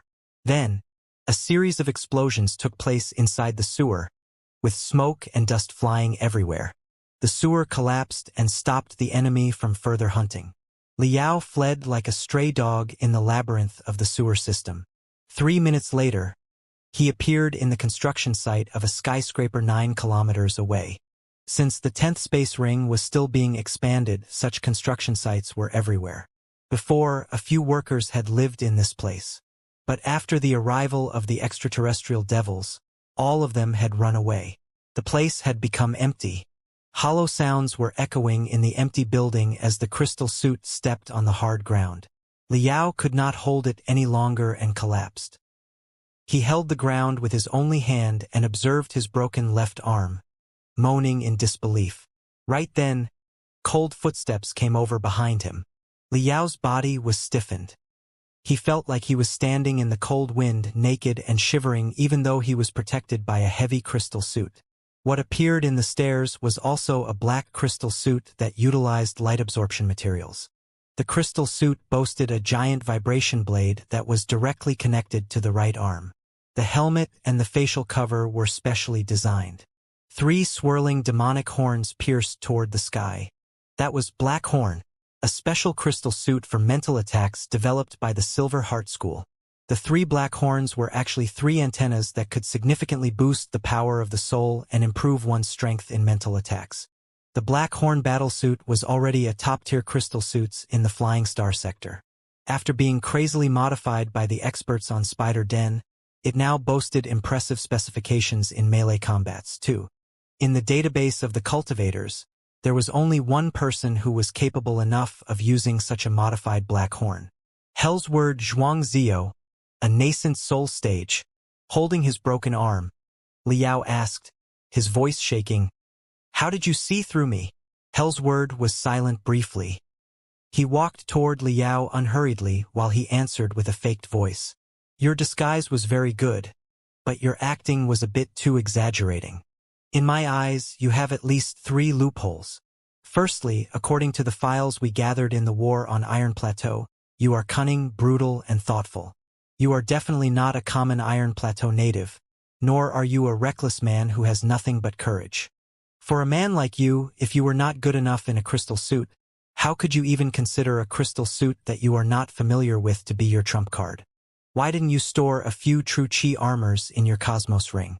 The answer is obvious. Your crystal suit skills are not as bad as you claimed. You are an expert of crystal suits. Secondly, even if you were using a crystal suit as your trump card, why would you choose a Gold Wolf battlesuit? Although it is an upgraded model of the Green Wolf battlesuit enhanced by abundant heavenly materials and earthly treasures, its framework is quite old-fashioned. The improvement would not be too significant at all. With your wealth, it's perfectly possible for you to purchase a more advanced crystal suit and ask a master to simplify the operation system so that you can use it at your will. That's the more reasonable choice. Don't you know masters of crystal suits such as Shui Yuanxin and Huangpu Bo? Right, I almost forgot. According to our latest intelligence, you are an excellent crystal suits master yourself. Simplifying the operation system is just a piece of cake. No trouble for you at all. Thirdly, you acted too rashly. Just because you were infuriated by our shamelessness, you went on a rampage in the downtown area alone without caring about anything? That did not sound like something that the sly sand scorpion in our files would do. Your acting crossed the line. With consideration of the 3 loopholes, I was totally sure that the Gold Wolf battlesuit was definitely not your trump card. You put on the Gold Wolf battlesuit in front of everywhere because you wanted us to underestimate you so that you could set up your traps more conveniently. Liao's voice was both calm and frustrated as he said, "Therefore, you pretended that you were fooled and asked somebody else to step into my traps. Didn't you?" The guy was quite capable and he was adept at shadow arts. If I am not mistaken, he was Thorny Shadow of the 8 Blades of Black Spider, right? In order to push me to reveal my trump card, you were cruel enough to sacrifice one of the 8 Blades of Black Spider. Hellsword's methods are indeed impressive. Hellsword smiled casually. How could a bait any weaker than Thorny Shadow force you to resort to your trump card? Although your combat ability is merely in the core formation stage, your value is much higher than common core formation stage cultivators and even some nascent soul stage cultivators who know nothing but fighting. You are definitely one of the greatest troublemakers for us. Thorny Shadow is dead, but I have learned that your real trump card is the most advanced heavy crystal suit, Fire Tyrant, developed by the Red Line School. The Fire Tyrant battlesuit of yours seems to have been modified with abundant heavenly materials and earthly treasures. The 7 materials that I recognized right now are all invaluable. Such a crystal suit befits the best warrior of the 6 tribes of Iron Plateau Moor. Well, well, well. On a different occasion, if you are wearing the Fire Tyrant battlesuit, there is a 90% likelihood that you might have gotten away even if I attacked with my full strength. Only one of the 8 blades of Black Spider in exchange for all of your trump cards and one of your arms. That's a good bargain. All in all, in this hunting game, Thorny Shadow is a cicada. You are a mantis that devours him, and I'm a sparrow that devours you. Killing intent was soaring in Hellsword's voice. Wait, Liao cried, pressing his broken arm. I don't want to die. Give me a chance. I would like to surrender. Hellsword chuckled. You would. Liao breathed heavily. I know you won't believe it, but since I'm so valuable and I'm very influential on Iron Plateau, you should at least give it a try. After all, one of my arms has been chopped off, and all my trump cards have been seen through. I can never get away from the hands of a nascent soul stage cultivator like you. Can I?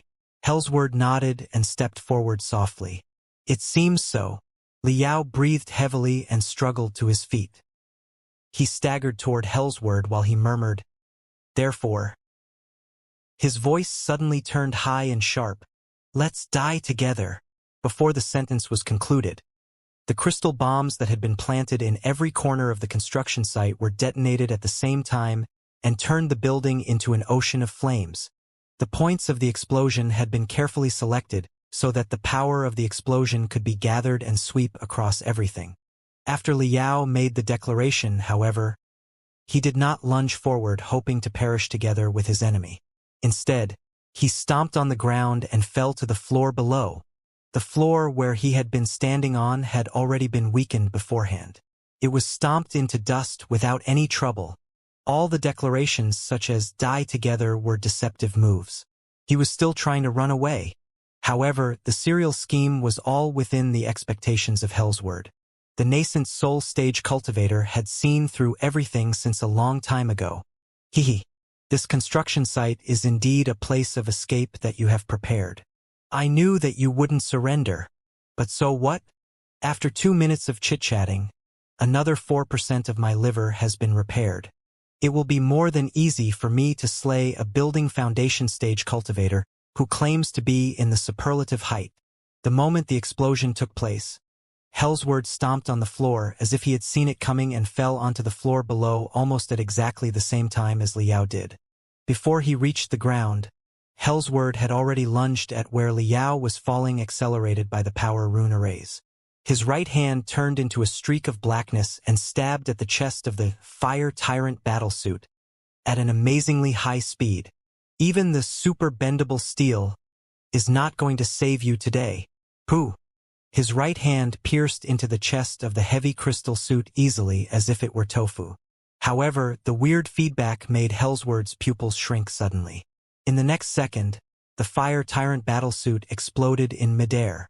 Until this second, everything had been under Hellsword's control. But he did not expect that the Fire Tyrant battlesuit would explode. Nor did he expect that it was not smoke and fire that came with the explosion but glue. The super sticky glue made of 28 kinds of resins and the body fluids of demon beasts. With Hellsword's cultivation, even though the super sticky glue was showered over his face, his movement was not hindered much at all. Then all the glue was burnt into ash by his spiritual energy. However, at exactly this moment Hellsword saw feathers.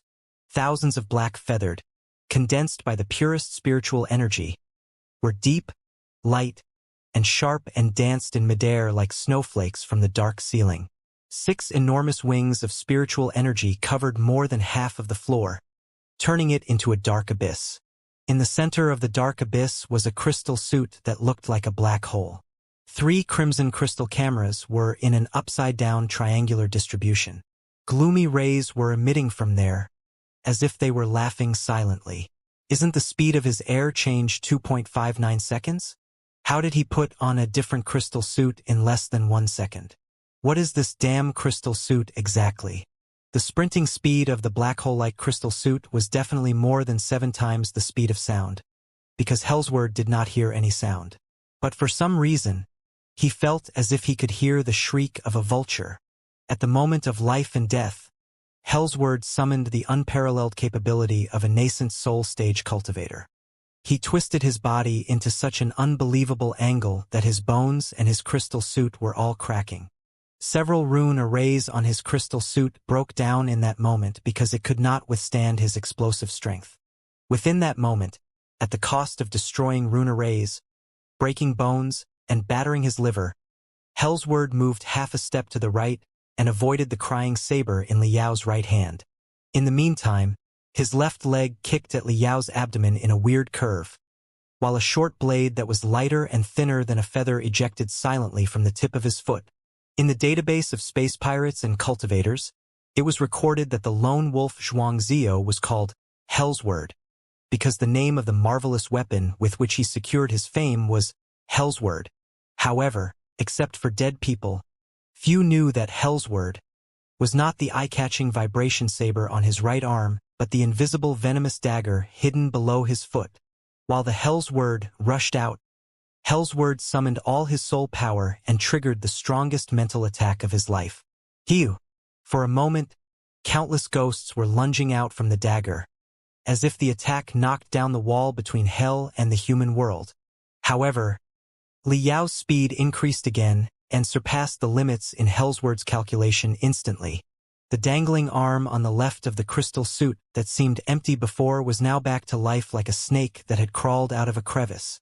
When countless black feathers interweaved into flames and flashed past Hell's Word's eyes, there was only one thought in the nascent soul stage cultivator's brain, which was almost boiling now. Didn't I now chop off his left hand? Why does he still have it? Shwa! Two black crystal suits turned into translucent shadows at the same time and passed through each other. In midair, the raging ghosts and the unpredictable black feathers collided like a storm. The ghosts, in their desperate screams, vanished into black smoke. The flying black feathers were melted like snow under the sun. However, the 999 black feathers were physical entities. They entangled the left arm of the mystic skeleton battlesuit without a gap and formed a weird-shaped saber that looked like a giant feather. It was Feathered Dragon Saber, a piece of tailor-made magical equipment that Liao, Professor Mo Xian, and the other spectral cultivators from the Heaven's Origin sector had invented based on the feature that Liao's spiritual energy could be transformed between the gas form and the liquid form freely at will. The saber was refined based on the scraps of ancient magical equipment, the bones of skeleton dragon and the apocalyptic beasts, and the pieces of the boiled blood wind slashing saber. Because of its modular structure with a telepathic thought, Liao could turn the saber into 999 sharp feathers and hid them in thousands of illusions of black feathers formed by his spiritual energy, so they could attack the enemy from utterly unpredictable angles. The last remnants of the shadows of the ghosts were gone. The construction site returned to peace again. Wind was blowing past the empty floor, raising a storm of dust that looked like a fog. The two crystal suits were 10 meters away from each other, in the same posture of their final attack, like perfect statues. Clang! Feathered Dragon Saber fell to the ground. Voila! A shocking wound appeared on the breastplate of the mystic skeleton battlesuit, as if a devil that opened its blood mouth. Chi! Chi! Blood mist exploded out of Liao's chest as he staggered and fell to one of his knees. A deep hollow was left on the floor, and he coughed loudly. Cough, cough. Cough, cough, cough, cough. A nascent soul stage cultivator is indeed a nascent soul stage cultivator. His face as pale as paper, Liao breathed heavily for a long time. He managed to constrict his muscles and sealed the veins near his wound. Then he gritted his teeth to stand up and walk toward Hell's Word. Hell's Word was absolutely still. Including the Sky Scorpion Amor, I've used 4 sets of suits altogether and deployed 13 serial traps. All the crystal bombs and magical equipment on my body are now gone. I didn't know that. Cough, cough. Cough, cough, cough, cough. Liao coughed hard and walked to Hell's Word's front. He stood face to face and helmet to helmet with the nascent soul stage cultivator. Hell's Word could kill him easily as long as he raised his hand. Yet he kept still and did not move at all. Liao breathed hard and managed to finish the sentence. I didn't know that I would have to pay such a high price in order to kill you. Liao opened his fingers and pressed the helmet of Hellsword's crystal suit. He suddenly exerted his strength. Voila! Hellsword Xianxia, the scary nascent soul stage cultivator on Spider Den, could not withstand the pressure and kneeled down before Liao. You are the first nascent soul stage cultivator that I slew. Looking down at Hellsword, Liao remarked, one word after another. But you won't be the last. Ka! A terrifying explosion suddenly burst out in Hellsword's neck, as his entire spine was blown into powder. When the feathered dragon saber passed by, Hellsword's neck had been swept through by the aura of Liao's saber. His head seemed to be connected to his body, but the link between them had been entirely cut off. It was no different than beheading him. Even a nascent soul stage cultivator could not survive their head being separated from their body. Besides, Liao's final pressing had poured a huge amount of spiritual energy into Hellsword's brain through the helmet of the crystal suit, which had completely wrecked his brain. The dominating nascent soul stage cultivator finally bowed below Liao's feet and lowered his head. As dead as anyone could ever be, Liao sniffed and rubbed his hands. He kicked down Hellsword's dead body. Greedy laughter echoed below his crystal suit, as if he were planning to rip off Hellsword's black horn and search for trophies. The moment he touched the black horn battlesuit, however, Liao suddenly shrieked. The feathered dragon saber that was left aside exploded into 999 sharp feathers instantly and raised a black storm on the floor again. Ah! A weird scream suddenly echoed in the air of the southeast corner. It sounded like the screams of 10,000 tortured souls in the deepest level of hell combined. Like a scorching iron needle, the sound stung Liao's brain. A dark red phantom that looked both like dim fire and weird flowers gradually emerged in the air. As it formed, the phantom condensed into the shape of a human more than half a meter tall that looked both like a dwarf and like an infant. Pierced repetitively by the feathered dragon saber, the phantom was twisting in agony and gazing at Liao with the utmost hatred and fear. You knew that I was not dead," shouted the dark red phantom. Liao smiled.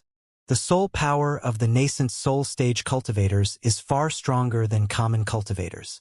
It is more likely for them to turn into a spectral cultivator. As for you, the well-known Hellsword Xianxia, mental attacks are your specialty, and you have a profound understanding about the studies of brains. Other than being a brutal bandit, you are also a great meditation healer. Therefore, it is even more likely for you to turn into a spectral cultivator than common nascent soul stage cultivators. I was merely testing, and I didn't expect that you would jump out so quickly. Hellsword was squeaking in anger like fire onto which oil had just been poured. The flames of the phantom suddenly rose and almost licked the ceiling.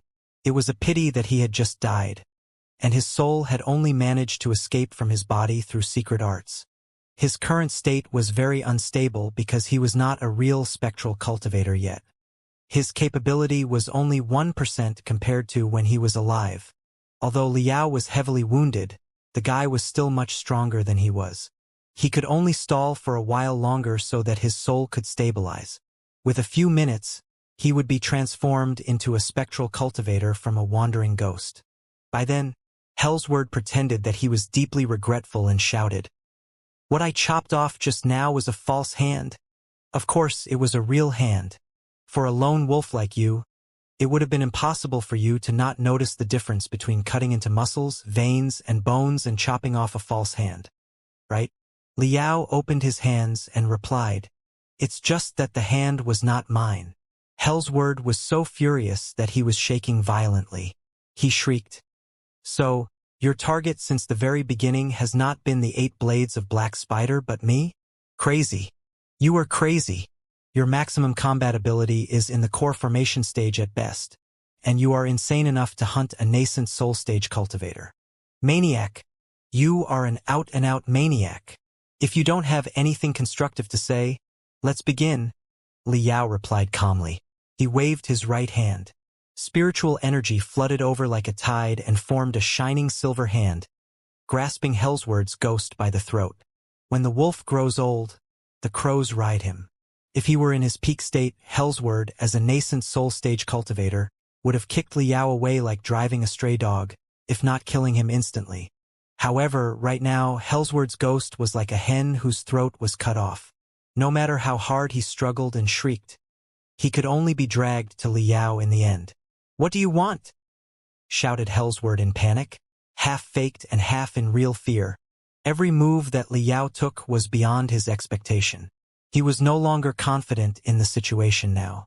Liao bound Hellsword's ghost to the front of his breastplate with his spiritual energy, making it a shield. Then he smiled and said, "A nascent soul stage cultivator must be hiding a lot of precious cultivation arts, techniques, magical equipment, and heavenly materials and earthly treasures on their body. I went through all the trouble and drained all my crystal suits and magical equipment to kill a nascent soul stage cultivator. Naturally, I want to search his body thoroughly and see what trophies I have earned.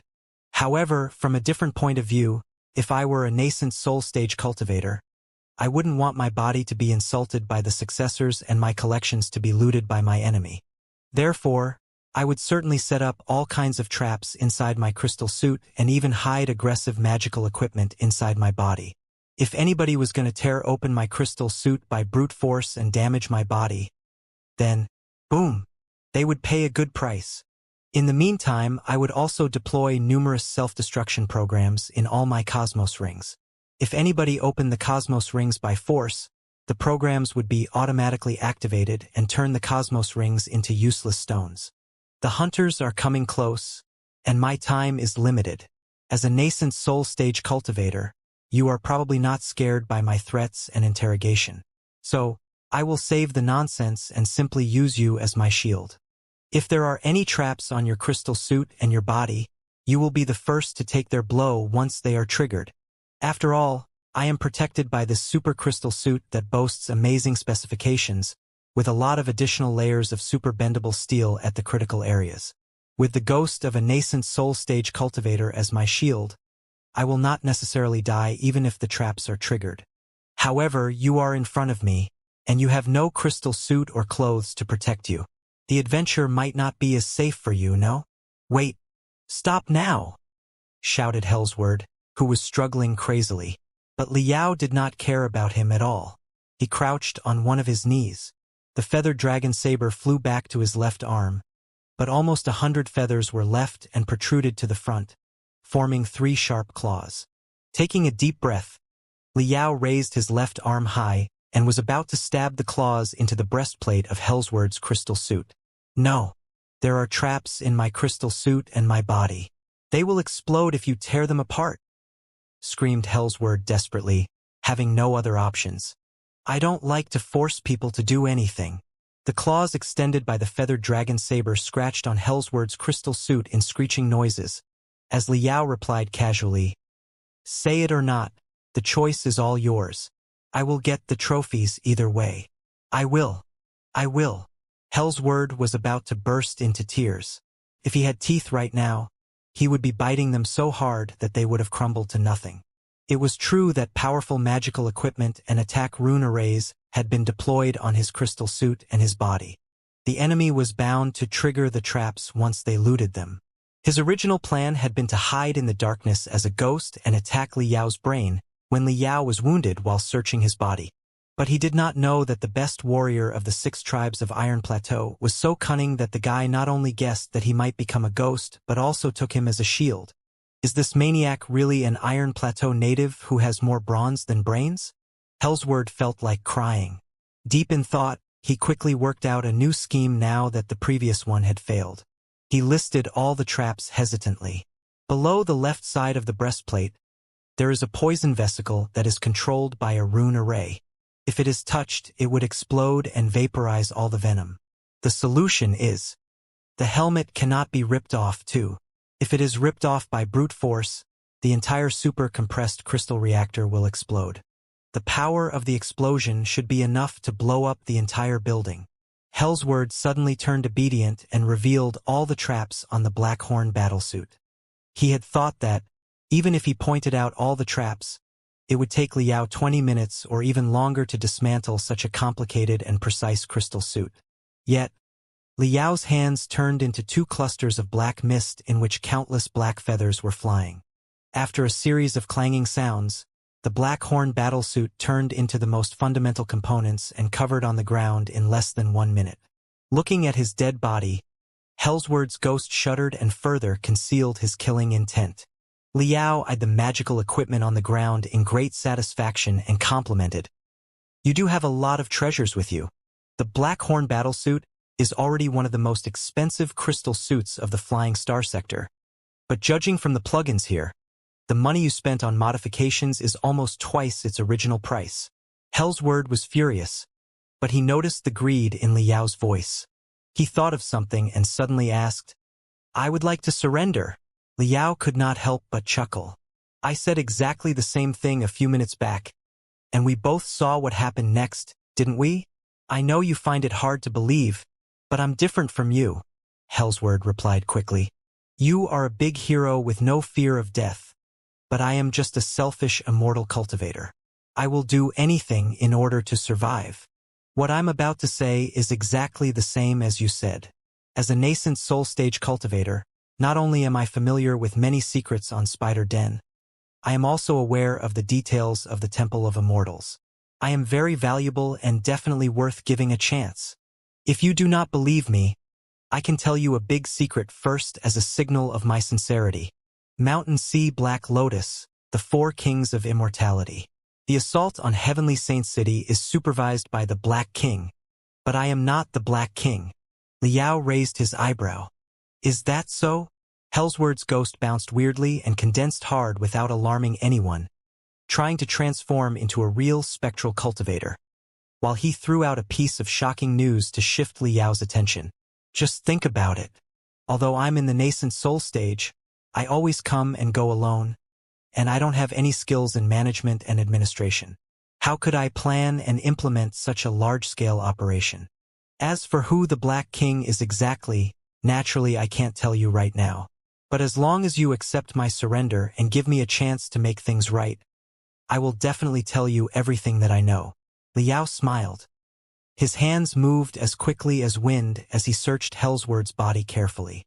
Eventually, he found 4 cosmos rings. Liao said unhurriedly, "Senior Zhuang, I fear that you're mistaken about something. I'm from Iron Plateau.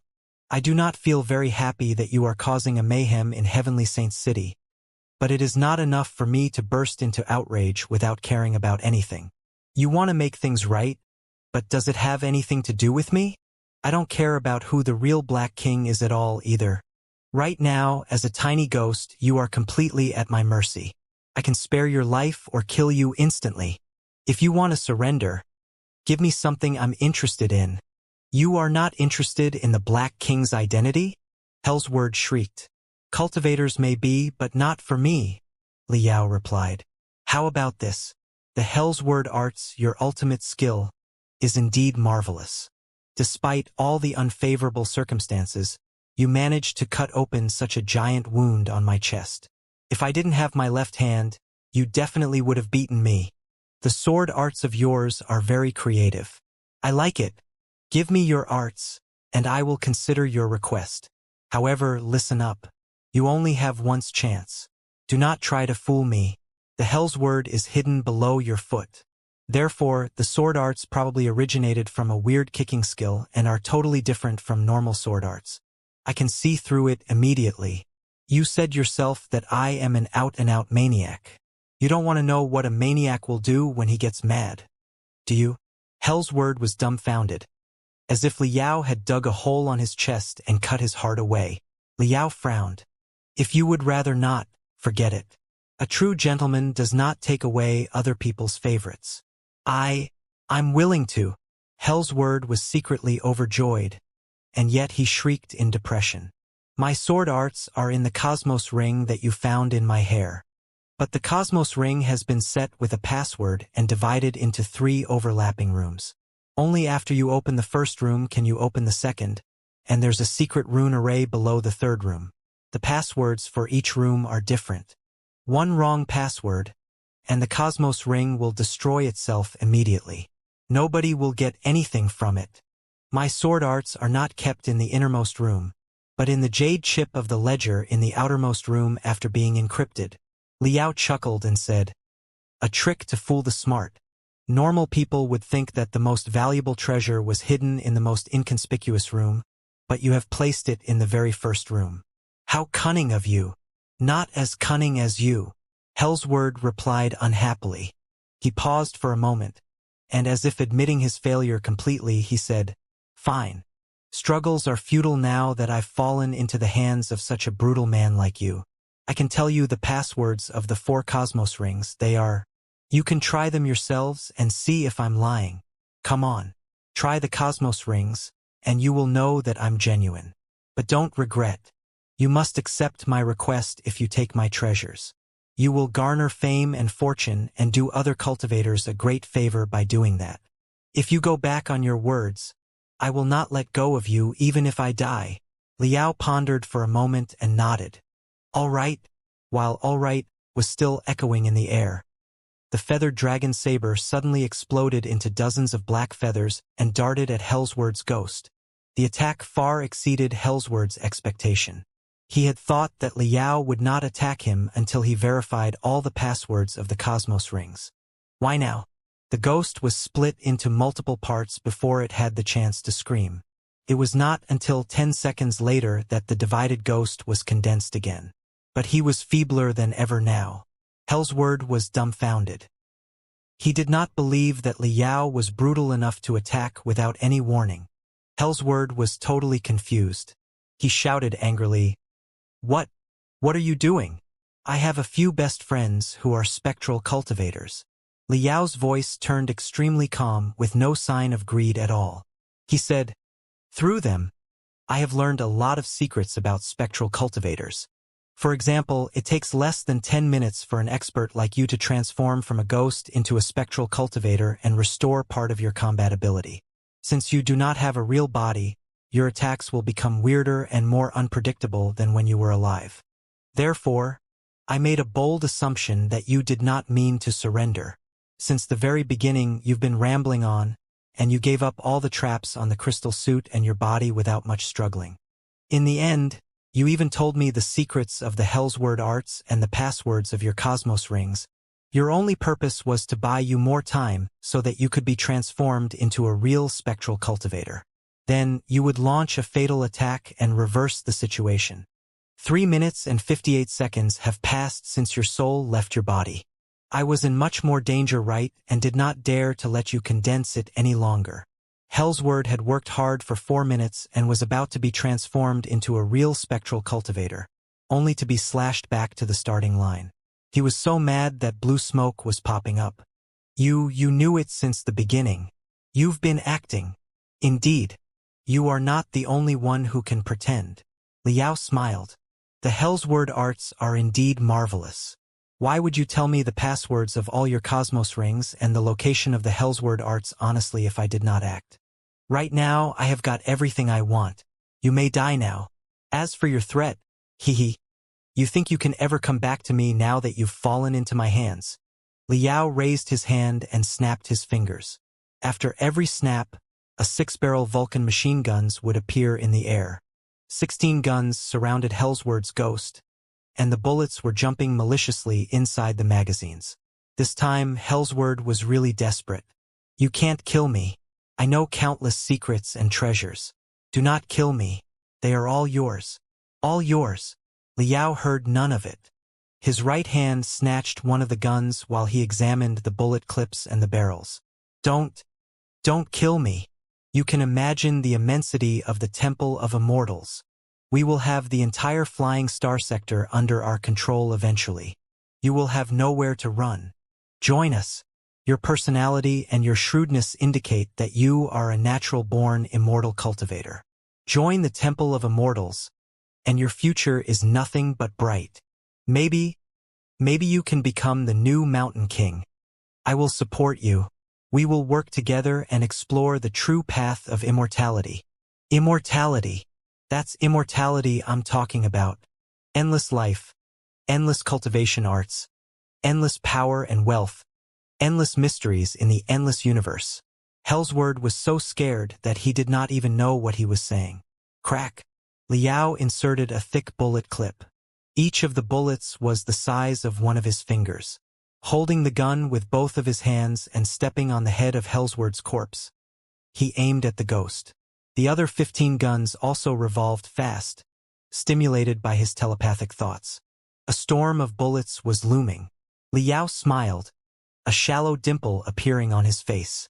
While he pulled the trigger brutally, he opened his mouth and spurted 3 words at the nascent soul stage cultivator.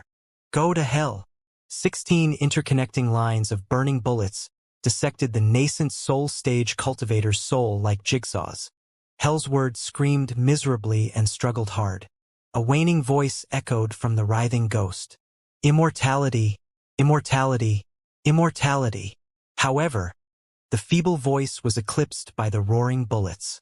It was like a tiny spark that was overwhelmed by an enormous tide. The fire of Hellsword's soul shrank and diminished at a visible speed until it was thinner than ever. 1 minute later, Liao stopped shooting. Voila! The floor of the upper level could not withstand the barrage and collapsed, raising a storm of dust. Gloomily, Liao carried the gun on his shoulder as he paced slowly in the debris, searching. Suddenly, he halted and gazed at several broken bricks in the debris with a cruel smile. His spiritual energy swept over and dragged out the remaining soul that was no larger than a cockroach. The remaining soul was only the size of fingernail, but it had limbs and a face, and it looked exactly like Hellsword except countless times smaller. The remaining soul was uttering high-pitched noises and struggling under Liao's pressure. However, nobody was able to tell what he was talking about. He might have begging for mercy, screaming, browbeating, or cursing. Looking at the remaining soul, Liao said one word after another. Since the moment you became an immortal cultivator and assaulted ordinary people, you should have seen this day coming. Listen up. You may have many nascent soul stage cultivators. Your organization may be powerful. Your plan may be very thorough.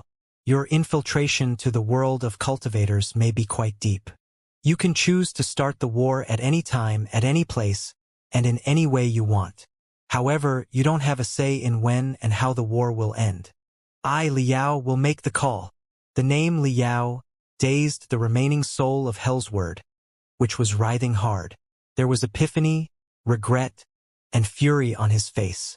The next second, Liao poured all of his spiritual energy into his right foot and stomped on the remaining soul. Hellsword, as a nascent soul stage cultivator, could not even utter a final scream. After a dull noise, both his body and his soul were exterminated by Liao. At this moment, less than 10 minutes had passed since the two of them entered the construction site. Liao raised his hands and placed Hellsword's dead body and the Black Horn battlesuit into the Cosmos Ring. He did not feel any hindrance. It indicated that Hellsword was not lying. There were no more Cosmos Rings on his body. Cosmos Rings were refined based on the mechanism of space collapse and transference. They could store almost any object, but there were 2 restrictions that came with them. Firstly, living creatures could not be stored because they would crumble into a pile of meat when they were folded and unfolded. Secondly, one Cosmos Ring could not store another Cosmos Ring. It had to do with the interference and rejection of 2 collapse fields. The mechanism was quite complicated, and even Liao did not know much about it. Therefore, if there were more Cosmos Rings on Hellsword's body, Liao's movement would have hit an invisible wall, and he would not have been able to store them. On second thought, there were no reason why Hellsword would lie to him. He must have handed over all the Cosmos Rings partly to reduce his wariness and partly to stall him longer so that his soul could be further consolidated. If Liao were not such a weirdo that attacked him without verifying any of the Cosmos Rings' passwords, the plan of Hellsword's counterattack would have likely worked. Liao studied the crystal processor dismantled from the head of the Black Horn battlesuit. In order to win his trust, and more importantly, to buy himself more time, Hellsword had told Liao the password of his crystal processor a moment ago. According to the crystal processor, several experts of the Temple of Immortals were lunging toward the building. Liao licked his lips and finished the preparation inside the building in 1 minute and a half. Then he glided to the first floor through the elevator shaft. Before he removed his crystal suit, and put on clothes that were riddled with holes and stained with blood and mud. With a dumb-looking countenance, he staggered out of the construction site. Boom! Half a minute later, an ear-splitting explosion took place in the building behind him. It collapsed from the middle, as if an invisible giant hand had pressed it down into the ground. The blast raised a furious wind and passed Liao, making his messy hair even messier. Liao did not turn back to watch the explosion. He kept looking at the front, searching for his next prey. Right then, weird humming sounds echoed in the sky and attracted his attention. He raised his head, only to discover that a cluster of objects that looked both like a dark cloud and a swarm of locusts had flown in through the damaged places on the dome. Liao looked carefully and realized that they were crystal suits that were smaller and more concise than normal crystal suits. Green lights were shining through the gaps of all the crystal suits. They extended to their faces and formed 3 lines that were twisting and jumping into simple facial expressions. Liao pupils constricted violently. They were not crystal suits, but the Grand Illusionary Soldiers. Thousands of Grand Illusionary Soldiers lunged into the 10th space ring. The newcomers immediately attracted the attention of a lot of devils. Countless devils formed tornadoes and swept at the Grand Illusionary Soldiers. Dark clouds collided in midair, but the outcome was quite surprising. Although the combat ability of one Grand Illusionary Soldier was weak, as could be seen in the demo last time where 10 Grand Illusionary Soldiers were no match for one Exo, they were cold machines and did not have a brain that devils could invade, nor did they have the notion of fear or any other negative emotions. Therefore, countless devils hovered around the Grand Illusionary Soldiers, jumping and bouncing, only to find no gaps they could enter into. On the other hand, the Grand Illusionary Soldiers had been equipped with spiritual energy weapons targeting energy entities. After a flash of lightsabers, several devils were immediately cut into pieces. The devils could only heave the debris from the ground and smash it at the Grand Illusionary Soldiers by way of remote control. However, such a way of attack was merely an ancillary approach and nowhere near as powerful as their mental attacks. Only several thousand Grand Illusionary Soldiers defeated devils that were 10 times more than themselves and drove them away from the battlefield. Soon the block was cleared. The Grand Illusionary Soldiers immediately moved on to the next block. Liao narrowed his eyes and looked at the retreating Grand Illusionary Soldiers, deep in thought. In the deep, dark sky, a solemn voice came over. Citizens of the 10th space ring of Heavenly Saints City, don't panic. I am Xianxia, a nascent soul stage cultivator and the CEO of the Grand Illusionary Group. I, as well as all the other cultivators in Heavenly Saints City, have devoted ourselves to the battle to slay the devils. Not just that, prototypes of the Grand Illusionary Soldiers, the latest invention of the Grand Illusionary Group that is still being tested, have been deployed. 6,000 Grand Illusionary Soldiers are now fighting against the extraterrestrial devils. Please stay safe in the shelters. We will clear all the devils and rescue you shortly. In countless shelters of the 10th space ring, all the citizens waved their arms and exclaimed silently, "Hooray! Cultivators have arrived with their latest magical equipment. We are saved. We are saved." The 6,000 Grand Illusionary Soldiers, after clearing 4 blocks collectively, dispersed in various directions. The Grand Illusionary Soldiers were the best tools to deal with the extraterrestrial devils. They played an important role in every battlefield. In the fierce battles, the Grand Illusionary Soldiers, which were made of common materials and therefore were very weak, suffered tremendous damage too. However, the slaughter machines that did not know fear, pain, or exhaustion would crawl on the ground and lunge at the devils in the sky boosted by the power rune arrays even though their legs were broken. The picture of the Grand Illusionary Soldier fighting until the last breath left a deep impression on cultivators and ordinary citizens alike. An hour after the Grand Illusionary Soldiers were deployed to the battlefield, the chaos in the 10th space ring was basically under control. The Temple of Immortals scheme was already doomed. Lurking alone in the darkness, Liao stared at a small shop whose gate was closed. According to Hellsword's crystal processor, it was a secret base of the Temple of Immortals. Cultivators have utilized new magical equipment never seen before. The extraterrestrial devils are about to be annihilated. Carry out Plan C and evacuate immediately. After the assault of Heavenly Saint City, cultivators will definitely seek retaliations crazily in the near future.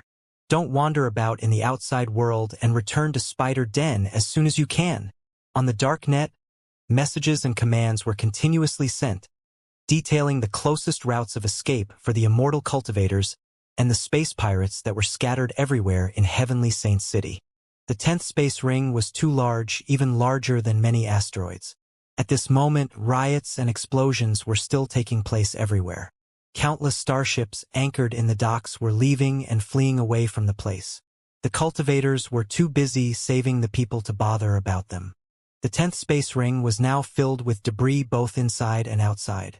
Once the starships passed through the debris, they would be like water drops in an ocean, and it would be impossible to lock onto them. The starships anchored in the hundreds of spaceports of the 10th space ring seemed to have come from various space zones of the Flying Star sector for the Edge Sharpeners meeting. However, a lot of the space pirate starships were actually mixed in them.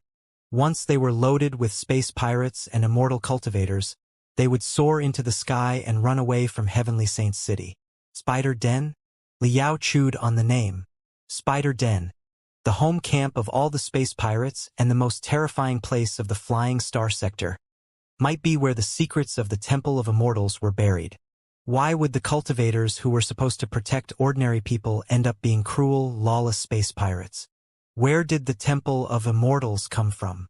How were immortal cultivators and demonic cultivators related, and how were they different? Liao scratched his chin. He knew where he should look for his answers now. 1 month passed after the battle in the 10th space ring. Heavenly Saint City was the center of the world of cultivators after all.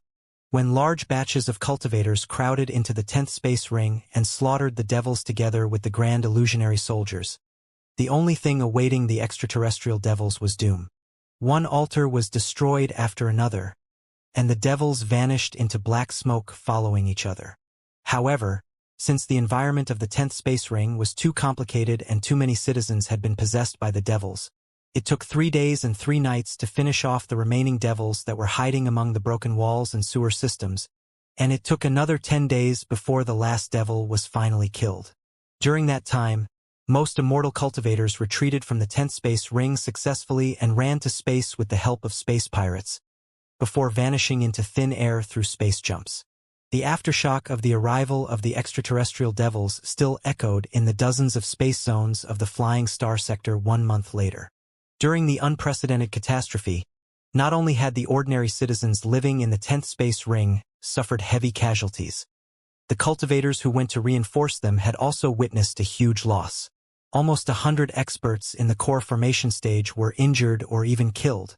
As for those below the core formation stage, there were too many to count. Many cultivators had gone missing during the chaos. It was very likely that they self-detonated and died together with their enemy. Sand Scorpion, the best warrior of the 6 tribes of Iron Plateau, was one of them. After more than half-month of extensive searches, there was still no trace of him. Cultivation was a dangerous profession. Every cultivator had a habit of buying a huge amount of insurance and leaving a will. The will not only applied to the cases where the cultivators died, but also took effect when the cultivators went missing, became mentally deranged, or secluded themselves for a long time. When the cultivators returned, recovered from their mental derangement, or broke their seclusion, the testament would expire immediately. It was based on the special circumstances of cultivators. After all, even the strongest expert was not certain that they would be perfectly safe during their daily training and that they could maintain their rationality forever. Liao had managed to survive several attempted assassinations by the Temple of Immortals while he was in Flying Star University. One of the assassinations had even been conducted by an expert in the core formation stage.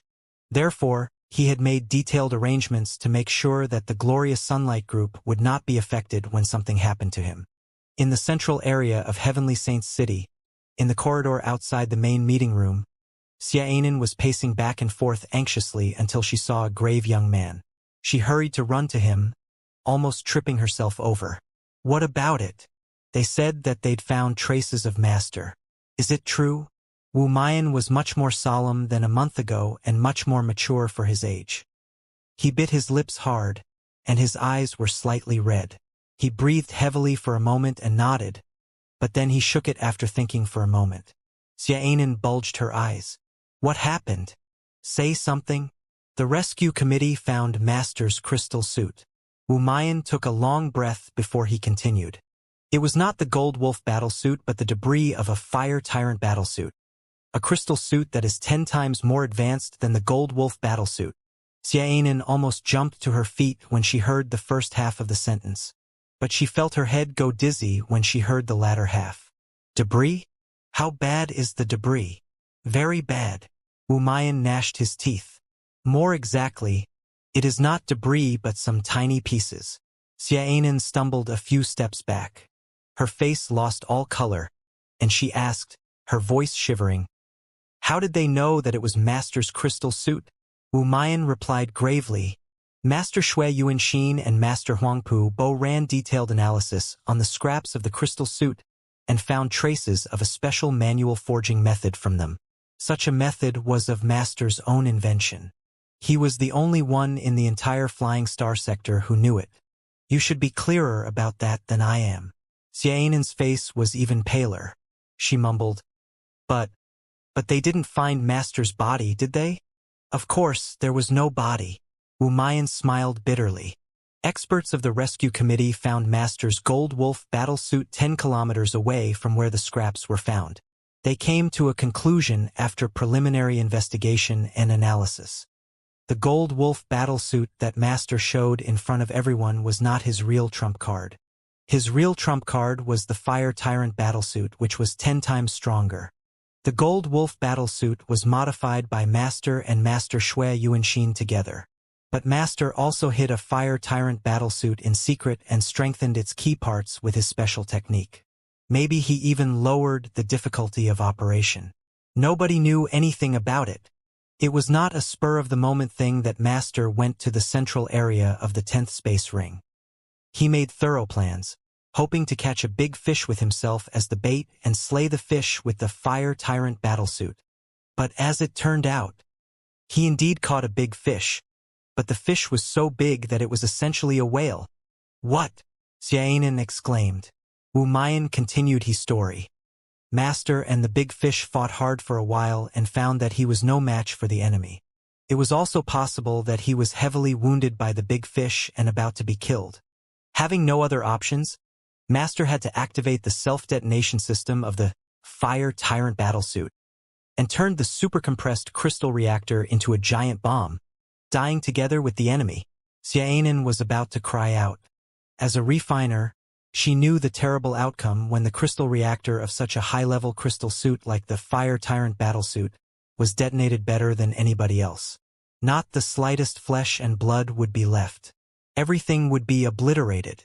Biting her lips hard, Xianxia asked, "How is it possible? Who could have pushed Master to that far?" According to the traces on the spot and the pictures captured by the crystal cameras, Wu Mayan explained solemnly, "The one who forced Master to reveal all his trump cards and even detonate himself was most likely Hellsword Xianxia, a nascent soul-stage cultivator." Xianxia was immediately dumbfounded. Admiration beamed out of Wu Mayan's eyes as he remarked, "Master truly deserved to be the best warrior of the 6 tribes of Iron Plateau. To think that he fought a nascent soul-stage cultivator for such a long time. Although we don't know whether or not Hellsword was killed in the end, he must at least have been heavily wounded. The immortal cultivator's quick retreat had a lot to do with Hellsword's accident, too. Master is a great hero. As his true disciples, we must not be looked down upon by other people and dishonor him. Regardless of whether Master is missing or dead, we must train ourselves hard and disseminate his knowledge." Xianxia nodded her head in a daze. Tears were running on her cheeks. Wu Mayan sighed and said, "A lot of experts are still running the analysis right now. If Master's opponent was really Hellsword Xianxia, he will be the greatest hero of the entire Flying Star sector. A detailed report will be published after the investigation. I believe that all our questions will be answered in the report. Now, let's go back to the meeting." In the hall of the Millennium Meeting, tens of thousands of people were seated in the super-large room established by the half-step Grand Illusionary Land like a deep well. Other than cultivators, a lot of ordinary people attended the meeting, too. They were either the representatives from other space zones or the survivors of the 10th space ring. Right now, a memorial for the deceased during the catastrophe of extraterrestrial devils was being held. The memorial was the end of a disaster but the beginning of their revenge. Xianxia, CEO of the Grand Illusionary Group, was floating in the middle of the vague smoke in the center of the Grand Illusionary Land. He seemed to be 100 years older than 1 month ago. His face and skin that was not covered by his ivory robe were covered in wrinkles and aged marks, as if he could not withstand the loss of his son. With a heartbroken face, he was making a speech. During the disaster, I lost my dear son, but my grief is not just for him. I was not the only one who lost a son. Thousands of fathers and mothers lost their dear sons and daughters. Thousands of wives and husbands lost the one they were supposed to grow old with, and thousands of innocent kids lost their parents, who loved them most and who sheltered them from the wind and storm. Thousands of families will not laugh as much in the future. I'm not just grieving. I feel ashamed, too, so ashamed that it is beyond description. I am guilty. All cultivators are guilty. We underestimated the immortal cultivators, or the demons who call themselves immortal cultivators. We did not know that they would be insane and inhuman enough to attract extraterrestrial devils to such a populated metropolis as Heavenly Saints City and cause such a tragedy. If we had realized the brutality of the immortal cultivators sooner, if we had activated the planetary-level magical equipment projects earlier and entered a war state earlier, and if we had refined the strongest Grand Illusionary soldiers with real heavenly materials and earthly treasures instead of common metals when we initiated the Grand Illusionary Soldier project, the catastrophe might not have happened at all, and even if it did, we would have been able to save more people. How I wish I knew a technique that could alter the flow of time, even at the cost of all my techniques and the last bit of my soul power. But it is a pity that history cannot be changed, and the deceased cannot be revived. Our regrets are entirely useless. Useless. The one thing we can do right now is not regret, not grieve, not devastate, but take revenge. Revenge. Revenge. Revenge. Nobody shall be unpunished after slaughtering so many ordinary people. The fear and destruction they imposed on ordinary people will be paid back 10 times and 100 times more fiercely tomorrow. Let's take action. Cultivators of the Flying Star Sector. Xianxia opened his arms. An intimidating aura flowed out of his body and boiled all the spectators' blood, although none of them were watching him in person. He declared, I beg everyone to join me and summon all the resources available to destroy the Temple of Immortals whatever the cost. Together with the declaration, 100 Grand Illusionary soldiers appeared in the darkness behind Xianxia. Illuminated by the dim light, they appeared particularly high and mighty. Different from the prototypes that had appeared in the 10th space ring a month ago, these Grand Illusionary soldiers were much tougher and more agile. Bright gold flames were flowing on their surface like the hair of ferocious animals. Better late than never. After all the prototypes of the Grand Illusionary soldiers were damaged or destroyed in the 10th space ring a month ago, all my colleagues in the Grand Illusionary Group worked day and night and built 100 new Grand Illusionary soldiers with tremendous heavenly materials and earthly treasures without caring about the cost. The stronger, steadier, and more aggressive Grand Illusionary soldiers will be the standard model to be manufactured in place of the earlier prototypes. Meanwhile, I, Xianxia, would like to make an announcement in front all the fellow cultivators and compatriots of the Flying Star Sector. In order to destroy the Temple of Immortals, I will donate all my belongings to establish a fund under the name of my son Xiao Tianyang. The fund will be dedicated to the production of the Grand Illusionary soldiers. It's a great misfortune that one's son dies when one is old, but I believe that my son Xiao Tianyang's soul will live in thousands of Grand Illusionary soldiers in such a way and keep on fighting the good fight. Compatriots and fellow cultivators, my personal strength is limited. The Grand Illusionary Soldier Project needs your support. The future of the Flying Star Sector needs your support. We are running out of time. What happened in the 10th space ring was unfortunate, but it might have been fortunate too. It happened to be in the periphery of Heavenly Saints City, and a lot of cultivators were nearby during the Edge Sharpeners meeting. Therefore, we reacted immediately after the arrival of the extraterrestrial devils and stopped chaos soon after. However, what if the extraterrestrial devils do not visit Heavenly Saints City but drop by your hometown or a remote space zone? An entire space town might be absorbed by the devils in a day and a night. Until the last innocent victim is possessed by the devils, not enough warriors will be able to rescue them. The Grand Illusionary Soldiers are the bane for the extraterrestrial devils. Only the Grand Illusionary Soldiers can rescue the Flying Star Sector. Xianxia's words raised whispers in the small, independent meeting rooms. The Grand Illusionary Soldiers were different from traditional planetary-level magical equipment such as the Ice God Project. The super projects such as the Ice God Project, which meant to build a planet into a piece of magical equipment, required a huge investment and a long working period. There would be too many unexpected factors during the project. If so much as only 1/10 of the sects objected to it, the project would immediately be suspended.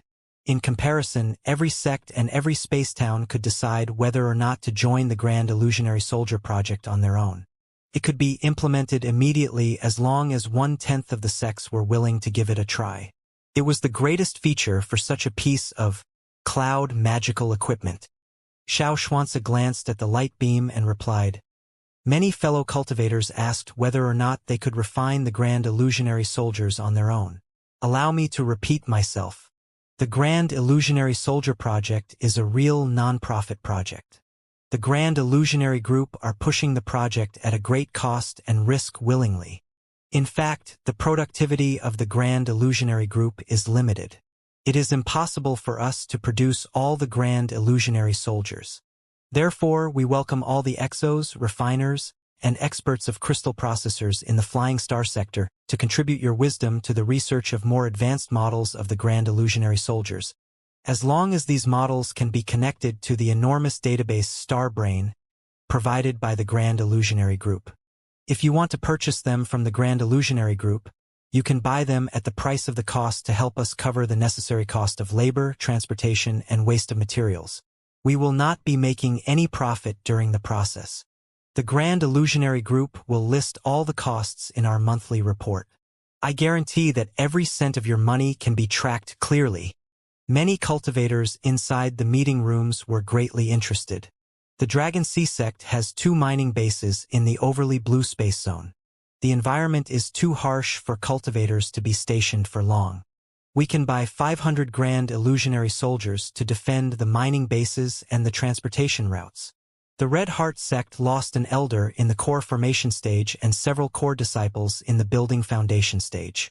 Right now, our strength has plummeted. We don't have enough warriors to defend the 12 space towns under our protection. If the space pirates and the immortal cultivators assault us while we are weak and summon extraterrestrial devils in our space towns, the outcome will be terrible. We should buy a batch of Grand Illusionary Soldiers and increase our defense too. The Furious Flames Island has our own refining center.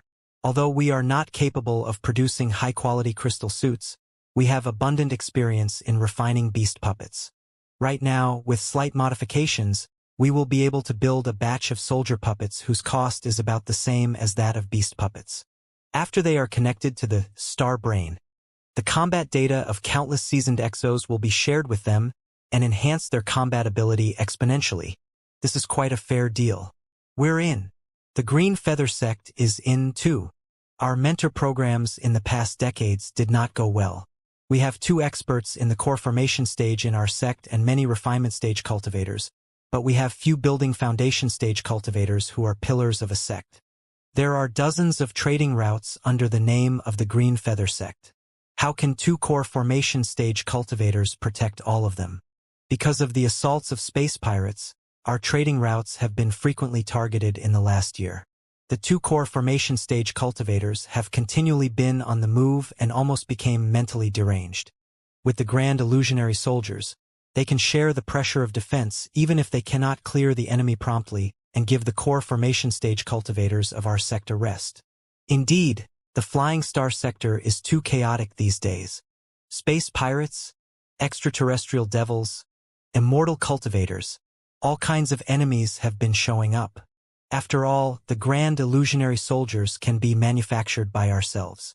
If we implement the project, we can not only boost domestic consumption, stimulate the economy, and increase jobs, but also increase the sense of safety for ordinary people and their confidence in cultivators. We're in. The 17 sects of the Swooping Eagle Space Zone have agreed unanimously to join the Grand Illusionary Soldier Project. On the light beam of Xianxia's crystal processor, the spots that represented different sects started blinking one after another. Everyone, Xianxia pressed his hands and said, every piece of new magical equipment will be questioned and criticized when it is just born. Therefore, it is perfectly normal if any fellow cultivators are still suspicious about the Grand Illusionary Soldier Project. I will not urge you to make any decision without full consideration. However, for those sects who are willing to join the Grand Illusionary Soldier Project but are in lack of funding, you can rest assured, too. I know that it's been a rough year for many sects because of the savaging space pirates. Everybody has been thrifty, and no one has money to spare. Therefore, under my advisement, all the banks under the names of the 6 sects of Heavenly Saint City have introduced a new program called Grand Illusionary Soldier Special Loan, which is financed by the 6 sects of Heavenly Saint City to support the middle and small sects that are going through difficulties. As long as it is confirmed that your sect was savaged by the space pirates multiple times over the past year and is short of capital, you can apply for a loan and bring a batch of Grand Illusionary soldiers back first to solve any urgent issues. When your trading routes are peaceful again, you can pay the loan back slowly. The words raised a riot among the cultivators from many sects, especially those in the remote towns. Shwa, shwa, shwa, shwa. On the light beam, more and more light spots that represented in were shining like gold scales. Suddenly, Xianxia's eyebrow raised high. Ecstasy beamed out of his eyes but was soon concealed. Everyone, allow me to tell you a piece of great news. Leader C of the Starfighters Alliance has agreed to join the Grand Illusionary Project. 2. The light beam suddenly blinked, and an old man appeared next to Xianxia. It was C. Cully, leader of the Starfighters Alliance and a master in starship designs, who had confronted him in the very hall with the proposal to convert a planet into an invincible warship. Today, I still maintain that the Ice God Project is a great project worthy of the resources of the entire flying star sector and the endeavors of countless cultivators. Expressionlessly, C. Cully sighed. However, the situation today has changed. The threats of the immortal cultivators are too imminent. We do not have several decades to build a planetary-level warship. Maybe, when everything is settled, we will still have chance to carry out the Ice God project slowly.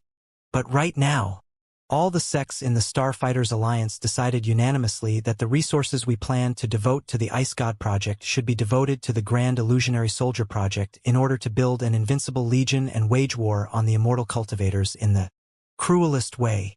C. Cully cut off the communication. His image gradually disappeared. The somewhat depressed old man knew that the Grand Illusionary Soldiers were the most suitable magical equipment for the Flying Star sector right now. But with mixed feelings, he did not want to talk about it anymore. Before his image vanished into darkness, more sects were shocked by the news and decided to join in. More than 60% of all the sects have decided to join the Grand Illusionary Soldier project. Everybody, please bear today in mind, because it will be the most important day in the history of the Flying Star sector. Xianxia was so excited that he could not hold himself back any longer. He bellowed, "The immortal cultivators think that they can bend us with terror and slaughter, but they forget that human beings are the strongest fighting species in the sea of stars. We may die, but we will not be bent or scared. Today is the rebirth of humanity of the Flying Star sector. From today on, the entire Flying Star sector will be united. Everyone, cultivators and ordinary people alike, will contribute all our wisdom, strength, sweat, and resources to establish a brand new era." Xianxia glanced at a blinking picture on the bottom left corner of his light beam. It was a tall and strong middle-aged man who was grinning carefreely. It was Xiao Tianyang, Xiao Xuance's deceased son, as well as the agent Apollo who had snuck into the Temple of Immortals. Deep, complicated brilliance beamed out of Xiao Xuance's long and narrow eyes. Tears suddenly flowed out as he murmured to himself, "Ah Yang, your sacrifice will not be in vain. A new era has finally come. Our civilization has embarked on the true path. We will be greater, stronger, and more beautiful." Several hundred meters below the hall of the Millennium Meeting, in a room of crystal processors and light beams, humming noises and scorching air filled the area. The room was dim. Xiao Xuance's determined face was on every light beam. His roar was echoing inside the small room. New era, new era, new era, new era. Xiao Tianbao, star child, and Xiao Xuance's foster son, was like a mountain of meat standing in the center of the room. Almost 10 big bowls were placed in front of him, in which various kinds of candies were packed. Xiao Tianbao was grimacing. Every time he blinked, a piece of candy would slowly fly into the air into his mouth. Crack, crack. Xiao Tianbao was eating the candies faster than other people ate a meal. While chewing the candies happily, he calculated the sum of resources that all the sects were willing to devote. Complicated numbers were blinking rapidly in front of him, and his expression was one of extreme joy. Around him, starry brilliance popped up like gold fireflies. Glamorous rays of light emanated from him and interconnected into a translucent structure, wreathing himself inside. It was a golden brain, one that seemed to be made of billions of stars in the boundless cosmos. Suddenly, "Dad!" Xiao Tianbao suddenly burst into tears because he had bitten his own tongue. 3 days later, at the edge of the Flying Star sector, in an unknown place, the Black King was pacing anxiously like a black viper that had fallen into a trap. His bloodshot eyes hiding behind the black mask seemed as if they would spurt venom at any moment. "It's been a month. You finally responded, Lotus King." Ripples spread out on the light beam before the Black King and gradually formed a phantom that was wearing a white robe. The phantom was wearing a mask just like him, except that the mask was shaped like a blossoming lotus. 2 long and narrow eyes that looked like sickles were exposed on the above of the mask. The Lotus King chuckled. "What's all the fuss about? Haven't we made a deal?" After the assault of Heavenly Saint's City, the cultivators were always going to be mad and would search for us with all their manpower. Long-distance communication across space zones has to be established on the spiritual nexus. There are many experts of crystal processors in the world of cultivators, so it's possible that they will track us and lock onto us. Therefore, we agreed to not get in contact with each other in the 1 month after the attack. Why were you so desperate to contact me? Wasn't it a successful assault? The Black King gnashed his teeth. Successful? Of course, the Lotus King replied casually. We tricked the cultivators with the mist plan at first. Then the extraterrestrial devils arrived in Heavenly Saint's City, the heart of the Flying Star sector, for the first time in the thousands of years. A lot of core formation stage cultivators and building foundation stage cultivators were slain. As for those in the refinement stage, there were too many to count. The operation was a major strike for the fame of cultivators. We planted seeds of doubt and fear in the heart of countless cultivators and ordinary people. Of course, it was a very successful mission, but we've lost a nascent soul stage cultivator. The Black King burst into fury and smashed the desk hard, as if he were trying to cross the space and smash the Lotus King's head into pieces, while he said, "We failed to reach out to Hellsward when we were retreating. There was no response when we sent messages to him through the dark net. In fact, there has been no response from him even to this day. In the meantime, cultivators have confirmed that Sand Scorpion, the best warrior of the 6 tribes of Iron Plateau, detonated the crystal reactor of a Fire Tyrant battlesuit at a close distance during the battle with Hellsward in hope of dying together with him. Right now, the world of cultivators has gone crazy and regards Sand Scorpion as a great hero and a fearless warrior. It is said that statues of Sand Scorpion will be built in Heavenly Saint's City, and that movies featuring him will soon be made. Damn. In such a case, They must be very confident about their conclusion. The Lotus King observed calmly. I've read the report myself, but they didn't find Hellsword's crystal suit and his body. The Black King glared at him. It's simple. Hellsword was heavily wounded during the explosion and was not able to retreat with us. He could only hide himself and treat his wounds first. But it's been more than a month. Even the most serious wounds should be partly recovered now. We agreed on a secret code. As long as he posted several absolutely normal threads on certain websites, we would know his situation immediately. But until now, there's been nothing. Then, the only possibility is that he was so heavily wounded that he died eventually after he fled from the battlefield. A nascent soul stage cultivator. Nascent soul stage. Although at the beginning level, he was still a nascent soul stage cultivator. Do you know how much time and effort I spent on him and how many benefits I promised him in order to recruit the lone wolf in the nascent soul stage?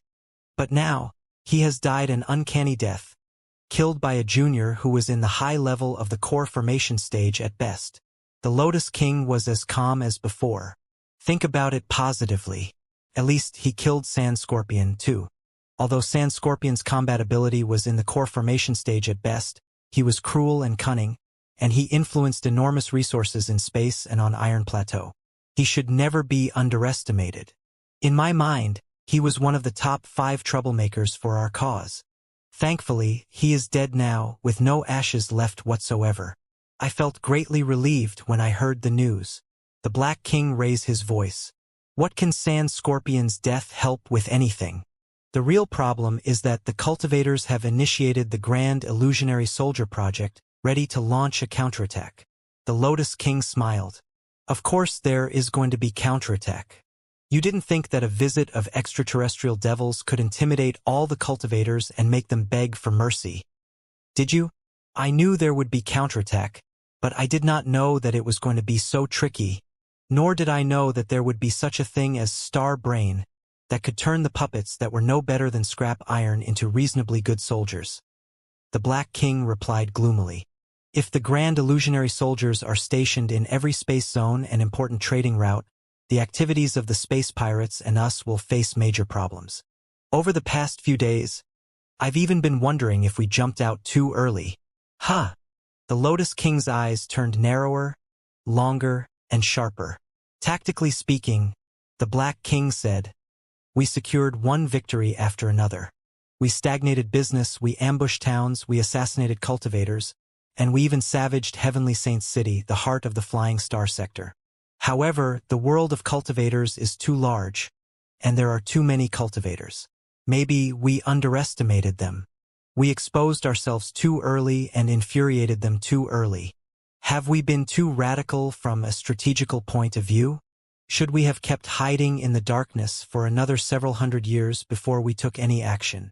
The Lotus King leaned forward, as if he was crawling out of the virtual light beam to the Black King's face. He asked coldly, one word after another, are you questioning our path? The Black King's body shook slightly before he burst into fury and yelled, of course not. The immortal cultivators are the only direction of mankind's evolution. I have never doubted that. That's good. The Lotus King retreated and said, anyways, the battle of Heavenly Saint City has passed. For now, let's focus our attention on Spider Den. We must control the entirety of Spider Den and every space pirate. The Black King sniffed. Control the entirety of Spider Den? The place is a total mess right now. Xianxia is an out-and-out lunatic and does not know what is good for him at all. He refused the great path of immortality. The man is destined to be a bandit for the rest of his life. Now Hellsword is dead too. Before, of the 3 nascent soul stage cultivators, namely Hellsword, Feng Yuzhong, and Xianxia, we had 2 under control. But Hellsword is dead. Feng Yuzhong is a newly risen nascent soul stage cultivator. Even though he is supported by us, it will be an arduous task for him to defeat Xianxia, the seasoned nascent soul stage cultivator and the notorious, wealthy pirate potentate, who has dominated Spider Den for 30 years. Spider Den is much more than a nest for space pirates, the Lotus King said. It is of paramount importance for us and must be under our full control. Kill by Xinghe whatever the cost. Meanwhile, in a secret dock somewhere in the crosswind space zone, Sparkle had been upgraded yet another time. The purpose of the modification was not to increase the firepower or the speed, but to increase the computational ability of the mainframe crystal processor. Right now, the mainframe crystal processor of Sparkle was even more advanced and sophisticated than that of the super space towns that could accommodate millions of people. On the bridge, the shells of the 5 spectral cultivators were standing aside, while their real entities, which were the mustard seed level liquid metals, were rolling on the ground. That was their favorite form. They found the scraps of Liao's crystal suit and concluded that Liao died after detonating his own crystal suit. However, it was not the Mystic Skeleton battlesuit, but a Fire Tyrant battlesuit that Liao modified himself. If Liao was truly at his wit's end, he would have been wearing the Mystic Skeleton battlesuit. Even if he detonated himself, it should have been the Mystic Skeleton battlesuit that has exploded. So, Liao is not dead yet. Not dead. Ha ha ha ha. For clusters of liquid metals were twisting on the ground excitedly. Everyone, the largest cluster of liquid metal extended 2 hands that looked like sprouts and clapped them. Mo Xian said solemnly. Right now, the speculations of Liao and me before the event have become reality one after another. Cultivators have indeed initiated the Grand Illusionary Soldier project. Whatever secret motives are behind the project, we must take action immediately. The immortal cultivators are absolutely inhuman. Their creed is the opposite of ours. Besides, they have a deep grudge with Liao. If the immortal cultivators have the flying star sector under their control, ordinary people will certainly be butchered, and we will be mired in trouble too. There will be no telling when we can go back home. Therefore, from the perspectives of both ideology and personal interest, we must fight against the immortal cultivators until the end. In 3 days' time, the Grand Illusionary Soldier project will open the original data and source code of the Star Brain. That will be our best shot. I hereby announce that the Brain Concussion Plan is officially activated. One day, Liao will be back. I hope that we can give him our full support when he is here. In the depths of the Flying Star Sector, through more than 10 fatal stone belts and areas where cosmic storms were active, somewhere near the Spider Den space zone, a fat, black behemoth-level carrier was avoiding the meteoroids at an amazing speed while flying toward Spider Den along a secret route. The black behemoth-level carrier was one of the 1,000 starships that had fled out of the 10th space ring of Heavenly Saint City a month ago. Developed more than 180 years ago, the black behemoth-level carrier was an old model. Since they were simple in structure and sturdy, many such carriers were purchased by dealers of second-hand starships when they were declared total losses, before they were repaired, modified, and sold again. Many black behemoth-level carriers were sold and resold almost 10 times. After multiple times of modification, they often looked entirely different from what they were supposed to be. That was exactly the case for this black behemoth-level carrier. In the spaceport of Heavenly Saint City, it was registered under a perfectly legal identity and claimed to be from a remote space town of a remote space zone. There were few cultivators in the space town. Most of the folks there were bumpkins who never went to cities. All the files and data were real. If the cultivators of Heavenly Saint City really went to the edge of the Flying Star Sector where the starship was registered, a bunch of farmers there would stand out and admit that they did own such a starship. But in fact, the black behemoth-level carrier belonged to the space pirates. Hiding behind the plate armor that was full of patches were the deadliest crystal cannons and the most advanced, vigorous, and fastest power rune arrays. After fleeing out of Heavenly Saint City, the starship returned to the remote space zone where it was registered after 7 space jumps. Then, it hid itself on the back of a desolate planet for 10 days to make sure that it had no followers before it performed another space jump and left the place. During the 20 days after that, it had been cruising along a secret sailing route that only the space pirates knew. Today, the carrier had finally reached the periphery of the Spider Den space zone. The black behemoth-level carrier, which had undergone tremendous modifications, boasted enormous power rune arrays that were disproportionate to its size. It had 18 main power rune arrays, each of which was 10 meters in diameter. Other than them, there were more than 500 ancillary power rune arrays to help the giant object move more swiftly. Such an enormous group of rune arrays was stuffed into a carrier that was not designed to be so fast. Naturally, a complicated heat-emitting system was mandatory. The Black Behemoth-level carrier was installed with an air cooling system. A circle of cooling tubes that looked like a labyrinth surrounded the engine compartment and took up 5 times more space than the engine itself did. As different power rune arrays functioned or halted, the tubes would spurt burning air currents hundreds of degrees high one moment and then freeze into a frigid hell of -100 degrees the next moment. It was truly the roughest place in the world. It appeared that no creature could survive in such a cruel world. Right now, it was 4:33 p.m. in the standard time of the Flying Star sector. Liao turned off the refreshing music in his crystal processor and stretched his arms comfortably in the frost of one of the cooling tubes. He sensed that the number 12 main power rune array in the engine compartment below him was functioning at 75% of its capacity. It meant that the cooling tube he was hiding in would be filled with scorching air of 2,400 degrees in 13.3 seconds. Besides, the air currents contained very corrosive components, which consisted of the waste gas from when the cooling liquids that the rune arrays employed were vaporized. Even with the protection of the Mystic Skeleton battlesuit, he would not be able to last for half an hour in such a high temperature and such fatal venomous gas. On the other hand, the number 7 and number 8 power rune arrays on his right side had just spurted rapidly for acceleration. According to the pattern that he discovered over the past month, the 2 power rune arrays would rest for at least an hour and function at only 30% of their capacity. It meant that, as long as he passed the intersection 37 meters behind him in 10 seconds and changed his position, he would be granted with at least another 49 minutes of peace. Of course, that was only if the carrier did not run into any accident. Liao still felt scared as he remembered the scene 3 days ago when the carrier was in a cosmic storm. At that time, all the power rune arrays had been activated to the maximum. Sweltering venomous gas had raged inside the cooling tubes without any pattern.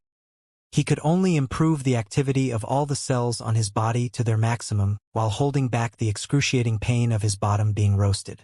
He rushed among the cooling tubes and searched for a chance of survival in the deadly flames. Compared to the adventure 3 days ago, the heat right now that was licking his face was merely a cool breeze during an autumn dusk. Before the entire cooling liquid was consumed by fire, Liao turned into a streak of blackness and zigzagged to a new area that was temporarily safe. Hee. Sensing that burning air currents had rushed past him as if they were doing him a massage, Liao felt that his every cell stretched out like unfolding tea leaves that were put into hot water. He could not help but smile. He had been lurking for a month in the cooling tubes of the carrier. Over the past month, he would move in the cooling liquids every hour to dodge the hot stream and venomous gas in order to look for new place of survival. Sometimes he had to sprint every few minutes and search for the small area that was safe when 99% of the cooling tubes were filled with flames. However, for some reason, struggling in such a harsh environment made Liao feel cheerier than when he was living a peaceful, carefree life in Flying Star University. The peaceful life in Flying Star University was good, but it was short of something. Maybe he was born to live such a life of walking beside a bottomless abyss and seeking safety amid peril. "I'm alive again," Liao mumbled and took a long breath. The air was smelly despite the multiple filters of the crystal suit, but it was no less intoxicating for him. With a fascinated expression, he repeated, "I'm alive again." Swoosh! Liao crouched and turned into a black ball lightning, flashing inside the narrow cooling tubes. Now and then, he would draw a deadly curve with the tip of his left foot. The sword art he had been practicing was different from his saber arts. It was more sordid and mysterious, like a viper without bones. It was Hell's Word arts, the ultimate skill of Hell's Word, a nascent soul stage cultivator. Spider Den was home to all the unparalleled brutal bandits of the Flying Star sector. It was much more perilous than Iron Plateau. Since Liao was sneaking into Spider Den alone, he had to increase his capability as much as he could. Hell's Word arts was originally a kicking skill, but Hell's Word had added elements of mental attacks to it and transformed it into a deadly sword art. It was quite complicated and had a lot of variations. Naturally, it was impossible for Liao to grasp all of it within 1 month. However, Liao had a great advantage. His soul power was very strong because his brain had been blasted and cleansed by Oyezi. Before, he had never practiced any mental attack skills and merely solidified his soul for defense. But a lot of tricks of mental attacks were recorded in the Hellsword arts, as well as the techniques to build illusions and affect the enemy's senses with one's mental power. After a month of wholehearted study, he had learned a thing or two about their usage. In regard to mental attack, everybody's approach was different. Hellsword was best at picturing gloomy, terrifying ghosts, but Liao did not have to be the same. Liao's left foot kicked forward together with a flash of a dagger. In the meantime, he pictured a horrendous image in his mind, before he compressed the picture into a ball the size of a bean with his soul and batted it out with his mental power. Boom! The ball exploded in midair, unfolding the picture that was an enormous, furiously burning furnace. Inside the crystal reactor, the wind was blowing, and the flames were roaring. If the enemy was hit by Liao's mental attack, they would feel as if they had been placed in a gargantuan furnace being cooked in a temperature of thousands of degrees. With no entrances or exits, they could only be heated to death. Such an illusion was as intimidating as the illusion of ghosts built by Hellsword. So much as the enemy was dazed for a moment, Liao could come close and cut into their throat. The assets that I brought have mostly run out, especially clean water. Thankfully, I'll be arriving at Spider Den shortly. There's no need to look for water now. In the Battle of Heavenly Saints City, I used up all my crystal bombs and materials for magical equipment. I looted some materials from Hellsword's Cosmos Rings, but they do not meet my needs right now. It is great that I stored the Star Basher and the Divine Anvil inside my Cosmos Ring and carried them with me earlier. With enough materials, I will be able to build a batch of desirable magical equipment on my own. It's not difficult to sneak into Spider Denver. The tricky problem is how to approach the heads of the space pirates so that I can investigate the secrets of the Temple of Immortals. Liao opened Stormy Sword, Feng Yuzhong's notebook, on his crystal processor and started reading carefully. The notebook recorded Feng Yuzhong's lifelong expertise. It was an extremely thorough tutorial for robbery that he had prepared for his only son, Feng Yuming. Other than the hunting methods, Stormy Sword also recorded a lot of rules, anecdotes, and analysis of the major forces on Spider Den. It even listed the most ferocious and cunning bandits on Spider Den and rated them according to how dangerous they were. Those people were all brutal bandits that Feng Yuzhong would rather his son not mess around with. After slaying Feng Yuming, Liao had looted the Space Pirate 101 from him. At that time, he had no idea that the book would prove to be so useful later. Normal people would think that, since space pirates committed all kinds of crimes, Spider Den, their home camp, must be a chaotic and lawless place. However, according to Feng Yuzhong's notes, that was far from the truth. Although countless brutal bandits were gathered on Spider Den, a set of effective rules of darkness had been established after thousands of years of cruel competition. Restricted by the rules, few open fights had ever broken out on Spider Den, although competitions in secret were not uncommon. At first glance, Spider Den was a peaceful and ordered place, but it was quite understandable on second thought. Since so many lawless, ferocious space pirates gathered in the same place, if they were not restricted by a set of unquestionable rules, they would have attacked each other until all the other people died and turned Spider Den into a mess. It would have been impossible for them to go out and rob other starships at all. Liao heard that many seasoned bandits allowed their subordinates to do all kinds of cruel things during their operations. However, when they were back to their nest, or even the villages near the nest, they would abide by strict rules and forbid their subordinates from even touching the belongings of the villagers. As the saying went, the fox prays farthest from his hole. It was not because of their sense of justice but a necessity for their survival. It was exactly the same for Spider Denver. Under the tough rules of darkness, the space pirates were divided into 3 classes.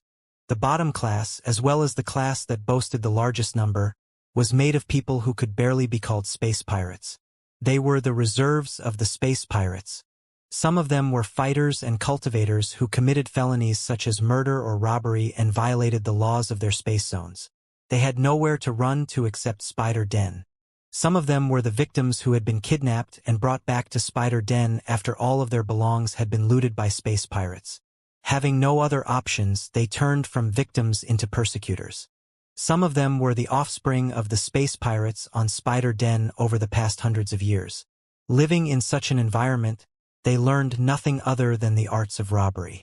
After they grew up, they often had no alternatives except to walk on the path of darkness. 2. Those people were in the bottom of the food chain of Spider Denver.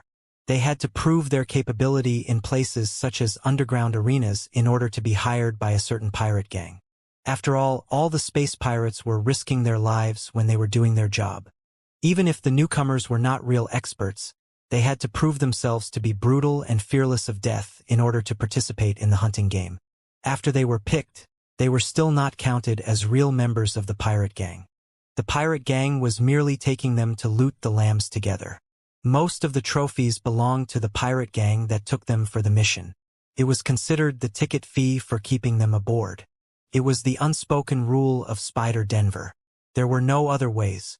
Without a starship, even a nascent soul stage cultivator would barely loot any victims in space. After a few life and death battles, the survivors of the newcomers would become official members of the pirate gang. Then, some of the trophies would be allocated to them, and they could exchange them for more advanced cultivation arts and techniques on the black market. For the people in the bottom class, it was sort of the starting line of their career. But there were some weirdos among them who went on their own when they had the chance to join a pirate gang. They would board other space pirate starships but not work together with them. Such people were the lone wolves among space pirates. Hellsword Xianxia was one of the best of them. However, most people still preferred to join a pirate gang. They would then be in the middle class of the space pirates and become real bandits. Real space pirates and reserve space pirates differed in whether or not they had their own starships. With a starship, they could perform free hunting and would be the owner of most of their trophies. It was vastly different from the shrimps of the bottom class. But these bandits were still not at the top of the food chain of Spider Denver. Above their heads were the real dominators of space pirates.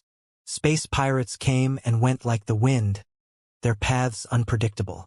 They were only limited by two factors. Firstly, supply bases, where they could repair and modify their starships, refill their fuel, and purchase new crystal suits. Secondly, intelligence and money laundering network, or in other words, large-scale black markets. It would be better if extravagant places for entertainment were in such places where they could forget the risk of everyday life in cold, dark space. Both factors could be found on Spider Den.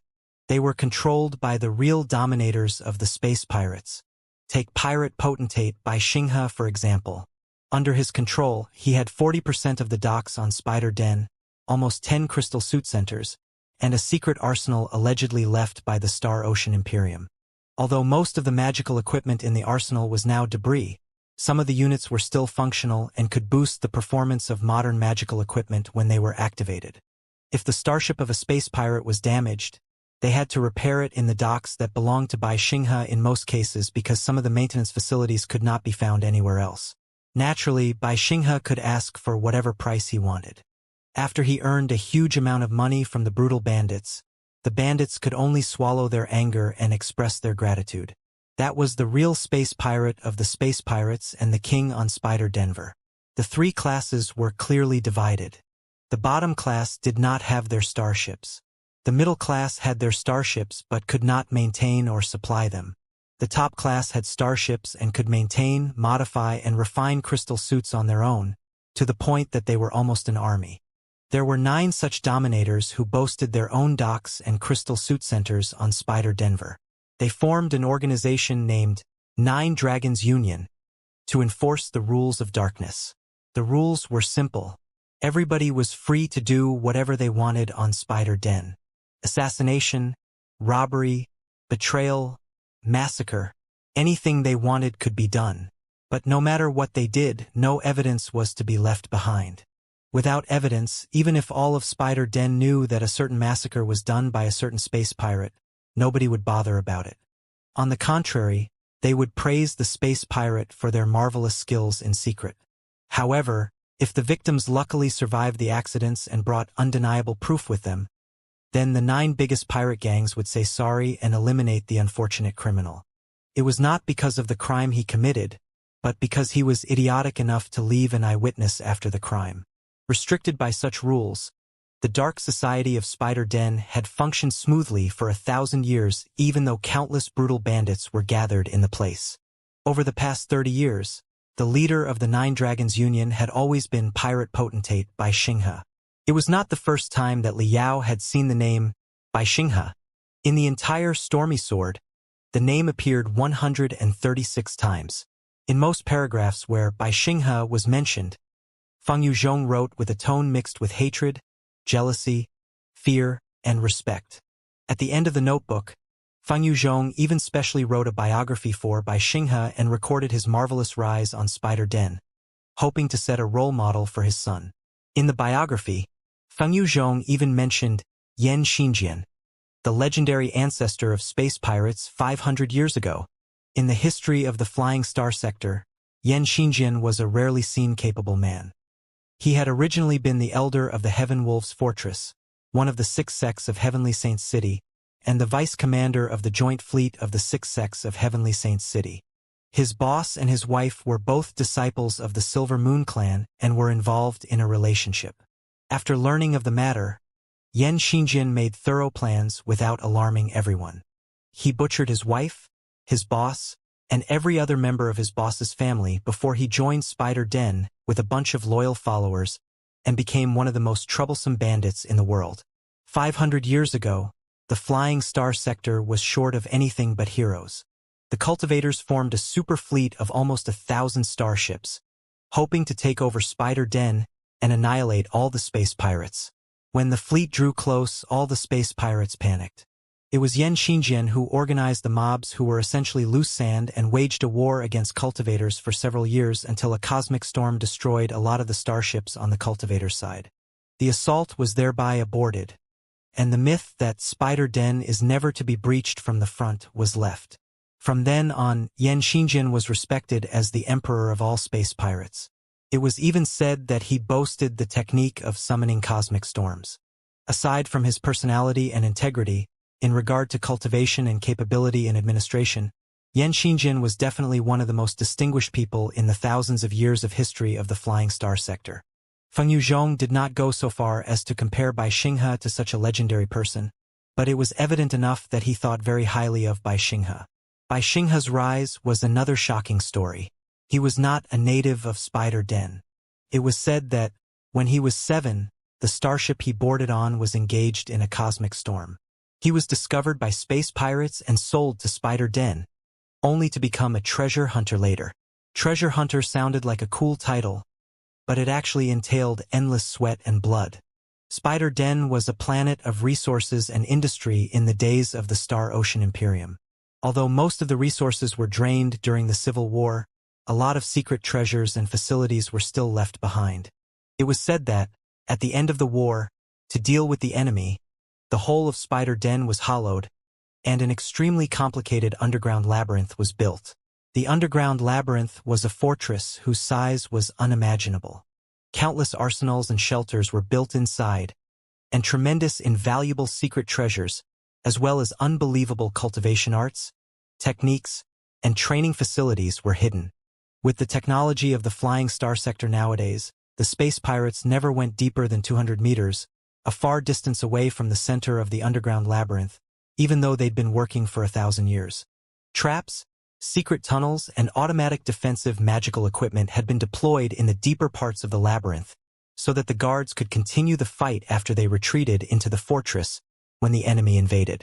The space pirates wanted to excavate the arsenals, magical equipment, and techniques and did not want to be hurt by the traps. Therefore, they would hire treasure hunters to explore the underground. Sometimes, when nobody answered their call, they would buy slaves for the mission. They were more like suicide missions than treasure hunting missions. The death rate was shockingly high. The treasure hunters were essentially experimental mice. It was said that Bai Xinghe had the ability to soften his bones. Also, since he was only 7 years old, His body size was small, allowing him to crawl into tunnels no larger than mouseholes. He was the best treasure hunter. For 5 years, he worked as a treasure hunter. He crawled below the ground of Spider Den and narrowly escaped death countless times, as if he were blessed by a deity. In the end, the space pirates who owned him were amazed and moved him out of the dark place. He was promoted to be an official space pirate from a dead-for-sure treasure hunter. It was said that many space pirates believed that he had unbelievable luck, and that if they kept him on board, their starships would not be blown up by cultivators. Bai Xinghe was recruited to a starship when he was 11. Talented as he might have been, he was merely an ordinary person and could only serve as a sailor. Maybe the deities were indeed watching over him. His luck continued, and he survived the fierce battles one time after another. His experience in fighting grew more and more abundant. He became stronger and stronger. When he was 14, his spiritual root was awakened, and he became a cultivator. Then, his life was unstoppable like a flooding river. At first, nearly at the cost of his own life, he rescued the leader of the pirate gang who bought him and pushed him into the abyss of Spider Denver. He gradually won the leader's trust and became his right-hand man. Then, he conspired with a bigger pirate gang and buried the leader once and for all in a perfect betrayal. However, he did not take the opportunity to take over the pirate gang. Instead, he joined the bigger pirate gang together with the pirate gang he used to be in. Several years later, the leader of the bigger pirate gang died abruptly.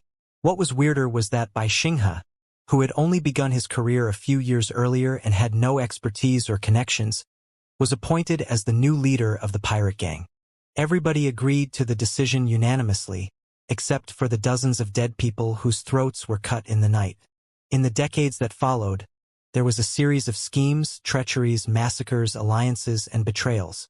Bai Xinghe, the orphan who survived the cosmic storm and the treasure hunter who struggled to survive in the underground abyss of Spider Den, grasped one starship after another, and then crystal suit centers, and then docks.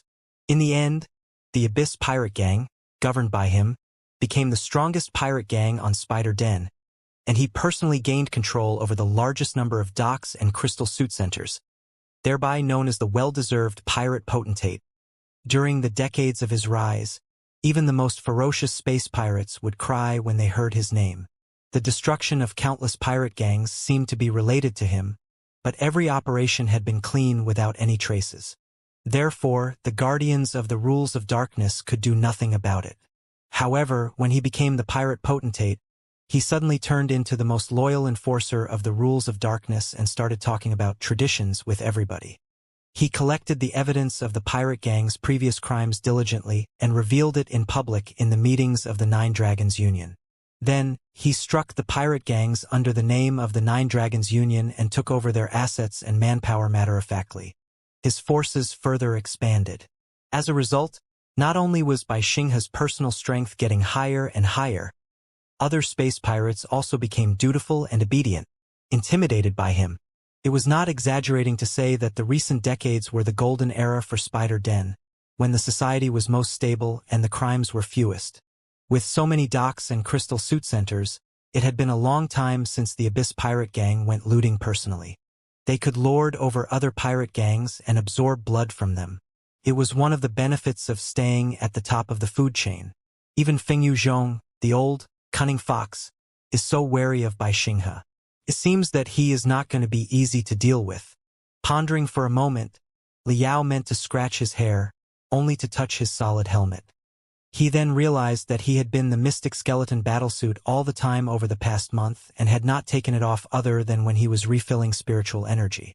Other than the information, Feng Yuzhong also recorded a very interesting anecdote. It was a secret about Bai Xinghe's rise. Even in a place where personal ability was valued and familial background was overlooked such as Spider Den, Bai Xinghe was still a living legend to have risen from a rat-like treasure hunter into the greatest king of space pirates in only 100 years. When people analyzed Bai Xinghe's skyrocketing rise, they found that he was always able to take out a huge amount of powerful magical equipment. Then, word on the street was that Bai Xinghe had a spider key in his possession. The underground of Spider Den was a complicated fortress. Such a fortress naturally had a control center, a map, and a key to turn off all the traps. Over the past 1,000 years, no space pirate had been able to locate the control center or the key. Many space pirates suspected that Xianxia had crawled into certain secret tunnels and found the center of the underground fortress with the help of his tiny body size during his early years when he was still a treasure hunter. He must have retrieved a detailed map and a key to enter every room of the underground fortress. In such a case, the arsenals, magical equipment, and techniques buried for 10,000 years were naturally all his. With such extensive resources, and also because he was an unparalleled genius himself, it was only reasonable that Xianxia became the dominator of Spider Den. When the rumor was out, all the space pirates were grasped by jealousy. Some planned to steal and some planned to rob. 7 pirate gangs joined hands, hoping to annihilate the Abyss pirate gang and take the Spider Key. In the end, Xianxia destroyed all the 7 pirate gangs and swallowed them instead. Then, it was said that the Spider Key did not exist and that it was a false message released by Xianxia's opponent so that everybody would turn against him. But a more terrifying theory was that, although the Spider Key did not exist, it was Xianxia who released the false message. His purpose was to lure other pirate gangs into attacking him so that he could launch a counterattack justifiably. In such a case, he would still be abiding by the rules of darkness on Spider Den and swallowing other pirate gangs to expand his forces at the same time. After the 7 pirate gangs were exterminated by Xianxia, no more space pirates dared to mess around with him anymore. Another point of interest was that Xianxia, the pirate potentate, had a weird sense of humor. He had truly refined a giant pendant that both looked like a spider and like a key and put it on his neck, showing it to everybody. The pendant was waving in front of chest wherever he went. But no space pirates ever dared to ask him whether or not it was the Spider Key that could control the entire underground fortress of Spider Den and the countless kinds of magical equipment, techniques, and arsenals inside. For a space pirate, his achievements could not be more remarkable.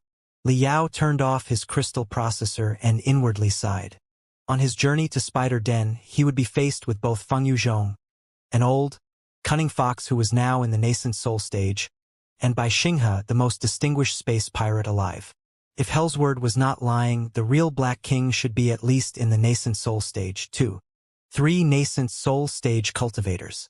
And that was not counting the other experts of the Temple of Immortals such as the Lotus King. For a moment, Liao had the urge to go back home immediately. This trip to Spider Den will be different from my visit to Iron Plateau. I must change my style and focus more on investigation without alarming anyone. I should not fight unless it is absolutely necessary. I must keep a low profile. Otherwise, if 3 nascent soul stage cultivators are angered by me, the outcome won't be good.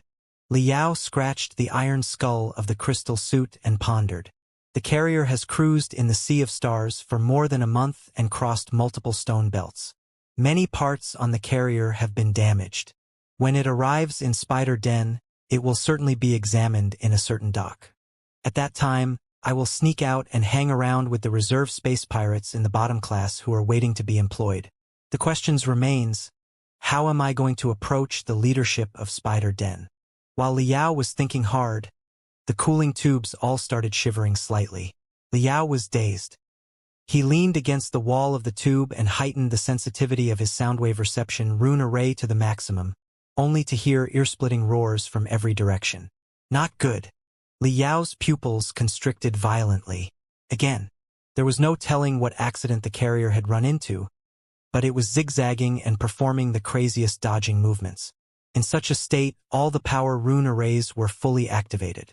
Naturally, the hot stream inside the cooling tubes was disordered and lost all patterns. Boom! In the next moment, Liao was blown away by a cluster of air more than 2,000 degrees high and extremely corrosive. The crystal processor of the Mystic Skeleton battlesuit was buzzing crazily. The damaged part on the breastplate, which had temporarily been repaired by materials from the Blackhorn battlesuit, was ripped open again. Endless flames leaked into his crystal suit through the holes. He felt that he was slashed in the chest again. I'm going to die. Liao ran forward crazily and improved his senses to the limits. looking for a shelter in the labyrinth of cooling tubes. However, the fully functioning power rune arrays were even more fierce than 3 days ago when the carrier was caught by a cosmic storm. Of all the cooling tubes, there was not one whose temperature was low enough for him to stay in briefly. What's happening? Another cosmic storm? It can't be. We're already in Spider Den space zone, and they are traveling in the sailing route that they are most familiar with. It's not likely that they are unfortunate enough to run into such a large-scale cosmic storm. Or are they? The alarms on the mystic skeleton battlesuit were louder and louder. In his anxiety and finding that he had nowhere to run to, Liao gritted his teeth and blew up part of the cooling tube, crawling out. He appeared in the maintenance room next to the engine compartment. It was empty for now. However, dangerous red lights were blinking on the wall of the cabin. Broadcast rune arrays were sending out hasty alarms, too. Liao had chosen the starship to lurk in after full deliberation. He had examined the few starships he found and selected the most ragged-looking one. According to the plan on Hellsword's crystal processor, there were no important people of the Temple of Immortals on this starship. It was merely transporting the trivial assets and low-level immortal cultivators. The journey was very long. Liao did not intend to stay on the same starship with dangerous people such as the Black King for a month. Even so, he could not be too careful.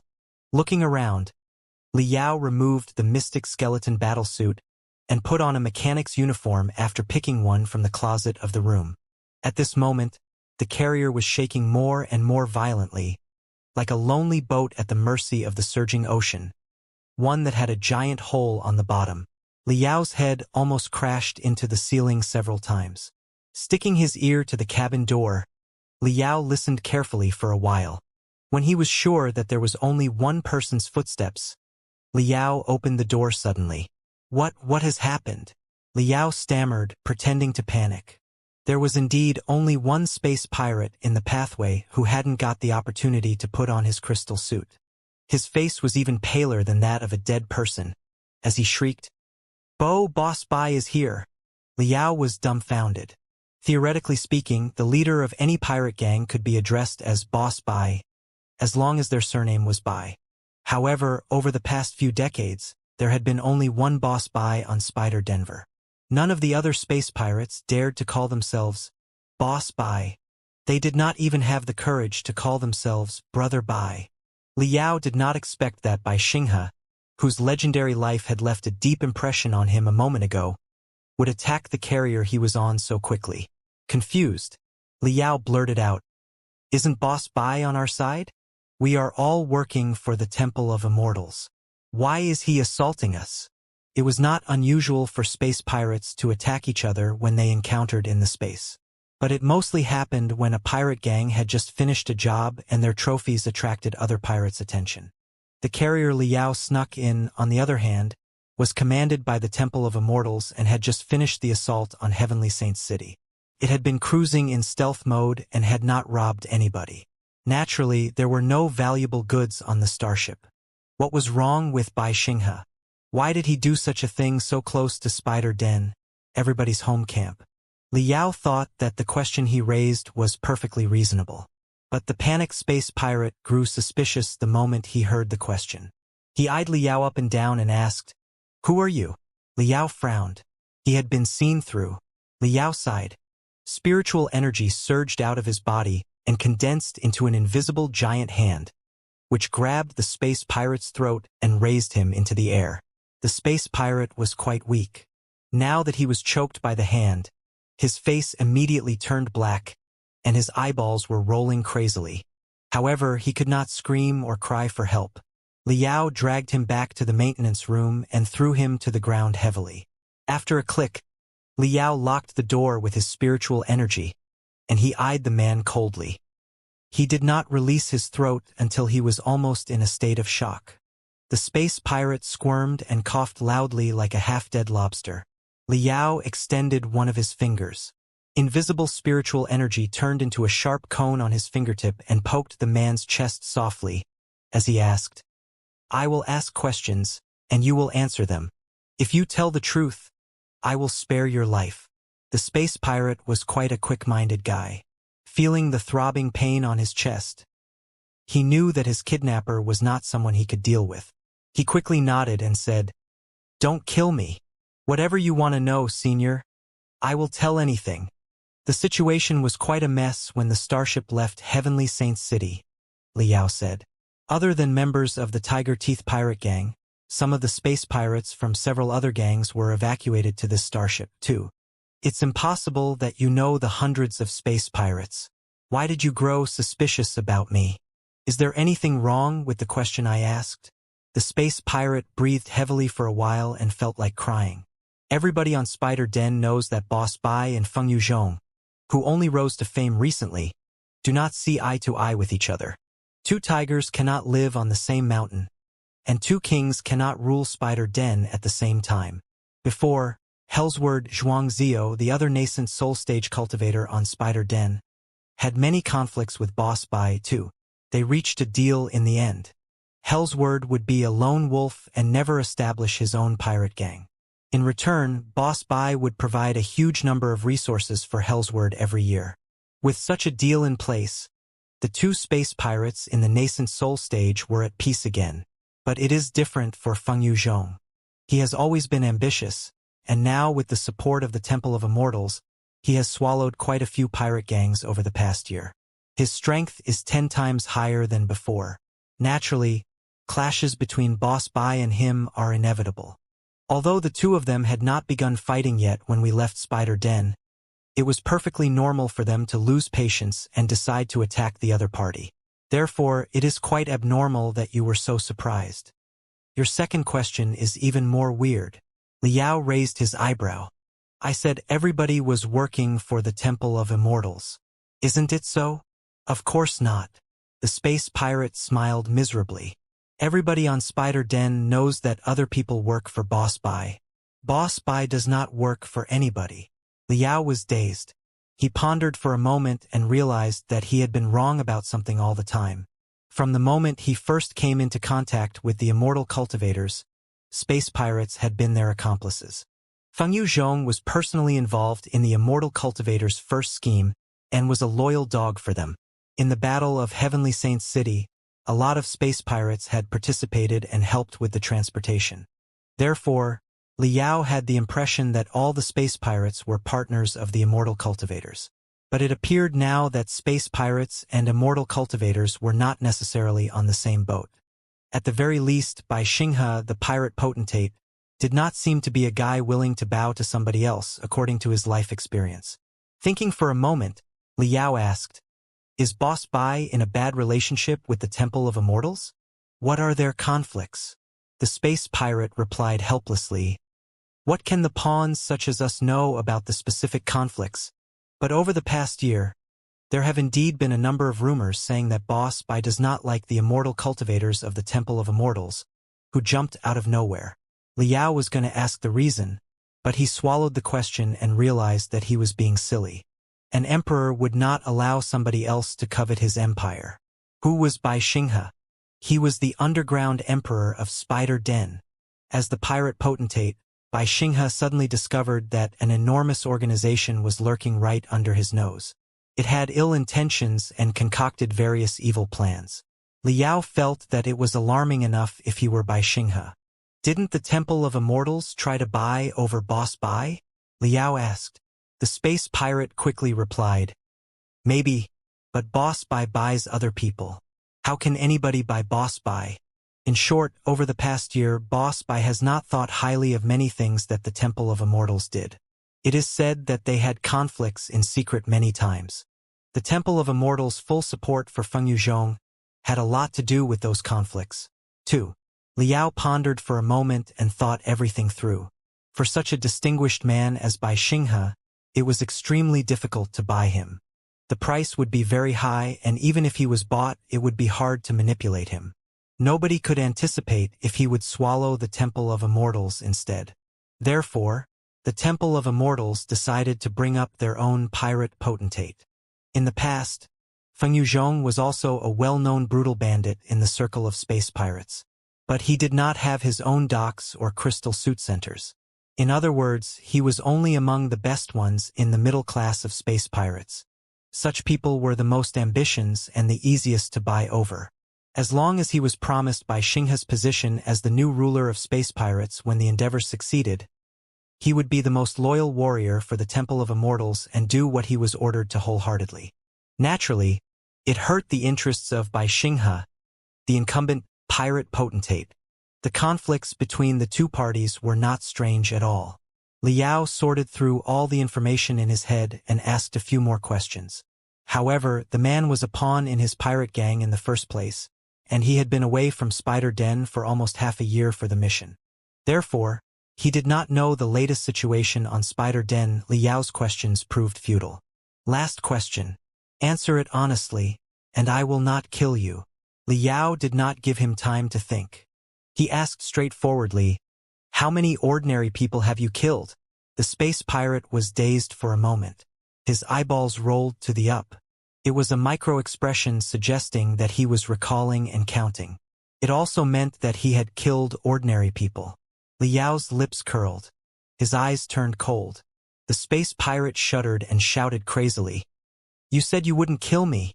You said you wouldn't kill me!" Scratching his chin, Liao smiled. Do I look like someone who honors his words? 5 minutes later, Liao appeared among the overlapping wires of spiritual energy above the cabin that stored the escape capsules. Unless absolutely necessary, Liao did not want to run into space in an escape capsule, especially at a moment when Bai Xinghe's starships were possibly patrolling nearby. The explosions gradually died down, and the carrier became stable again. Liao hid himself and released Neltharion silently. He attached half of his telepathic thoughts to Neltharion and commanded it to fly along the pathway in stealth mode.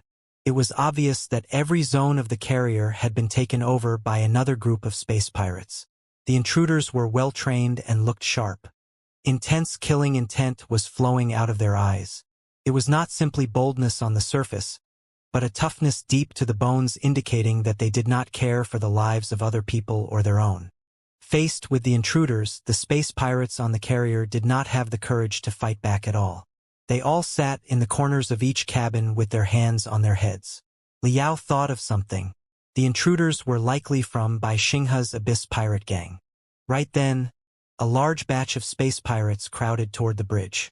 Since Neltharion was no larger than a finger and it was in the stealth mode, it followed the space pirates into the bridge easily. In the middle of the bridge, there were two space pirates, one standing and the other on his knees. The standing pirate was wearing colorful casual clothes. He was slightly bold, and his hawk nose protruded forward high. A blinking, eye-catching pendant in the shape of a spider was hanging on his neck. It seemed that he was not here for a fight, but for a vacation. He stared at the space pirate who was kneeling before him in pure boredom. There was pity and scorn in his indifferent eyes. The space pirate who was on his knees was wearing a glamorous coat made of bear hide, with a bear head sewn onto its shoulder. He could not have looked more intimidating. Yet, sweat and tears covered his face. He was going to move forward and hold the other person's leg, but he did not have the courage and simply cried, "Boss Bai, I was wrong. I was really wrong. Please do spare me." The two words "Boss Bai" nearly made Liao's heart skip a beat. He did not know that the legendary pirate potentate would assault the carrier in person. No wonder the bridge had been taken over so easily. If he had known that Bai Xinghe, a nascent soul stage cultivator, was in this place, Liao would never have dared to send Neltharion in. However, it was easier to come in than to get out. The cabin door had been closed. Members of the Abyss pirate gang was everywhere. Liao did not dare to move at all, fearing that Bai Xinghe would discover him. He could only hide Neltharion in a corner and eavesdropped anyway. Liao knew the space pirate who was begging on the ground. He was Luo Jinhu, the owner of the carrier and the captain of the Tiger Teeth pirate gang. The man was an expert in the beginning level of the core formation stage. His name was on the wanted list of Heavenly Saints City for his countless crimes. However, such a brutal bandit in the core formation stage was like a stray dog whose 3 legs had been broken before by Xinghe. He was crying buckets and could not have looked more miserable. Ahu! Many pirate gangs answered Feng Yuzhong's call to assault Heavenly Saints City under the lead of the Temple of Immortals. Do you know why I came to talk to you instead of anybody else? Asked Bai Xinghe politely. His voice was neither coarse or sharp. It sounded comfortable and reliable, and it made those who heard his words feel refreshed. His smile was natural and genuine, too, as if he were really chit-chatting with one of his followers. However, for some reason, with his saber-like hawk nose, the words gave everybody a creepy feeling. Liao felt scared even though he was merely observing through Neltharion, as if his spine was clenched by a pair of cold hands that he could not get rid of. Luo Jinhu, captain of the Tiger Teeth pirate gang, was shuddering in fear, not knowing what to do. Clap, clap, clap. His hands on his back, Bai Xinghe started pacing. Weird sounds came from his feet while he walked. It was then that Liao noticed that the pirate potentate was wearing a pair of slippers below his fancy beach shorts. What an awesome man, Liao secretly complimented. Casual clothes, beach shorts, and slippers. In such a next-door neighbor style, the man had crossed the sea of stars and taken over a hostile starship. He stood before a brutal bandit in the core formation stage casually, and the brutal bandit was sweating as if sitting on a thorny carpet. That was truly the demeanor of a nascent soul stage cultivator and the dominating aura of the pirate potentate. Liao was fascinated by his attire and made up his mind that he would wear exactly the same when he advanced into the nascent soul stage someday. Roaming space in beach shorts and slippers. That was what a real expert should do.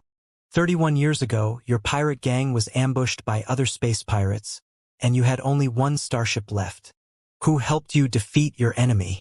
Bai Xinghe paced behind Luo Jinhu and patted his shoulder neither softly nor heavily, while he asked casually, 22 years ago, you killed the son of the Surpassing Cloud sect and were hunted by 3 exo-societies. Who helped you escape and rescued you? 17 years ago, who provided a lot of resources for you to advance into the core formation stage? Luo Jinhu was shaking even more violently. Despite the long distance, Liao could almost hear the trembling noises of his bones.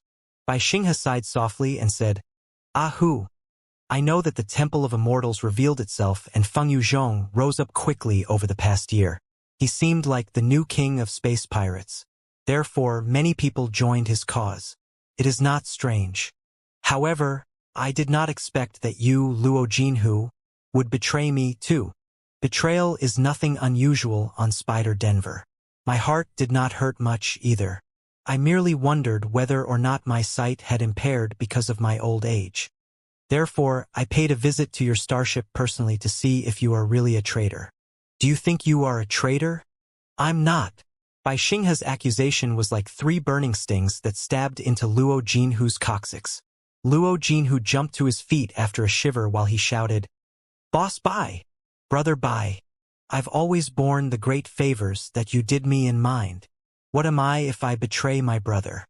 But you know that my business hasn't been running well over the past 2 years. I lost 2 armed carriers in the Southmouth space zone. One of my old brothers in the high level of the building foundation stage was heavily wounded and required a lot of resources to recover. Our income failed to meet our needs. This time, the Temple of Immortals offered a very high price. Therefore, we agreed to be hired by them and went to Heavenly Saints City. It's all about business and does not hurt Boss Bai's interests. It's not betrayal at all." Bai Xinghe chuckled. "Right? You did not betray me. You had a deal with the Temple of Immortals and shipped some people to Heavenly Saints City. What about your journey? Was Heavenly Saints City an enjoyable place?" Luo Jinhu was dazed for a moment. He soon realized what Bai Xinghe meant. His face pale, cold sweat was popping up all over his body. He stammered, Boss Bai. None of the dozens of pirate gangs knew that the Temple of Immortals would be so crazy when we signed the contract. We thought that there would be assassinations and explosions in Heavenly Saints City at best. Nobody knew that they would do such an inhuman thing as to attract extraterrestrial devils. Honest to God, we were just Mr. Nobodies and did not know their plan at all. We merely helped them transport the goods and the soldiers. All the goods were packed in boxes with barriers on the outside. Most of the people of the Temple of Immortals were wearing masks too. We couldn't see their faces. Nobody knew what they were up to. Although we don't care about life and death as space pirates, everybody is scared of the devils.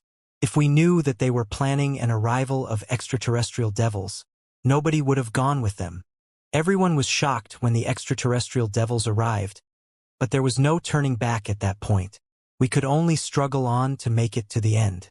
Truth be told, Boss Bai, although people of the Temple of Immortals gave us magical equipment and tools to resist the extraterrestrial devils, those things sometimes worked and sometimes didn't. Many space pirates were swallowed by extraterrestrial devils. It's said that an accident happened to one of the altars, and the brothers of an entire pirate gang were turned into devilized people. Everybody has been complaining that we were fooled by the Temple of Immortals. We were thinking that we should demand for more rewards from Black Spider Town and Fengyuzhong. We hate their guts right now. Why would we betray Boss Bai?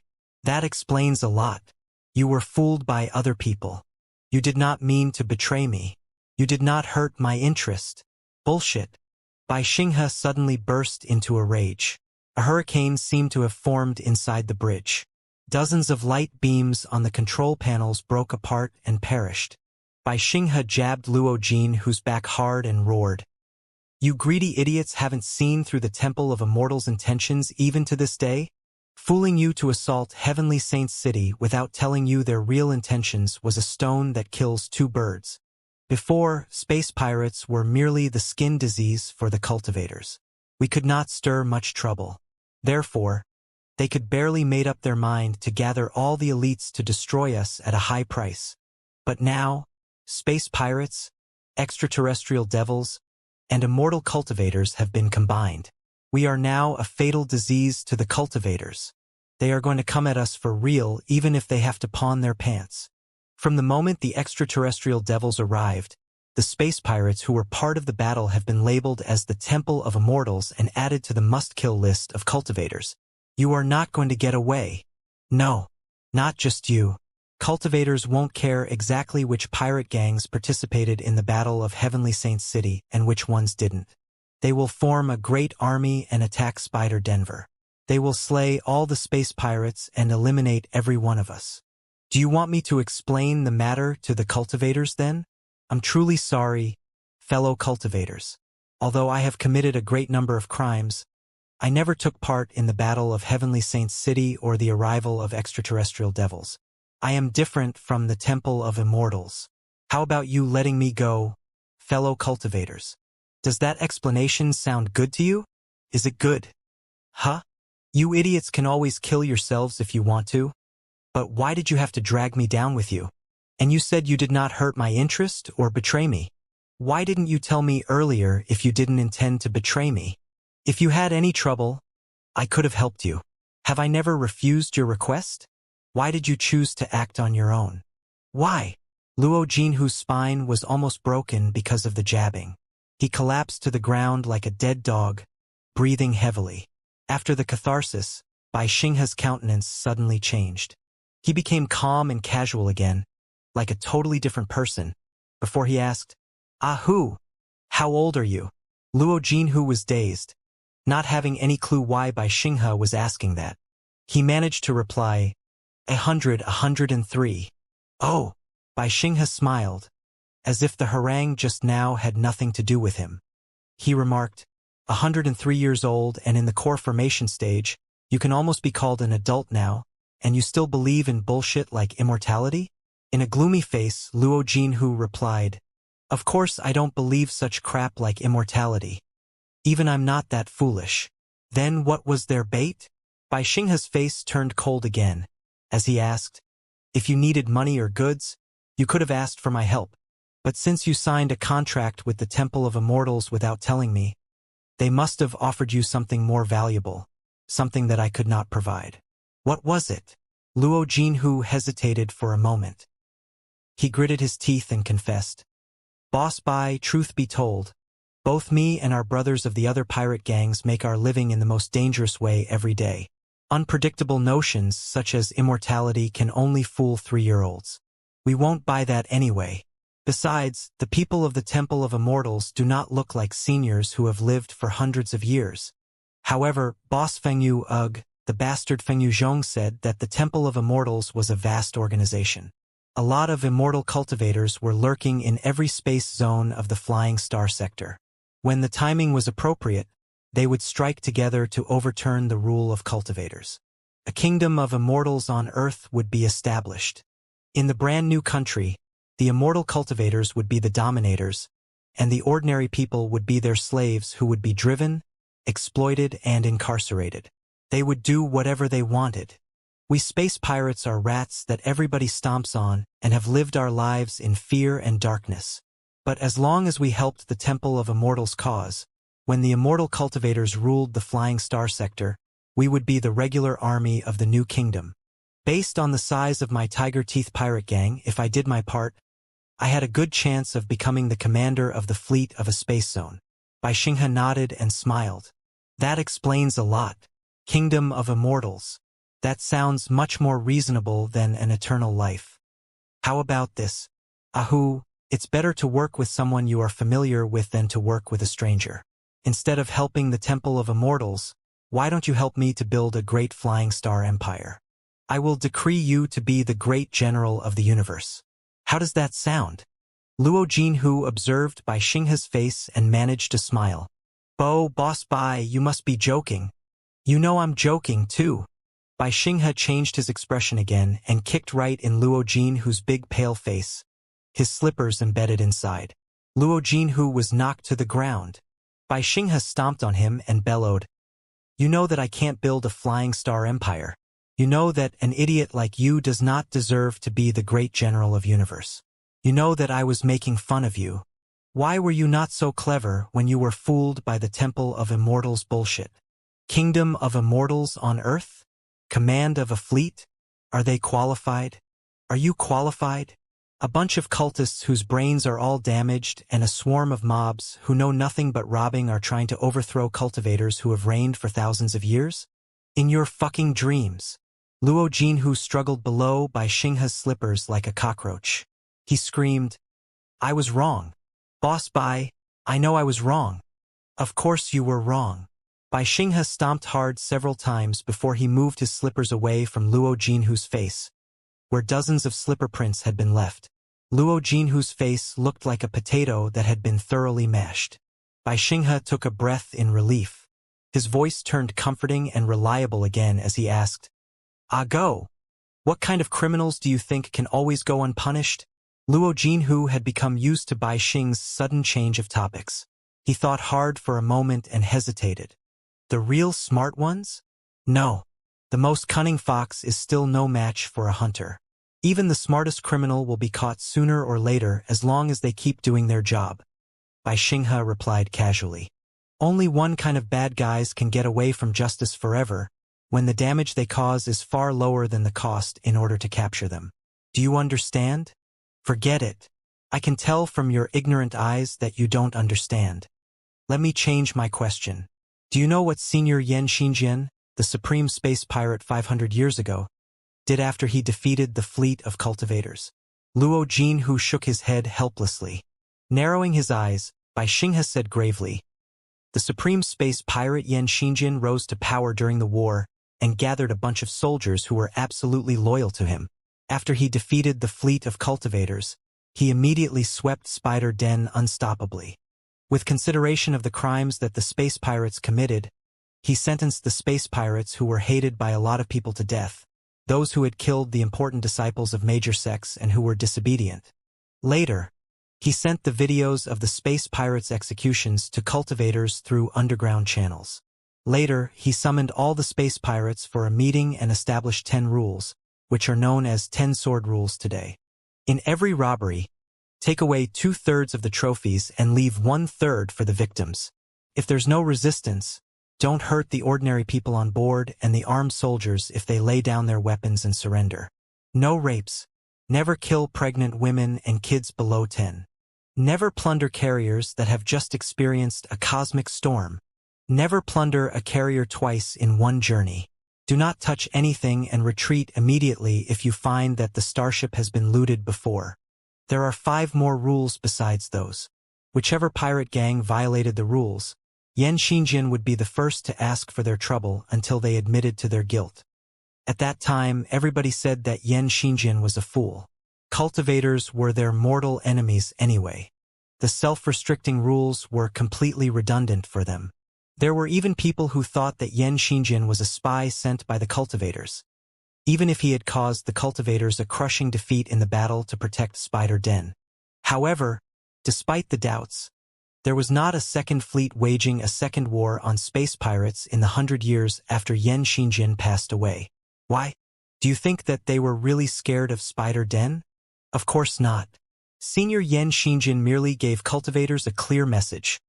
You will pay a high price if you attack me, and your damage is very low if you leave me alone. I am just a minor disease and not worth your trouble. Xianxia is the greatest precursor of the robbing industry in my mind. However, now that he has been dead for hundreds of years, you greedy, short-sighted idiots know no self-restrictions at all. The 10-sword rules have long been left behind. Today, you are even asking for your own death by promoting yourself from dermatitis into cancer for the Cultivators. How does it feel, Captain Luo? Your wish has been fulfilled. Great crimes have been committed, and you are a crazy devil now. All the Cultivators will come after you. You must feel comfortable and satisfied with a strong sense of accomplishment. Your life is worth it, is it not? Luo Jinhu felt like crying. Boss, bye. Please stop making fun of me. Help me find a way to survive. Bai Xinghe snorted and said, Way to survive? We have only 2 ways ahead of us. Firstly, in several years, when the immortal Cultivators' cause fails, Spider Den will be destroyed by Cultivators. The space pirates, who are their mortal enemies on the surface, will be the best targets. We will all be executed. In the meantime, the immortal Cultivators will use our dead bodies as cover and continue lurking for their next chance. It is quite possible that while we are fighting a bloody battle with Cultivators on Spider Den, they will be drinking orange juice on a sunny beach in a certain world fragment and watching the live stream of the battle news. Secondly, despite all the unfavorable circumstances, the immortal Cultivators might succeed, but vanguards like you won't end any better. They could even do such a thing as attracting extraterrestrial devils. Do you think they will honor their promise for thieves such as you and me? Hilarious. Boss Bai, we had the same doubts before. Luo Jinhu finally rose from the ground. He kept kneeling on the ground and said, But you also know that the most important thing for space pirates is the intelligence network. Our trophies can only be sold through the black market. 2. Over the past hundreds of years, Black Spider Tower has risen up. The intelligence network and black market of Spider Den are both controlled by them. They are our eyes, ears, and mouths. It was not until 1 year ago that we learned that Black Spider Tower was a branch of the Temple of Immortals. The previous leader of Black Spider Tower is very likely the Black King, one of the 4 kings of the Temple of Immortals. Right now, our eyes, ears, and mouths are all in the Temple of Immortals' control. It is difficult for us to run our business without cooperating with the Temple of Immortals. Boss Bai, you have a lot of docks, crystal suits, and possibly underground industries on Spider Den. Naturally, you can refuse to work with Black Spider Tower. But we are too poor and need to do a job every few days. We have to sell the stolen goods in exchange for resources. Without Black Spider Tower, our ears are deaf and our eyes are blind. Our source of income will be cut off. How are we going to feed ourselves? Therefore, we were accidentally trapped by them. It is impossible to do without them now. We can only sell ourselves to the Temple of Immortals. Bai Xinghe was silent briefly. He patted Luo Jinhu's shoulder and said solemnly, I know your difficulties too. Otherwise, I would have crushed you instead of wasting so much time talking to you. These bastards are indeed clever. They've weaved such a giant net on Spider Den with Black Spider Tower. Even I fell into the net without knowing it. A year ago, when their real faces were revealed, the space pirates were already on their boat. The only choice we had was to sell ourselves to them. However, there are 2 ways of selling ourselves. Luo Jinhu was dazed. 2. Bai Xinghe extended 2 fingers and waved his index finger as he said, Firstly, sell ourselves like Feng Yuzhong. Bite and ball for the Temple of Immortals. The more we do, the better we are paid. Luo Jinhu was suspicious. Is there a second way of selling? Secondly, Bai Xinghe retreated his index finger, leaving his middle finger pointing at the ceiling. We tell the Temple of Immortals to give us certain benefits here and now. Otherwise, we will sabotage their cause even at the risk of our own lives. It is easier to wreck something than to complete it. The nascent soul stage cultivators are no gods. There are many things we can't accomplish. However, in this world, there are few things that a nascent soul stage cultivator cannot wreck if they are determined to, even at the cost of their own life. Bai Xinghe smiled. How could I? They are very capable and have a lot of trump cards. There are several nascent soul stage cultivators in their pocket, too. How do I dare to piss them off? I will merely annihilate Feng Yuzhong. Luo Jinhu almost choked. Bai Xinghe narrowed his eyes and said coldly, Do you know the difference between me and Feng Yuzhong? The rabid dog only had several starships a year ago, and barely any industries on Spider Denver. Spider Den has never been his. If he is the one to sell it, naturally he will sell it at a low price. If Spider Den is worth $10,000, he will still be making profit if he sells it at $100. In such a way of selling, none of the pirate gangs will end up well if they join him. They will all become cannon fodder. Some of them more advanced and some rudimental, but cannon fodder all the same. I am different. Spider Den is mine. If it is worth $10,000, I'm gonna sell it at $100,000. $1 million. Right now, we are selling ourselves, not cabbages. Ahoo! Tell me, do you want the rabid dog to sell you? Or do you want me? Luo Jinhu breathed heavily. I understand, Boss Bai. You are going to take down Feng Yuzhong. When he is down, the Temple of Immortals can only count on you. You will certainly sell us at a great price. Bai Xinghe smiled kindly. Ahoo, you are finally clever now. I'm very happy. However, I am different from the immortal cultivators such as Feng Yuzhong. We've known each other for decades. You should know that I never make empty promises or write rubber checks. Eternal life, commander of a fleet. Such non-existent things are jokes. Let's talk about benefits that are more materialistic. Luo Jin, who held his head high and declared, Boss Bai has been lenient to me. You are essentially my new parent. I don't ask for any benefits if I can die for you. Bullshit. Bai Xinghe kicked Luo Jinhu down again. Cut the crap. With a decent price, you wouldn't even blink before selling your family. Also, for a decent price, I guarantee that I will sell your mother to the brothel tomorrow. We are all lawless space pirates. Are you pretending that you are a loyal knight? Look here. Do you know what this is? Bai Xinghe waved the spider pendant in front of his chest. Luo Jinhu spat out a broken tooth, dazed. Greedy brilliance was glimmering in his eyes. Bai Xinghe smiled. It seems you do. It's understandable. The whole of Spider Den knows that I was a treasure hunter before I made a name of myself.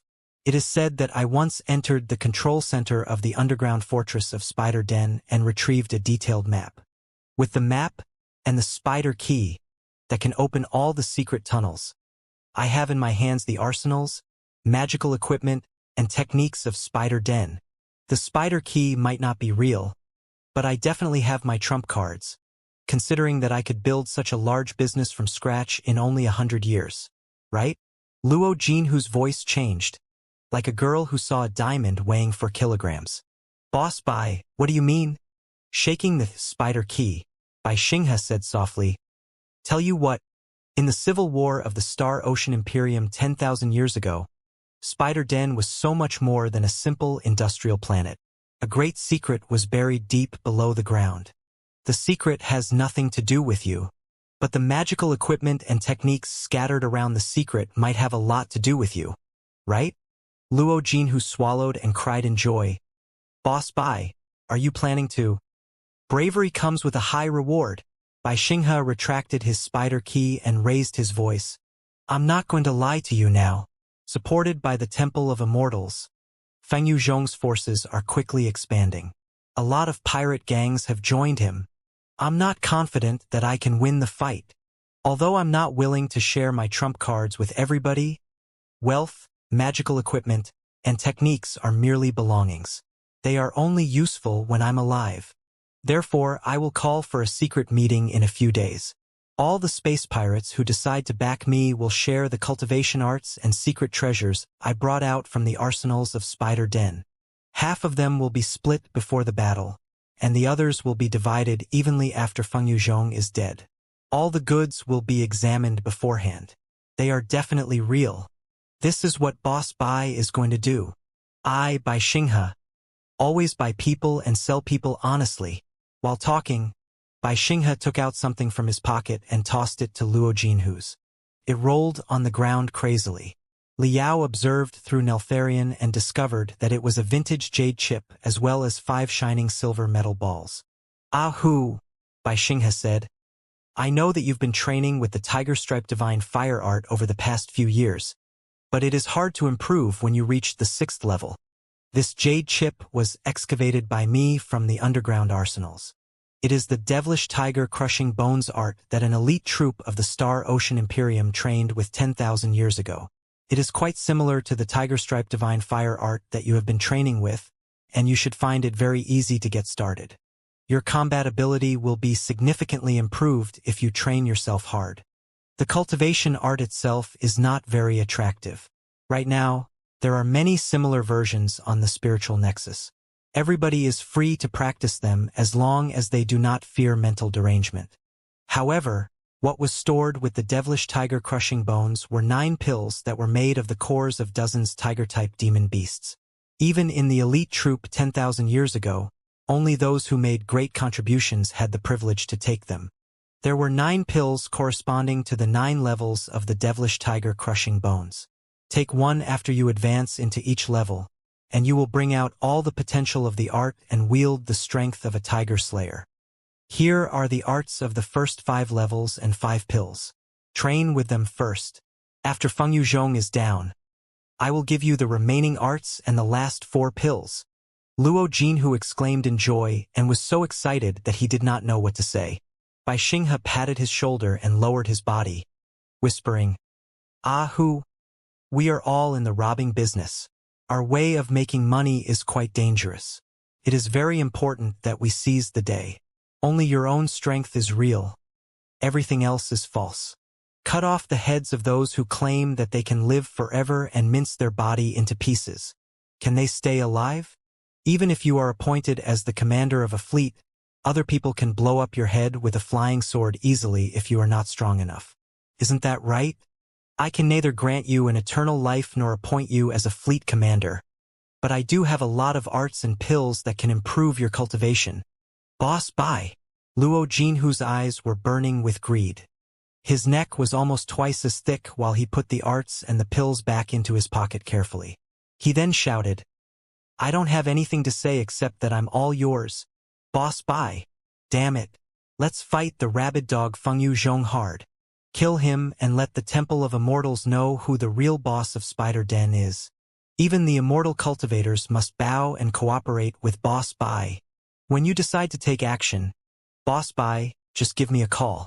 The men and the guns of the Tiger Teeth Pirate Gang will fight until there are none left." Bai Xinghe smiled. "All right, I'll see how you fight your battle, then. Remember, I can always tell who is fighting for me for real, who is merely cheering for me, and who is colluding with my enemy behind me. For those who fight for me for real, no matter how heavy the losses they suffer during the battle are, I will compensate all of them. Other than that, it's also possible that I will bring them to the secret arsenals that I discovered below Spider Den." Luo Jinhu's eyes beamed with interest. "Are you serious?" Bai Xinghe chuckled.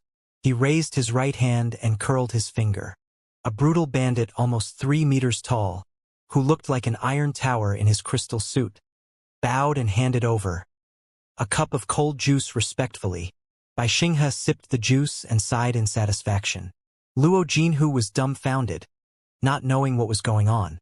In a moment, 2 space pirates escorted 2 prisoners to the bridge and threw them between Bai Xinghe and Luo Jinhu as if they were dead pigs. Both prisoners were from the Tiger Teeth Pirate Gang. Although they were not tied up, barriers had been imposed upon them. The wrists and ankles were twisted weirdly, and their chins were essentially 2 balls as their jawbone had been battered. They could not utter a single syllable now.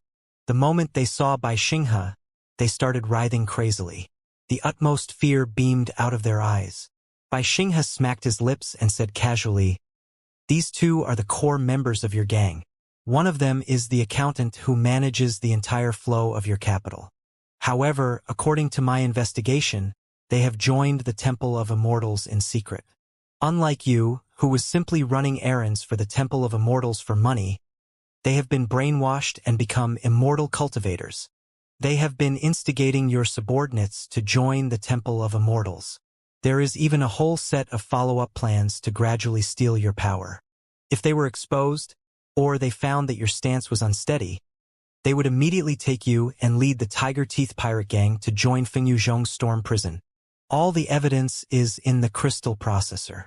Read it carefully. Don't say that I've wronged a good guy." One space pirate pushed a crystal processor to Luo Jinhu. Luo Jinhu hesitated for a moment. He then turned on 5 light beams and browsed through the information quickly, his sweat pouring. In a moment, he burst into fury and lunged forward like a lunatic before he kicked the two of them in their groins. "Bao Shui, Gong Laojiu, you two bastards betrayed me?" They shook their heads hard. They seemed to have a lot to say, and even their tears were flowing out, and yet they could not open their mouths and explain themselves. Bai Xinghe narrowed his eyes and enjoyed the juice, as if he did not care about what was happening at all. Luo Jinhu rolled his eyes. He gritted his teeth and stomped on the ground. Opening his hands, he condensed his spiritual energy on his fingertips into sharp talons before he stabbed them into the two prisoners' chests and crushed their hearts. The two immortal cultivators, who dreamed for an eternal life, were killed immediately. Luo Jinhu heaved a long sigh of relief. He wiped his cold sweat and said dutifully, "Thank you for digging out the two bastards for me, Boss Bai. From today on, I will only listen to your command. I will do whatever you ask me to and kill whoever you want dead." Bai Xinghe finally put on a smile of comfort. He craned his neck and drank all the juice before he smashed the glass cup into pieces against the control panel. "Remember your words today. I will find you when the time is right. Drag your boat to the Sampeo's dock for maintenance. As for the damage on the Starship, just find an excuse to cover them. After all, you've slain two immortal cultivators. The Temple of Immortals will doubt you however hard you explain yourself. Therefore, you might as well save the trouble." His sweat pouring, Luo Jinhu was grasped by desperation. In despair, he bowed and said, "Farewell, Boss Bai. However, if I can be so bold to ask, how did you know that spies of the Temple of Immortals are in the Tiger Teeth pirate gang, Boss Bai?" Bai Xinghe replied without looking back, "Idiot, you don't know the answer to such a simple question? Of course it's because my own spies are in the Tiger Teeth pirate gang too. Ha ha. Ha ha ha ha ha ha."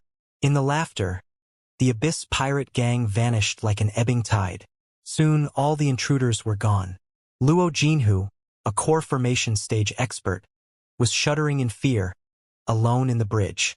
No, technically speaking, someone else was crouching among the tubes in the rear part of the carrier and shuddering with him. After making sure that Bai Xinghe had indeed left the carrier, Li Yao took a long breath in relief. He warmed up limbs that were somewhat numb now and noticed that his mustard seed suit was soaked in cold sweat. Although the two of them were merely talking, Li Yao felt that he had witnessed a fierce fight between top experts, and he was completely overwhelmed by Bai Xinghe. No wonder Feng Yuzhong, as an old cunning fox himself, is so wary of him. Bai Xinghe, the pirate potentate, is truly impressive. The captain of the Tiger Teeth pirate gang, Luo Jinhu, is clearly not as innocent as he claimed to be. It's possible that he joined the Temple of Immortals long ago. When Bai Xinghe dragged the two immortal cultivators out, Luo Jinhu's surprise was half-faked. He must have known their identities from the start. Maybe the two immortal cultivators were the officers of communication between him and the Temple of Immortals. Bai Xinghe clearly knew that too, but he pretended that he didn't and blamed everything on the two immortal cultivators. Moreover, he broke their jaws beforehand and made them unable to talk. They could only serve as scapegoats. After the two immortal cultivators died, whatever deals Luo Jinhu had made with the Temple of Immortals would be no more. In less than 20 minutes, Bai Xinghe coerced Luo Jinhu into killing 2 immortal cultivators personally with both a carrot and a stick, and he made the guy take his side again. From now on, Luo Jinhu can only work hard for him. He truly deserves his fame. A man who has dominated Spider Den for decades is definitely not to be underestimated. Hellsword Xianxia was also in the nascent soul stage cultivator. But he was a pure fighter and far from a charismatic leader such as Bai Xinghe. However, it was not within Bai Xinghe's expectations that a freak named Liao happened to be lurking inside the carrier. As a result, Liao heard a lot of secrets he was not supposed to know. It appears to me that Bai Xinghe is in a subtle relationship with the Temple of Immortals. He might not wage a total war on the Temple of Immortals, but if he takes down Feng Yuzhong, he will both stabilize his position as the ruler of Spider Den and have more bargaining chips when he negotiates with the Temple of Immortals. That part should be true. Bai Xinghe and Feng Yuzhong are going to have a fight. Great shows will begin on Spider Den soon. It will be an opportunity for me. For a moment, Liao even considered whether or not he could sneak to Bai Xinghe's side. He had one trump card, which was his identity. As the murderer of Feng Yuzhong's only son, Liao was Feng Yuzhong's mortal enemy and would in no way cooperate with him. Therefore, if his real identity was revealed, Bai Xinghe might not necessarily kill him. It was even possible that he would extend his hand to Liao and deal with Feng Yuzhong together. However, Liao disapproved of the plan just a second later. Bai Xinghe was indeed too scary. Liao could not tell which of his words were true and which were false even at this moment. Liao knew exactly what the outcome would be if he stepped too close to a ruthless tiger. His intuition told him to keep his distance from strong experts such as Bai Xinghe. I might as well land on Spider Den first before I decide what to do next. 10,000 years ago, Spider Den had been an ordinary planet at the edge of the flying star sector, far away from the star and without atmosphere, until one of the fleets of the Star Ocean Imperium landed accidentally to avoid a cosmic storm. While waiting for the prolonged cosmic storm to pass, one of the bored cultivators in the Imperial Army, who was adept at the spiritual energy of the Earth class, considered roaming below the surface great entertainment. But when he performed his techniques again and cruised below the ground as if he were sailing, he hit an invisible wall. The cultivator, who was almost buried alive, after being dug out, shouted to his rescuers without even having the time to care about his swollen head. There's a mountain below the ground, a mountain made entirely of divine cloud stones. The divine cloud stones were not among the most expensive heavenly materials and earthly treasures, but they were what the Imperial Army needed most. When a large number of divine cloud stones were refined into alloys and installed on starships as plate armor, its absorption of spiritual energy would be significantly enhanced, and it would boast certain stealth ability. An exploration team made of countless research-type cultivators soon arrived. They were mostly geologists and material scientists. The outcome of their study was beyond anyone's expectations. Other than the divine cloud stones, there were also hundreds of different mother lodes below the ground in which copious amounts of high-purity crystals were stored. The planet was priceless. Modification immediately began. At first, star beacons were established on a large scale in this remote space zone. More than 100 superstar beacons were activated at the same time and formed a great array in space. A great space gate was opened. Through the space gate, every space zone in the flying star sector could send carriers to this place. They would then gather in the orbit of Spider Den. Cultivators descended on Spider Den like rainwater. One rune array after another was constructed. Ivory pillars of light soared into the sky and dispersed into an artificial atmosphere. The biological system of the planet improved after the atmosphere was established. The air became suitable for human beings, too. Then, billions of workers and heavy mining magical equipment were transported to the place by starships incessantly from the flying star sector and even other parts of the Star Ocean Imperium. The drills dug down, and explosions echoed non-stop. Humanity marched toward the core of the planet and eventually conquered it. At first, Spider Den was a simple resource planet. The crystals and raw minerals were all packed into carriers and shipped to the important refining towns of the flying star sector through the space gate. But soon, people realized that it was too inefficient. The raw crystals and minerals were too large in size and cost a lot of fuel during their transportation, not to mention the potential damage on the way. Since there were so many resources on the planet, after prolonged exploration and calculation, it was ascertained that building refining factories on Spider Den was a better choice in terms of cost. Iron forests rose up around the giant mining holes that were more than 1,000 meters in diameter. Heavenly materials and earthly treasures purification centers, assembly lines of various kinds of magical equipment, and even a test center for the latest inventions were all established on the planet. In just 1,000 years, the previous rocky planet turned into an iron one that was riddled with holes and shining in metallic colors. The planet was full of mining holes. Even the smallest holes were almost 1,000 meters in diameter, and the largest holes were more than 100 kilometers in diameter and extended to hundreds of meters down the ground. All kinds of refining facilities were around the mining holes. Deep down in the mining holes were interconnected tunnels that led to the bottomless abyss in the deepest part of the underground. Later, after the Armageddon Rebellion, various front lines were in crisis during the last years of the Civil War. The planet, which was about to be forsaken since its resources were running out, was prioritized by the military because of its industrial foundations and the endless tunnels below the ground. The complicated, interweaving tunnels that looked like a spider net were a natural fortress. The military shipped countless pieces of magical equipment, resources, and assets from the big space zones of the Flying Star sector and modified Spider Den completely, determined to wage a final battle against the rebels with this planet as one of the last strongholds. However, before the final battle began, the Supreme Emperor and the Mad Armageddon had an ultimate competition in Empyrean Terminus, the capital planet of the Imperium. After the battle that had no winners, the Star Ocean Imperium fell apart. All the preparations were rendered meaningless. In the thousands of years that followed, Spider Den was hidden in darkness. Even after the remaining troops of the Star Ocean Imperium re-established a coalition government on Iron Plateau, the planet at the edge of the Flying Star sector was still undiscovered. It was not until thousands of years later, when the apocalypse arrived and cultivators together with countless ordinary people fled into space only to be assaulted by meteoroids, that some roamers found Spider Den as well as the resources, debris, and abandoned starships that had been left on the planet. These people were the earliest space pirates. That was the history of Spider Denver. At least it was the history that cultivators told to the public. On Spider Den today, the artificial atmosphere created 10,000 years ago was already battered. The dim sky was riddled with holes. Fatal venomous gas was everywhere in the wilderness. It was very unfavorable for the survival of human beings.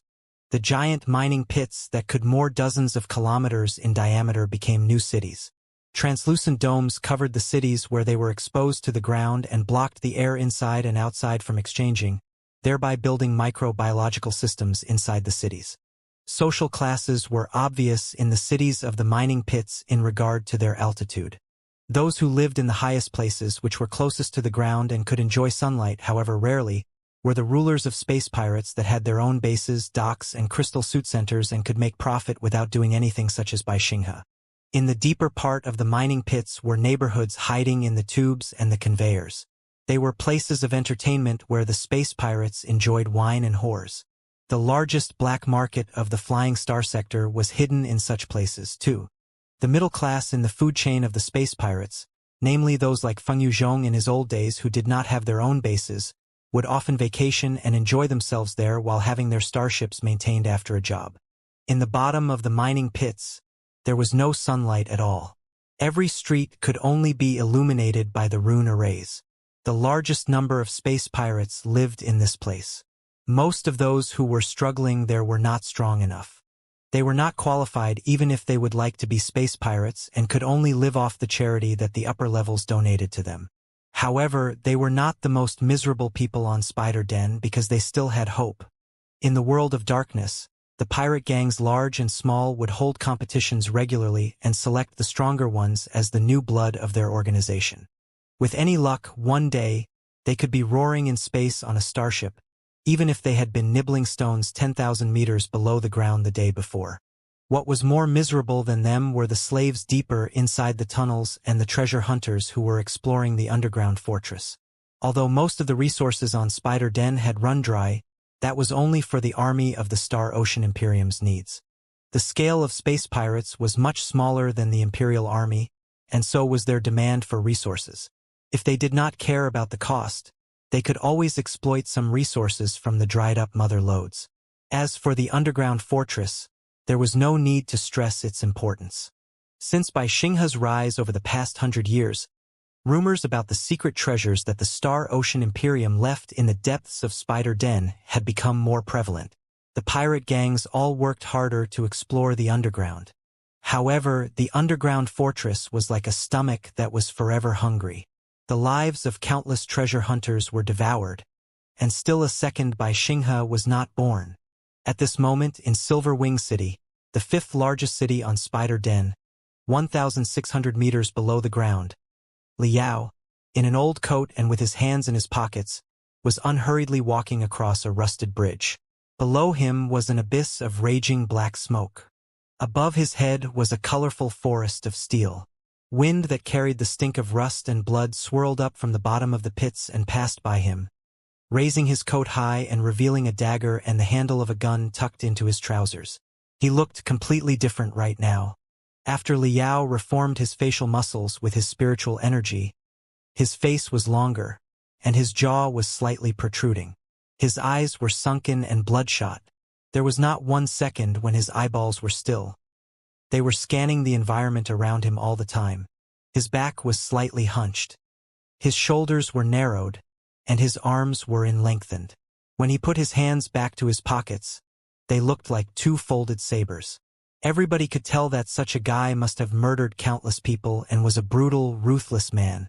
That was the new image that Liao came up for himself after reading through the entire book of Stormy Sword. After sneaking out of the dock of space pirates, he showed up on the streets of Silver Wing City in the daylight with the brand new appearance. Liao was not worried that somebody would question who he was. This place was Spider Den, the holy land of criminals in the Flying Star sector, as well as the well-acknowledged dirtiest place in the world. Countless desperados were smuggled to Spider Den through various channels after they committed unpardonable crimes in their hometown. Some of them killed people who must not be killed. Some stole things that nobody was supposed to steal. Some were looking for an opportunity for revenge, and some had unimaginable secrets in their hands. Moreover, the thousands of pirate gangs were in a complicated relationship, too. In such an environment where the last thing in short supply was brutal men, how could one investigate whether or not another person's identity was real? If they were too curious, it was quite possible that the person would simply stab their knives into the interrogator's chest. Therefore, it was a matter of course to use fake names, identities, and faces on Spider Denver. It was both a basic courtesy and the need of survival to not ask about someone else's background and real identity. I didn't know that the previous leader of Black Spider Tower was the real Black King. No wonder Black Spider Tower and the Temple of Immortals cooperated so flawlessly, and it worked so hard for the Temple of Immortals. As it turns out, the two of them are essentially the same thing. Black Spider Tower is a branch of the Temple of Immortals. Black Spider Tower controls the intelligence and the money laundering networks of the space pirates. Just like Luo Jinhu said, when Black Spider Tower is controlled, most space pirates are controlled. Other than the tough and ambitious guys like Bai Xinghe, common space pirates can only bend their knees and listen to the Temple of Immortals' commands. Right now, Bai Xinghe is waging a war on Feng Yuzhong. However many trump cards he has, it seems to me that Feng Yuzhong, who is supported by the Temple of Immortals and Black Spider Tower, is on the winning side. From the perspective of a cultivator, naturally, I hope the war to be bigger and to last longer so that the strength of both sides will be more wasted. It will be best if both parties suffer heavy losses during their competition. With that in mind, my strategy is to help the weak side. For now, it seems that I should help Bai Xinghe. However, Bai Xinghe is not an ignorant man. He is the brutal and cunning pirate potentate. Although he seems to have strictly abided by the 10 sword rules coined by Yan Xinjian, the supreme space pirate, I'm quite sure that he won't hesitate to kill anybody when it is necessary. I need to think carefully as to how to help the brutal bandit. But in order to intervene in the strife, I have to know the details of the strife no matter what and try to place myself in a relatively important position. While Liao was pondering, a great explosion suddenly took place above his head. He looked up, only to discover that the buildings on the upper levels close to the ground were lit up with sparks. The next moment, countless tubes, shelves, and bridges rained down amid roaring noises. Liao's pupils shrank violently, like a blurred shadow that was blown away by wind. His body suddenly dispersed and condensed into a real identity in the pathway close to the edge of the pit. Screeching noises were echoing behind him, as the objects from the sky smashed the corridor that he had been walking on. Many space pirates who were also passing by were crushed to a pulp. In a moment, the corridor was cut off. Countless space pirates fell into the abyss in screams together with the broken bridge. More than half a minute later, faint collisions came over from the depths of the black smoke. Another battle. Damn it. I thought that I would have several peaceful days after I returned to Spider Den. But I'm now living in fear every day. It's even more dangerous than floating in the space. Yesterday, Black Moon fought Senior Fungus. Who's fighting who today? No idea. One of Feng Yuzhong's lackeys versus one of Bai Xinghe's lackeys. That's for sure. Many space pirates were hiding in a corner just like Liao did. They watched the sky with their bloodshot eyes hard, fearing that the debris might fall on their heads while they cursed in low voices. Liao narrowed his eyes and maximized his vision. He could vaguely see several hundred crystal suits were jumping and attacking each other in the steel forest. Every now and then, one of the space pirates would be struck on a critical point and fall down into the depths of the abyss, crashing into countless bridges, tubes, and tunnels during the freefall. They would be surely dead when they fell into the bottom of the mining pit that was almost 10,000 meters deep, even if their previous wounds did not kill them. Liao frowned and thought fast. In the past, there was only one king on Spider Denver. His words were the truth. It was possible for order to be maintained. But now that a new king named Feng Yuzhong is rising, the stability in the past has naturally been ripped apart during their competition. I'm now in a complicated environment. The most important task for me right now is to fill my cosmos rings with assets. Food, water, and materials are all necessary.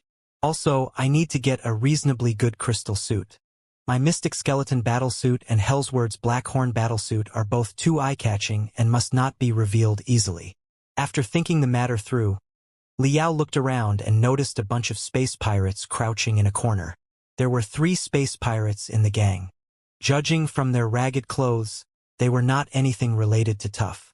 With a vague killing intent, Liao clutched the one in the middle who looked like their leader and slapped his face almost 20 times without saying anything. Then, he tossed the space pirate to the ground heavily and stomped on his chest, before he said casually, "Bastard. This is my first day in Silver Wing City.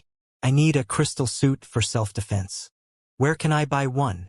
Those space pirates were just the shrimps of the shrimps. Seeing that Liao was so brutal, none of them dared fight back or attempt to reason with him. The space pirate whose chest was stomped on, with detestation in his eyes, shrieked, "Go to Brother E. Brother E has the most powerful modified crystal suits in Silver Wing City. I'm sure you will be satisfied, Senior." Half an hour later, Liao found the man who was referred to as Brother E in the black market of Silver Wing City. The merchant's proper name was Niu Yui. The black market of Silver Wing City was in the depths of a zigzagging tunnel. In the dim lights, a lot of holes were dug out on the walls. Countless merchants of the black market were sitting inside them in boredom. They were all carrying their mini crystal processors and would display their goods through light beams. When their customer was satisfied, they would go to somewhere secret for the real exchange. Most of the goods were naturally magical equipment, cultivation arts, and materials. But many merchants also sold the latest information and introduced jobs to different space pirates as intermediaries. Niu Yui was exactly such a merchant who sold magical equipment, information, and, when the price was good enough, his own wife without batting an eye. I need a modified crystal suit, at least as powerful as the Fire Dragon battlesuit. Heavy firepower is preferred. Money is not going to be a problem. Liao retrieved a silk bag from his cosmos ring and opened a gap. Brilliance immediately darted out. Inside the bag were high-purity crystals. 1 gram was enough for a high-level cultivator to train for a long time. They were the best and most reliable currency anywhere. Niu Yui glanced at the bag, and his eyes were practically burning with greed. He grinned and said, "Not a problem. Definitely not a problem. Everybody in the black market knows that I have the best range of modified crystal suits. Come here. You are my big client today. Please follow me to the crystal suit warehouse at the back. You are free to choose anything you want." Niu Yui rubbed his hands and bowed. He took quite a few turns and reached an abandoned tunnel far away from the black market. He opened a rusted gate. A rather spacious room greeted them. It must have been the warehouse where the raw minerals were temporarily stored in the old days. Right now, almost 100 crystal suits were piled neatly in the warehouse. Although most of the crystal suits were damaged and looked secondhand, Liao could tell as a professional that they had been repaired and maintained reasonably well. Moreover, practical modifications had been performed. They were definitely very helpful. Creak. Niu Yui closed the gate of the warehouse and smiled. "One of your friends must have introduced you to my business. I am the most well-known trustworthy man in the black market of Silver Wing City. Since this is our first deal, price is not important. What is important is that you are satisfied. Just examine them and pick one. Take your time." Liao put his 2 fingers on the surface of the crystal suit and touched it carefully, inferring the technology level of the crystal suits by the camouflage on the shell. He asked without turning back, "I'm told that you sell information, too? I've been doing business in space for 2 years. How is Spider Den so chaotic nowadays? It was not like this in the old days." Niu Yui grinned. "You've got keen eyes, sir. Today is different from the past. Spider Den is now no longer the peaceful paradise for space pirates. Right now, everything is a mess. A minor battle every 3 days, and a major one every 5. Many great space pirates were not killed in space but died uncanny deaths in their homes. Since it's been a long time since you were here, it is indeed necessary for you to learn the latest situation. Of course, mess has merits, too. The messier the world is, the more flourishing our business will be, and the more new pirates can replace the old ones. Isn't that so? I can tell from your appearance that you are a capable one. I have a number of missions to introduce to you. The major pirate gangs today like the foreign space pirates best, those who are capable and do not have deep ties to Spider Den such as yourself. If you are willing to take the risk, it is not unreasonable to assume that you will soar into the heaven in just 1 leap." Liao snapped a blinging crystal the size of a bean to Niu Yui's feet, while he said coldly, "Tell me the news first. If I'm satisfied, I'll give you another one. As for my choice of crystal suit, let's hear your story first. Common sense is unnecessary. Tell me the important things. I know that the Temple of Immortals supported Feng Yuzhong to be the new king of pirates and had a major conflict with Bai Xinghe. The 2 parties are in an intense relationship today and will start a total war at any moment. But I'm baffled why the Temple of Immortals did not deal with Bai Xinghe when it just revealed itself last year." Niu Yui picked up the crystal, observed it and whistled, before he replied unhurriedly. "The Temple of Immortals is indeed impressive, but Boss Bai is not a guy to be underestimated, either. When the Temple of Immortals first showed up, all the space pirates were shocked. Many people did not trust them. Boss Bai was one of them. He even cursed them in public many times." Liao raised his eyebrow. "And the Temple of Immortals did not take care of him?" Niu Yui smiled. "That was the first clue of Boss Bai's wisdom. As the saying goes, the dogs that bite don't bark. With Boss Bai's capability and personality, he was bound to be discontented about the Temple of Immortals either way. If he showed no response and even acted cooperatively when he learned of the Temple of Immortals' existence, there must have been something wrong with him, and he must have been planning something in secret. Isn't it so?" Liao pondered and replied, "That's true. Boss Bai pretended that he was angry and yet had to cooperate with the Temple of Immortals because of their tremendous capability," Niu Yui said. "As a result, the Temple of Immortals' suspicion was reduced a lot. Then, Feng Yuzhong rose under the support of the Temple of Immortals and swallowed a lot of other pirate gangs. Boss Bai bluffed and made quite a few declarations, but he never took any action. Right? He did take action once.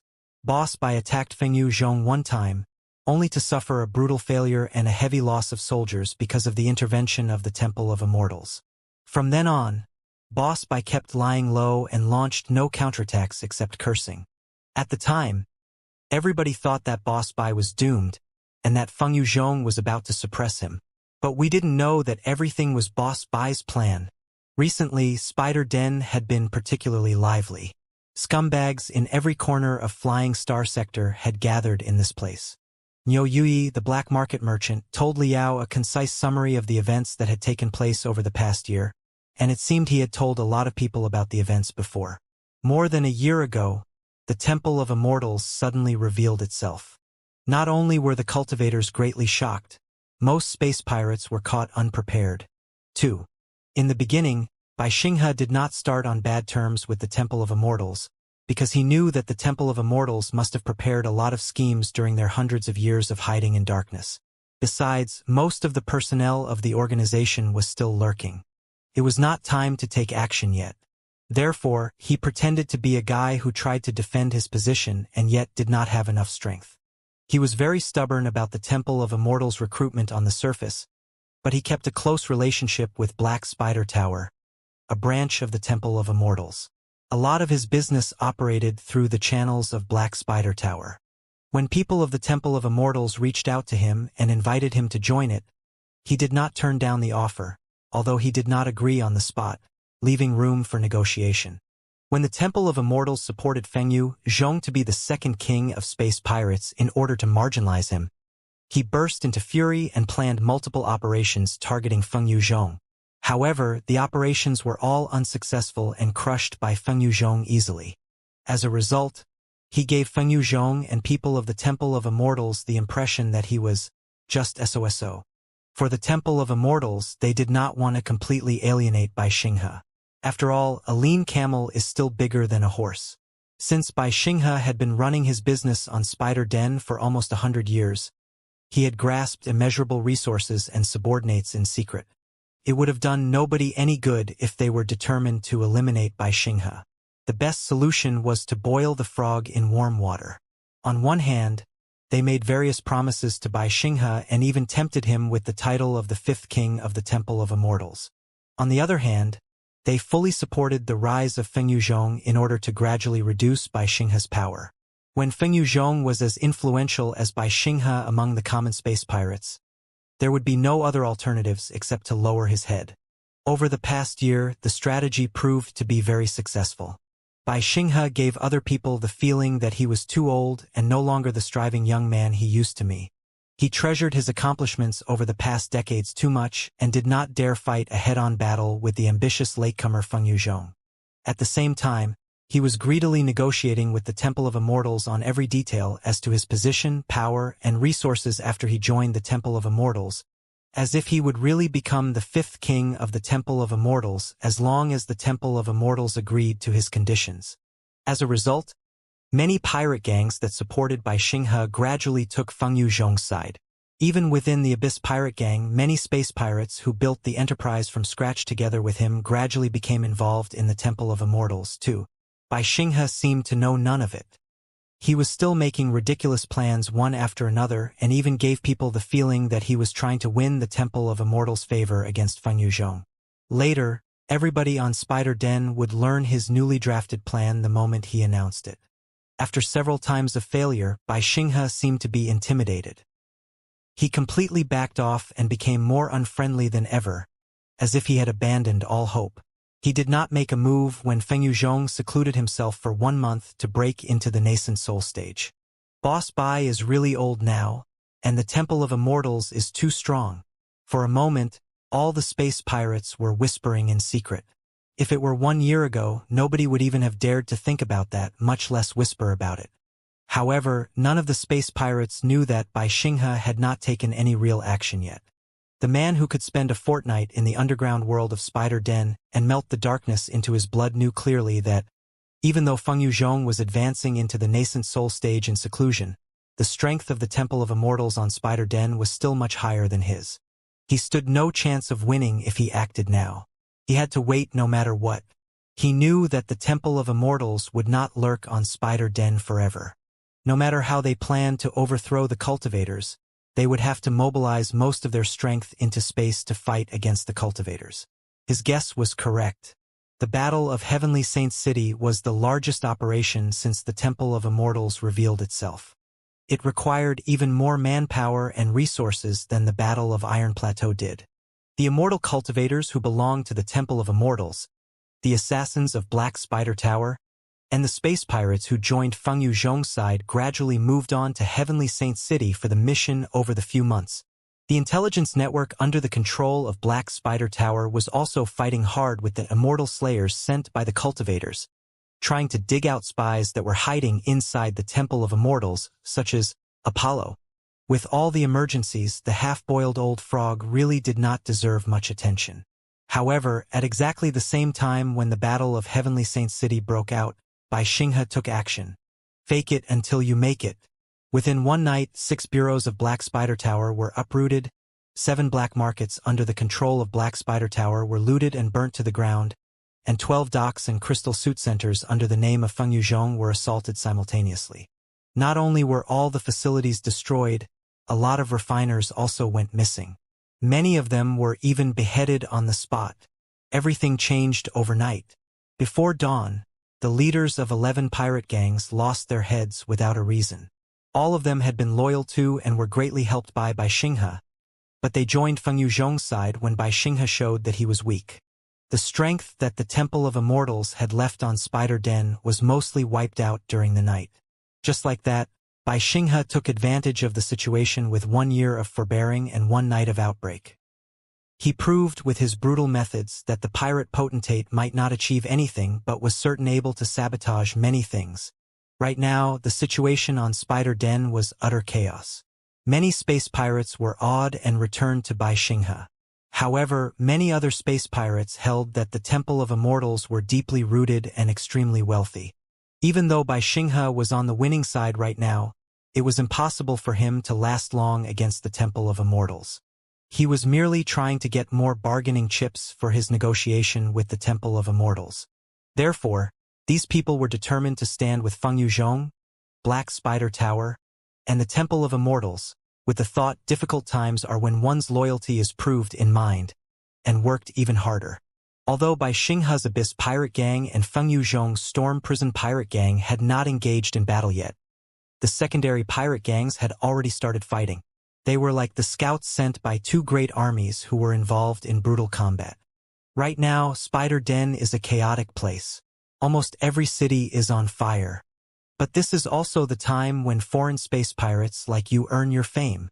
Many pirate gangs are hiring talents with a decent price. Daily contracts and result-based contracts are all available. If you distinguish yourself and Boss Bai or Feng Yuzhong notices you, your future will be nothing but bright. Niu Yui spoke touchingly, as if he were really thinking of Li Yao's interests.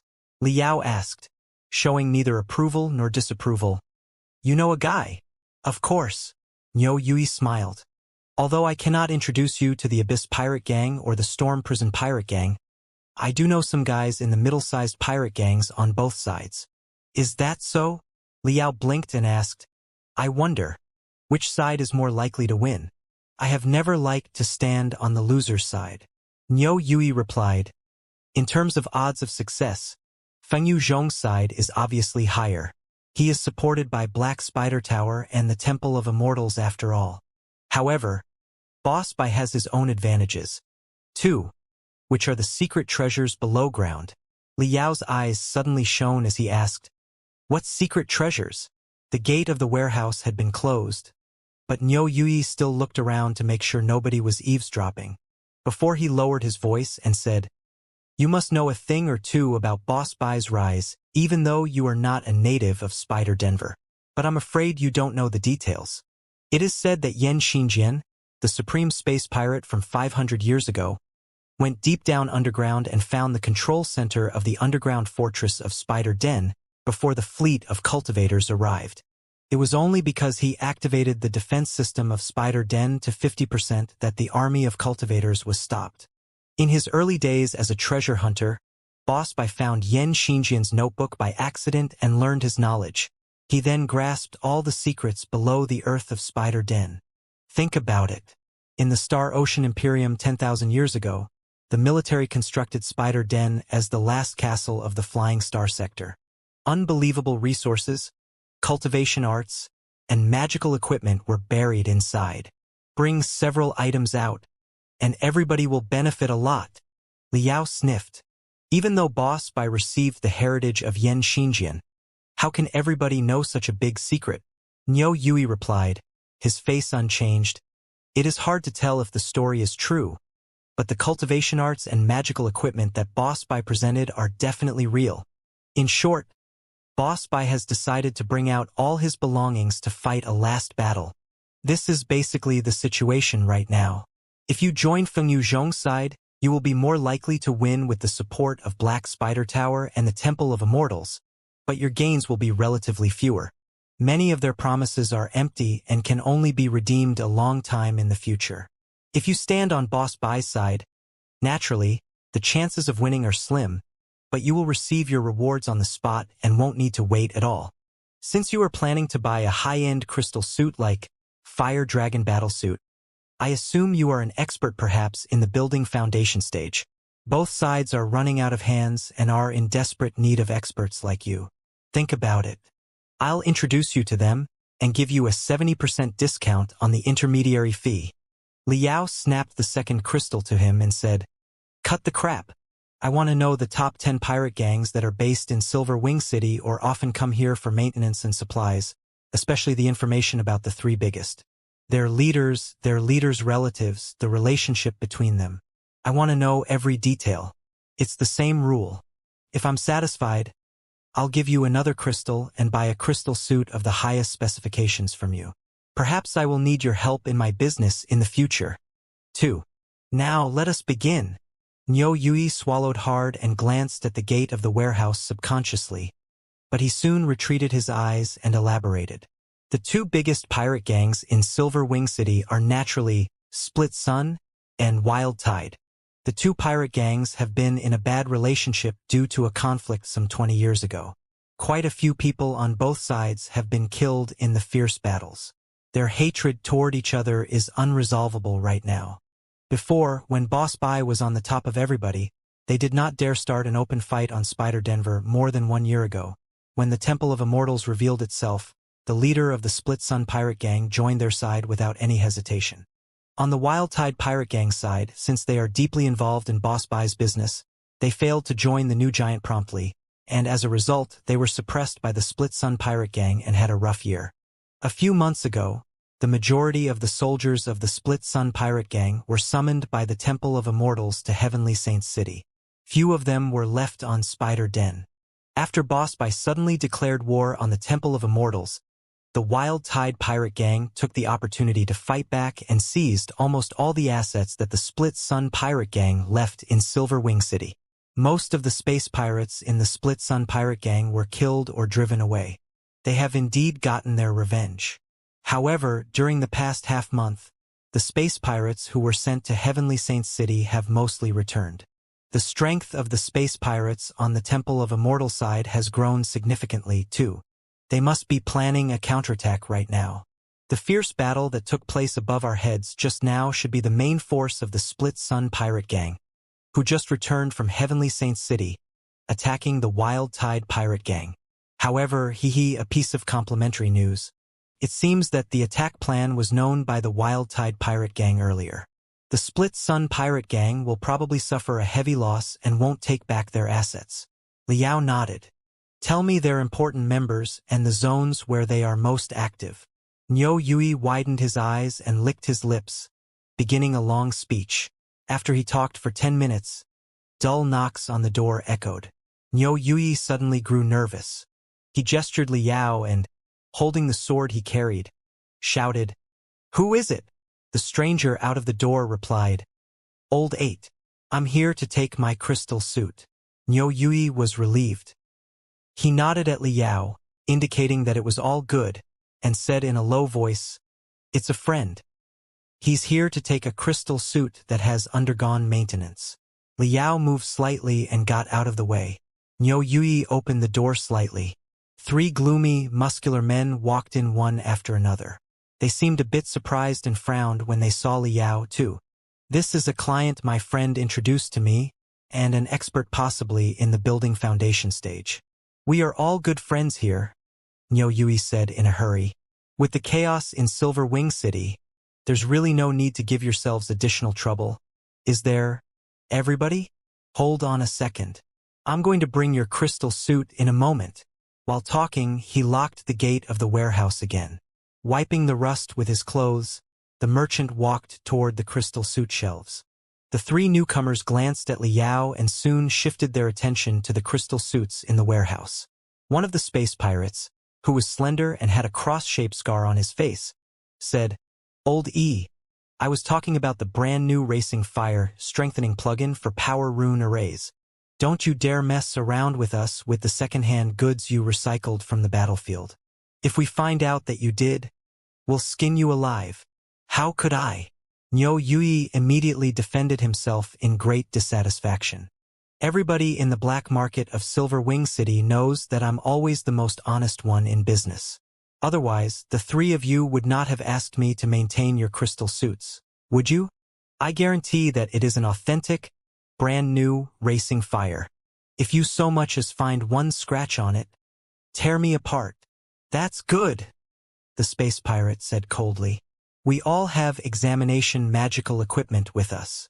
Open the cover of the power rune arrays on the crystal suit. We will take a closer look." "Of course." Niu Yui bowed his head and walked to the shelves while talking about the details of the crystal suit with the 3 space pirates. Maybe it was a coincidence, but the crystal suit they were talking about was right behind Liao. Therefore, including Niu Yui, the 4 space pirates were gradually surrounding Liao. The moment before Liao was completely surrounded, he suddenly took a big step back and smiled. "It seems that my guess was correct." The 4 space pirates were dazed for a moment. They exchanged a look quietly. Niu Yui managed to smile and said, "What do you mean, sir?" His hands behind his back, Liao said unhurriedly, "Just now, I captured a space pirate and humiliated him right in front of his friends. But then I asked him who the most reliable crystal suit merchant in Silver Wing City was, a question that indicated that I am a stranger to the city. I assumed that, since he hated me and did not know my background, although he did not dare to fight back on the spot, he would definitely try to seek retaliations in other ways. Therefore, the guy he introduced me would most certainly be the most untrustworthy and the most unsafe crystal suit merchant in Silver Wing City. It was quite possible that the guy would be the most dishonest, cunning, and dangerous one. Besides, the crystal suit merchant might also have some bad habits. For example, when he noticed the tremendous wealth that a non-native customer accidentally showed, he would try to kill the customer and loot his corpse. I also assumed that, since the crystal suit merchant was always doing such clandestine jobs, the nest of his operations must be very inconspicuous. Besides, when he saw that I was a fat lamb and decided to butcher me, he wouldn't tell anyone about me except his accomplices. Therefore, nobody would know anything that happened in his nest for the time being. More importantly, Liao glanced at the crystal suits on the shelves and remarked, "The crystal suits you have in stock are too lousy. I'm interested in none of them. But since you are always robbing other space pirates, and it's inevitable that you run into some tough guys occasionally, your own crystal suits must be more advanced than the crystal suits displayed here, mustn't they?" Liao's words made the lips of the 4 space pirates dry. The space pirate who had a cross-shaped scar on his face narrowed his eyes, with intense killing intent flowing out. Niu Yui, on the other hand, rolled his eyes and mumbled, "You've known that I would rob you since the beginning, and you still came with me?" His sweat suddenly poured down and he nearly collapsed to the ground, while he shrieked, "Senior, spare." There was no time. His 3 companions were not as quick-minded as him. Seeing that their identity had been exposed, they started retrieving their crystal suits from their cosmos rings. Liao sighed and shook his head. "You really shouldn't have worn nothing when you entered the warehouse just in order to ease my wariness." It took him 1 second to finish the sentence. Not enough time for the 3 space pirates to fully equip their crystal suits. In that time, Liao had vanished. Like an unpredictable cloud, he turned into black smoke and flashed past the 3 space pirates. Niu Yui's eyes widened. He could not see any trace of Liao at all, and could only sense Liao's existence by the movements and reactions of the 3 space pirates. The first space pirate had just put on the breastplate and the skirt armor when his face twisted beyond the limits as if he had seen the greatest horror. In the next second, he vomited a mouthful of blood that was mixed with his broken internal organs, and he collapsed to the ground as if all his bones had been removed. The second space pirate took the opportunity to put on most of the crystal suit. But when he retrieved the helmet from his cosmos ring, his head suddenly soared into the sky, spraying a torrent of blood. The third space pirate, who was the guy with a cross-shaped scar on his face, was the fastest one to put on all of his crystal suit. After a roar, his vibration saber rushed out, only to come to an abrupt halt in midair. He turned into a frozen statue, unable to move anymore. Niu Yui was horrified. He gazed at the space pirate for a long time before he finally discovered that dozens of threads thinner than hair seemed to have stabbed into the gaps of the third space pirate's crystal suit. The threads were almost transparent. There was no telling what they were made of. Had the blood not been leaking out along the threads and condensing into pearls, he would not have recognized that there was such a piece of weird magical equipment at all. The dozens of threads did no damage to the crystal suit but killed the space pirate inside instantly. And the source of all 3 deaths was right behind him. Niu Yui nearly defecated in his pants. He kneeled down on the ground and shouted at the top of his voice, "Spare my life, Senior. Take whatever crystal suits you want. Whatever you want to know, I will tell you everything that I know. No more and no less." Liao's casual voice came behind him. "You didn't finish your introduction just now. I'll give you 5 minutes. Go on." Niu Yui took a long breath. His tongue had never worked harder in his entire life. Liao listened attentively while checking the time. When 5 minutes were over, although Niu Yui had not finished his introduction, he still stopped talking for the sake of his own safety. "That's enough. I'm satisfied by your performance. One last thing. Why did you mess around with me? Did you know who I am?"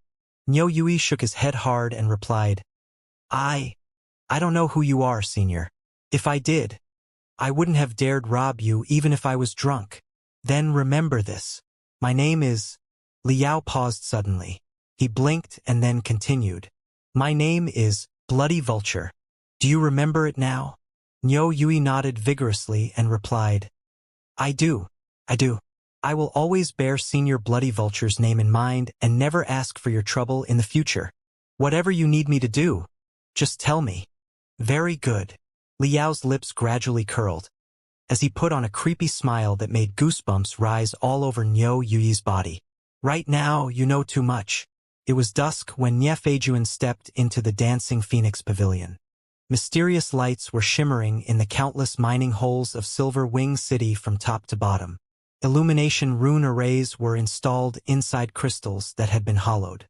Such lamps were bringing brightness to a world of relaxation and entertainment.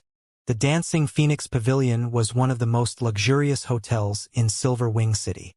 The fantastic and rarely seen treasures of the Flying Star sector had been transported to the place through the underground channels of Black Spider Tower, making the place as extravagant as the high-level hotels of Heavenly Saints City, if not more so.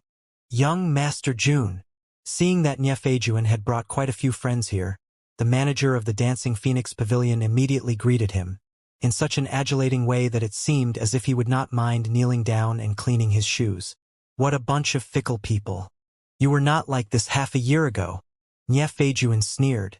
His father was the captain of the Wild Tide Pirate Gang. In the past year, since the Split Sun Pirate Gang, their old nemesis, joined the Temple of Immortal side, the Wild Tide Pirate Gang had gritted their teeth and stayed on by Xinghe's side. They were constantly suppressed by their mortal enemy.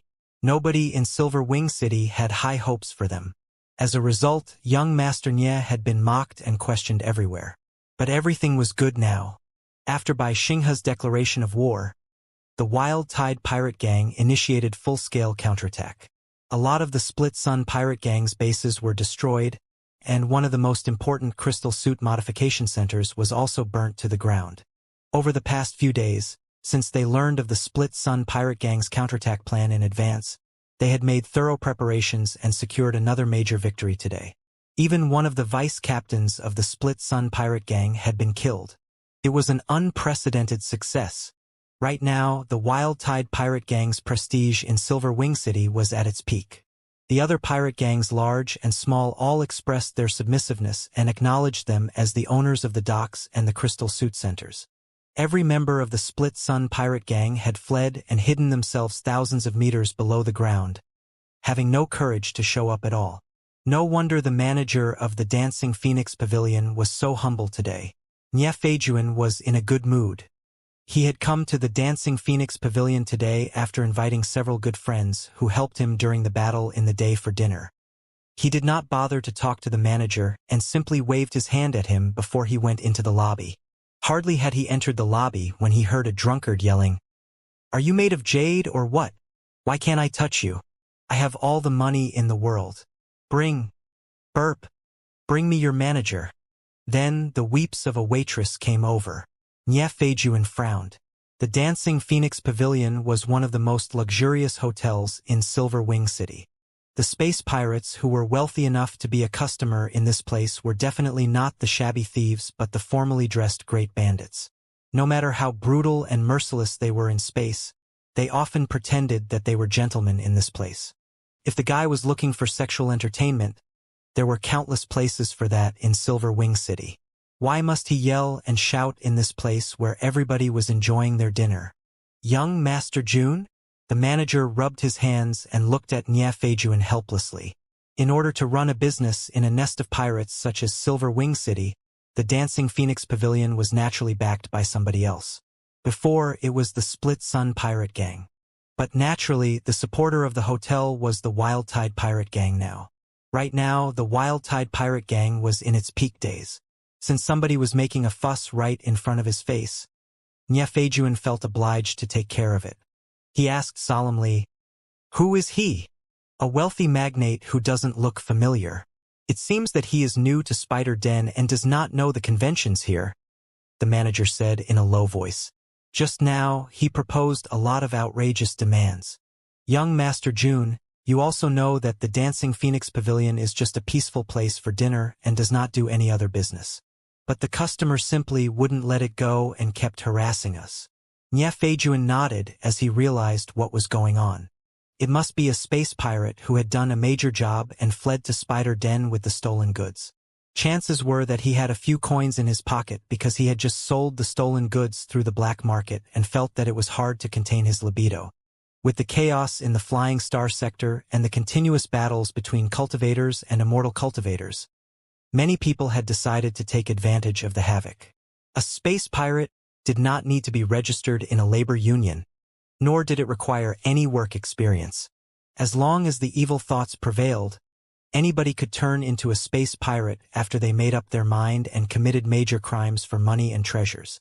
Therefore, there had been quite a few foreign magnates emerging on Spider Den over the past half-year. However, those people usually did not end well.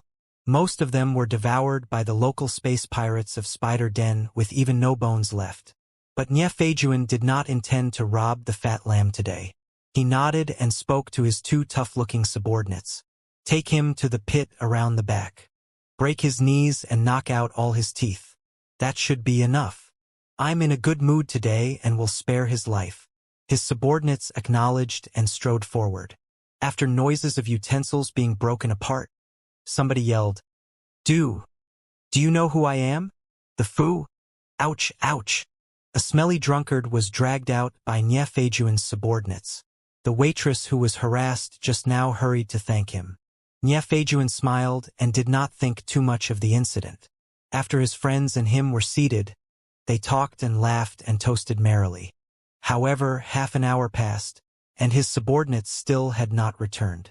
Niafeijuan felt alarmed. He was quite familiar with the environment of the Dancing Phoenix Pavilion. There were complicated forsaken tunnels right behind the hotel. It should not have taken them as much time even if they were torturing the drunkard slowly. He hurried to contact his subordinates, but nobody replied in the communication channel. After prolonged beep beep beep sounds, Niefeijuan and the other space pirates at the dinner table looked at each other in bewilderment, all putting on solemn expressions. Let's go! As the son of the captain of the Wild Tide pirate gang, Niefeijuan had abundant experience in combat. Now that he had a sense of danger, his very first reaction was not to go to the tunnels to check but to leave the hotel immediately. Niefeijuan crawled into his own Rapid Dragon armed shuttle outside the Dancing Phoenix Pavilion and heaved a long sigh of relief. The Rapid Dragon armed shuttle boasted amazing performance in vertical rising and landing and was designed to fight in tunnels that had a lot of vertical sections. The 128 flying swords it carried could be released simultaneously and manipulated by the crystal processor on the top of the armed shuttle automatically in order to rectify the trajectory of attack before they reached the body of the enemy. The firepower was extreme fierce. Moreover, the 7 layers of spiritual shields of the armed shuttle were unbreakable even when faced with the most advanced crystal suit. The defense ability was very impressive. However, the moment when Niefeijuan activated the Rapid Dragon armed shuttle, the vehicle, which was as valuable as a high-end crystal suit, turned into a furiously burning fireball after an ear-splitting explosion. Ouch! Niefeijuan was an expert in the building foundation stage. The explosion did not kill him instantly, but his skin was all charred. With a scream, he soared to the sky and summoned his crystal suit while holding back the excruciating pain. Right then, a black shadow blinked to Niefeijuan's side like lightning, as if it had calculated the angle and the direction precisely earlier. You dared to anger me? Whoever you are, die now. Niefeijuan, son of the captain of the Wild Tide pirate gang and an expert in the building foundation stage, was killed. The entire city was shocked in half an hour. After striking the Split Sun pirate gang heavily twice consecutively, the Wild Tide pirate gang had become the well-deserved dominator of Silver Wing City. Under such circumstances, the son of the captain of the Split Sun pirate gang was killed in public. Moreover, the murderer broke out of the siege and ran away. For a moment, the Wild Tide pirate gang indeed turned into a wild tide. Inside Silver Wing City, countless space pirates received orders to search for the mysterious assassin. 5 hours later, Liao crawled out of a stinky gutter and lay on the ground. He opened the facial cover and the breastplate of his crystal suit while he coughed hard. The wound in front of his chest was still bleeding, but the pain had calmed down and did not affect his fighting. He had just escaped from the 9 waves of blocking. With his maximum combat ability close to that of the peak of the core formation stage, it was more than easy for him to run away from the space pirates. If he were mad, he could even have charged into the headquarters of the Wild Tide pirate gang and go on a killing spree. But right now, he was playing the role of a tough bandit who had done a job and come to Spider Den for entertainment. He suppressed his capability to the high level of the building foundation stage. It was because experts in the peak of the building foundation stage were rare both on the cultivator side and on the space pirate side. They were all well known. A random guy with such a high cultivation would easily raise suspicion. He had fought against a lot of people in the Storm Prison pirate gang and even had a brief battle with Feng Yuzhong himself. Storm Prison must have had a lot of his combat videos from which his habits of fighting could be analyzed. Therefore, he had completely changed his approach to fighting and abandoned the skills that he was most familiar with. He mainly used guns and the weird kicking skill transformed from the Hellsword arts. With the double restraints, it was not usual that he was wounded. Moreover, the wounds were exactly what he needed. He even felt that the wounds were not serious enough and was planning to expose his traces on purpose in order to fight the pursuers one more time, when he heard soft footsteps nearby. Liao smiled, knowing that the fish had bitten the bait. When he looked back, 7 fully armed space pirates were scattered near the gutter. They seemed to be blocking all his ways of escape, but they did not come any closer, a subtle sign of their friendliness. An exo who was wearing an ivory crystal suit with a mask that looked like a fox face chuckled. New to the place, unfamiliar with the terrain, and yet successfully escaping from the hunting of the Wild Tide pirate gang multiple times, while slaying more than 10 experts during the counterattack. You will be famous after the battle. However, are you not curious why these people are chasing you so persistently and without bothering about the cost? Tell you what, my friend, you are in serious trouble. Do you have any idea who the guy you killed in the beginning was? Brutality beaming out of his eyes, Liao replied in a coarse voice. I don't care who he was. He is dead because I wanted him dead.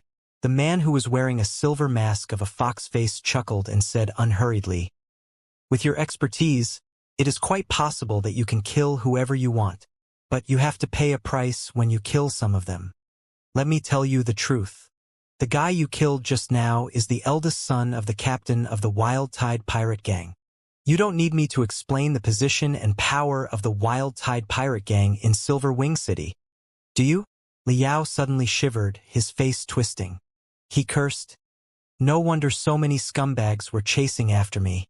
How fucking unlucky I was. I just killed a random guy, and I hit the jackpot. While he was talking, strong killing intent flowed out of Liao's body. His eyes started at the strangers like flying swords, as he asked solemnly, So, you are trying to capture me to claim the rewards from the Wild Tide Pirate Gang? If so, just bring it on. The masked man hurriedly stepped back and raised his hands, indicating that he was not malicious. He said, Make no mistake, sir. We're not here to capture you. On the contrary, we might be the only people in Silver Wing City who can help you. Cut the nonsense. Liao spat and grinned. I've seen too many such tricks. Everybody knows that the Wild Tide Pirate Group is now the dominator of Silver Wing City after defeating the Split Sun Pirate Gang. All the space pirates are now trying to please the Wild Tide Pirate Gang. You sons of bitches are merely trying to win my trust before you find an opportunity to tie me up and send me to the Wild Tide Pirate Gang. Help me? Why would you be so kind to help me? Stop wasting my time. If you want to fight, so be it.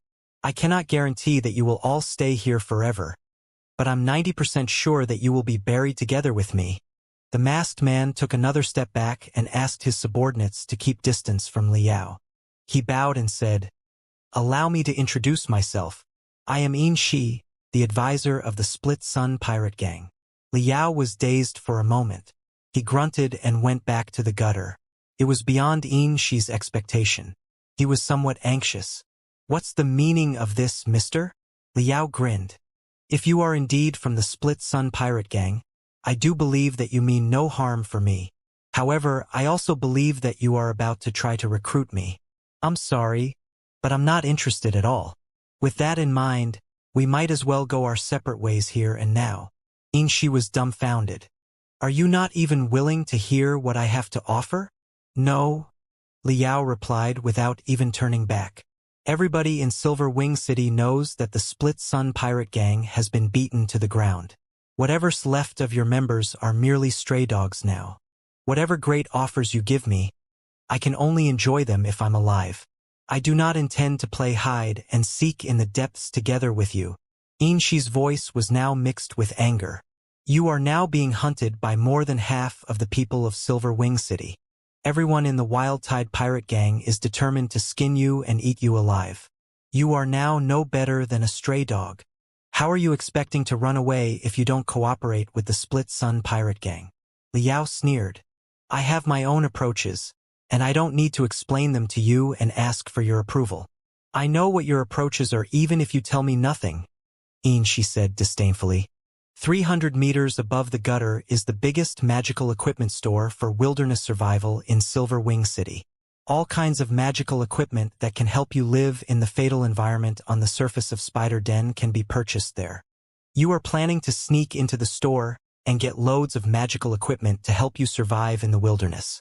Then you will find a way out of Silver Wing City, travel through the wilderness, and enter into another city, right? However, I suggest you think before you leap. Since I know what is on your mind, people of the Wild Tide Pirate Gang must know what is on your mind, too. I estimate that a lot of space pirates of the Wild Tide Pirate Gang are planning on ambushing you in the store. As long as you show up there, you will be dead for sure. Liao suddenly froze. Xianxia smiled. I know that you must be used to doing your job alone and never trusting anybody. However, in the current situation, you killed the son of the captain of Wild Tide Pirate Gang, which is something you can never make up for, and the Split Sun Pirate Gang has been a mortal enemy for the Wild Tide Pirate Gang all the time because we are on different sides. Cooperating with us may be your best option right now, sir. Liao turned around. Pondering for a moment, he said coldly. I'm told that the bureaus and bases that the Split Sun Pirate Gang established in Silver Wing City have all been destroyed by the Wild Tide Pirate Gang. The attack you recently planned was crushed, too. Moreover, I'm told that, after Boss Bai demonstrated his strength again, many space pirates rejoined his side, too. He now has an overwhelming advantage in numbers and is unstoppable. Meanwhile, the Split Sun Pirate Gang is on Feng Yuzhong's side. Although Feng Yuzhong has advanced into the nascent soul stage, he is still the newcomer in the competition. I fear that he is no match for Boss Bai. Inshi burst into laughter. Of course, Bai Xinghe is an extraordinary man.